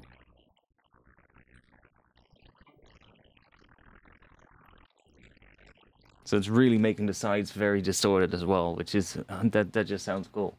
It adds a really nice amount of grit, yeah. It's a really handy thing. Just set the look ahead to 1.5, so it's the shortest, and then bring the release all the way down. So just turn auto off, and then you get that really crunchy sound.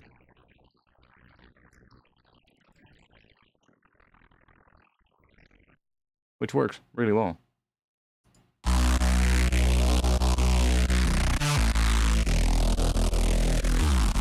Now the bass is nice and wide, but in mono it still sounds big.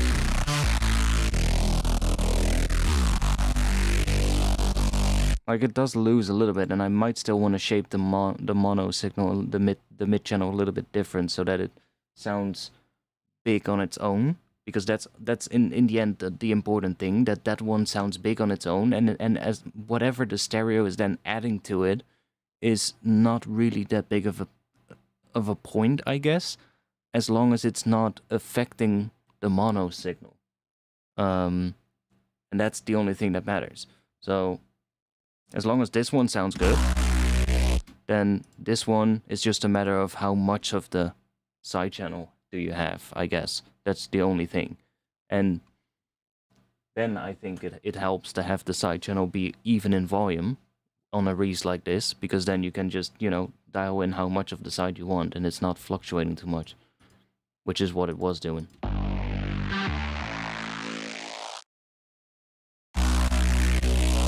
And you can kind of see it's only even in the drop when the bass is fully open, because in the intro here, when the bass is low passed, you can also see that there's a lot less width, and that's because there is less width in the sides there. See, it's almost mono here. Only on the higher pitch bend there's some side information coming in, and as it opens up, you can see it becomes wider.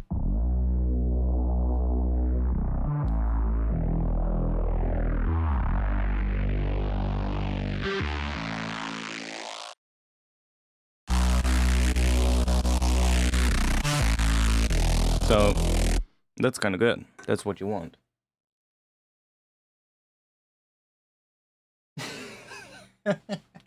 Heck yeah. I managed to get ChatGPT to provide me Python code to generate the MIDI. Nice. I told you. Tell it to write a script to generate the MIDI or something, and it will probably do it. I guess Python is another good option, yeah. See, that's what I mean. It's pretty sick what you can do with it already.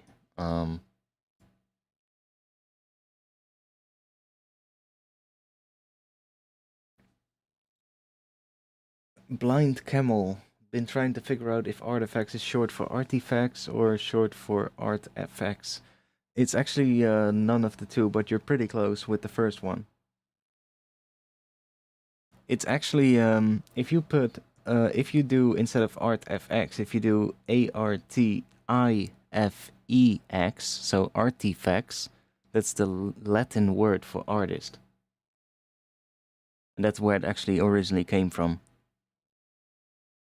It's when I still had aspirations of becoming a graphic designer, or more specifically, I was just drawing a lot as a kid, and everybody was asking, "What do you want to be when you grow up?" And I was like, "I don't know, I guess draw."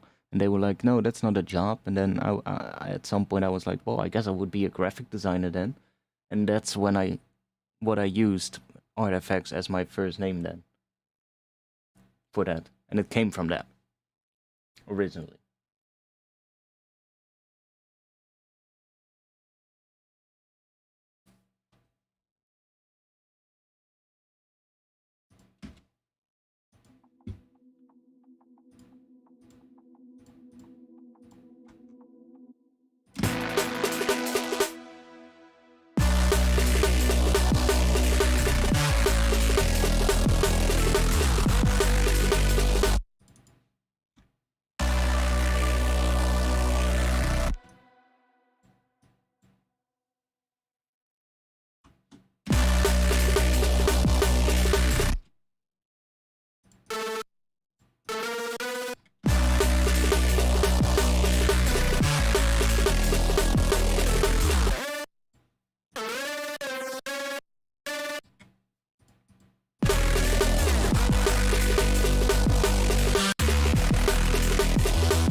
It has a bit too much high end now, which is also the Saturn, I think.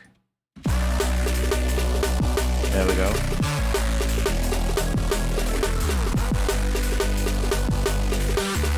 Because the drums are going to be taking up high end as well, so we don't need that much high end in the bass.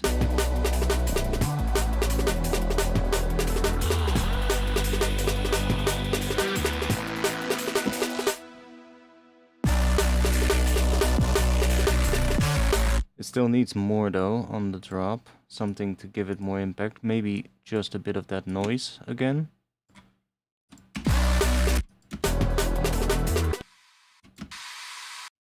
Maybe a different noise, something more high-passed. Let's just duplicate that channel.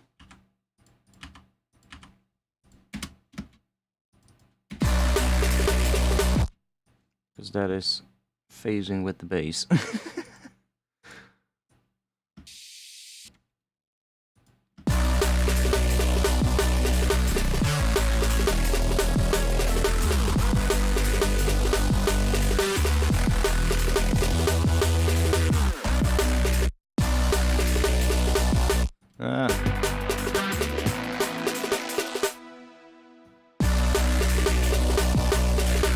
I don't really like that.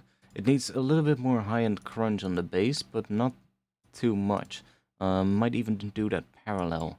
So just so that I can give it whatever it needs. What was this doing? Oh, that was that one. Why did I turn it off?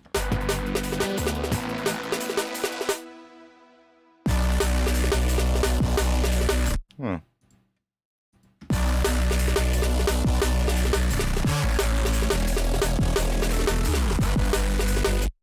Maybe a bit of this here.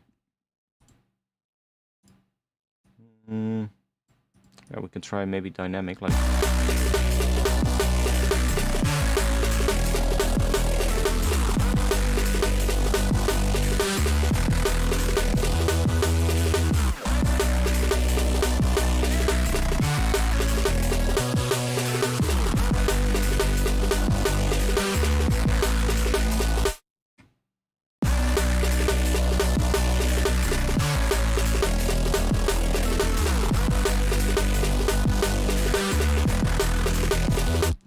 It's really going to be all depending on how the mix is going to sit at the end. It's probably going to be more important that I move on.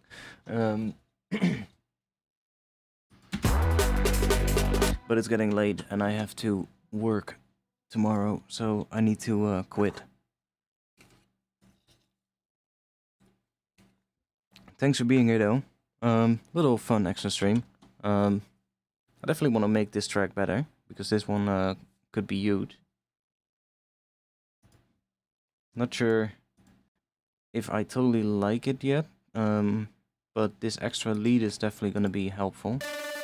Maybe a different sound for it, but something in the sort of like the reign of that kind of thing is what we need. And something here was also... What is that? Oh, these two.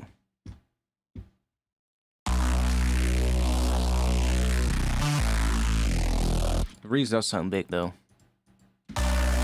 I think if the mix is right around it, then it's basically gonna be good. I might even... For some reason I think it might even be cool if the lead comes in later, but...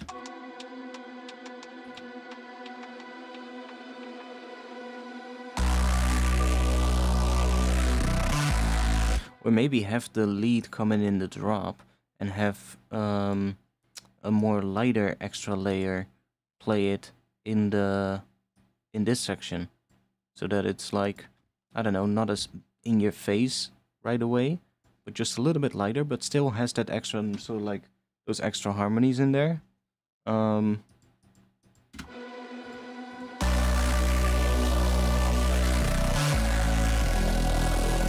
Like maybe even let's just quickly try out doing this and seeing what that would sound like.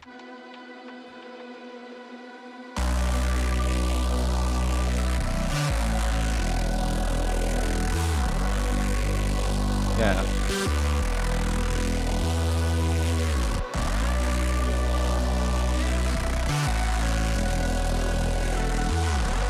Maybe even something like that. You know? Just needs a bit more movement in general. Because that sound is so big, you don't want to have it sustained for too long and without any movement, because the longer you do that, the less powerful it's gonna sound. And it really is gonna get its weight from, like, also, I guess, moments of silence. So there might be some things to think about with that. Like maybe taking that bass out for just a little moment and having, like, I don't know, even if it's just a different bass sound, could be like some resampled bass hits from like just one note of that Reese, just running that through some crazy processing to get like some interesting tones and interesting things that we then put in a sampler, so you can like make some percussive hits out of it, just to break things up, or just make a different patch for like the percussive sounds. But having like some gaps and some breaks in the bass will help to then make the next hit feel bigger again. So I guess I'm gonna have to do some stuff like that as well. But I like the vibe of where this thing is going. So thanks. I'll be back on Friday, 8:30 p.m. MSM time. Hope you have a good night. Somebody is sneezing. I don't know where, but I heard somebody sneeze. Thanks for being here. Replay it one last time. I will, and I'll probably have the drop loop as well, because why not? Anyways, thanks. 2 minutes, no bother. What? Yeah, it's not long. I'll play it. Anyways, thanks for watching, and I'll see you all in the next one. Join the Discord. Link is in the chat in just a bit. And I'll see you all in the next one. Peace.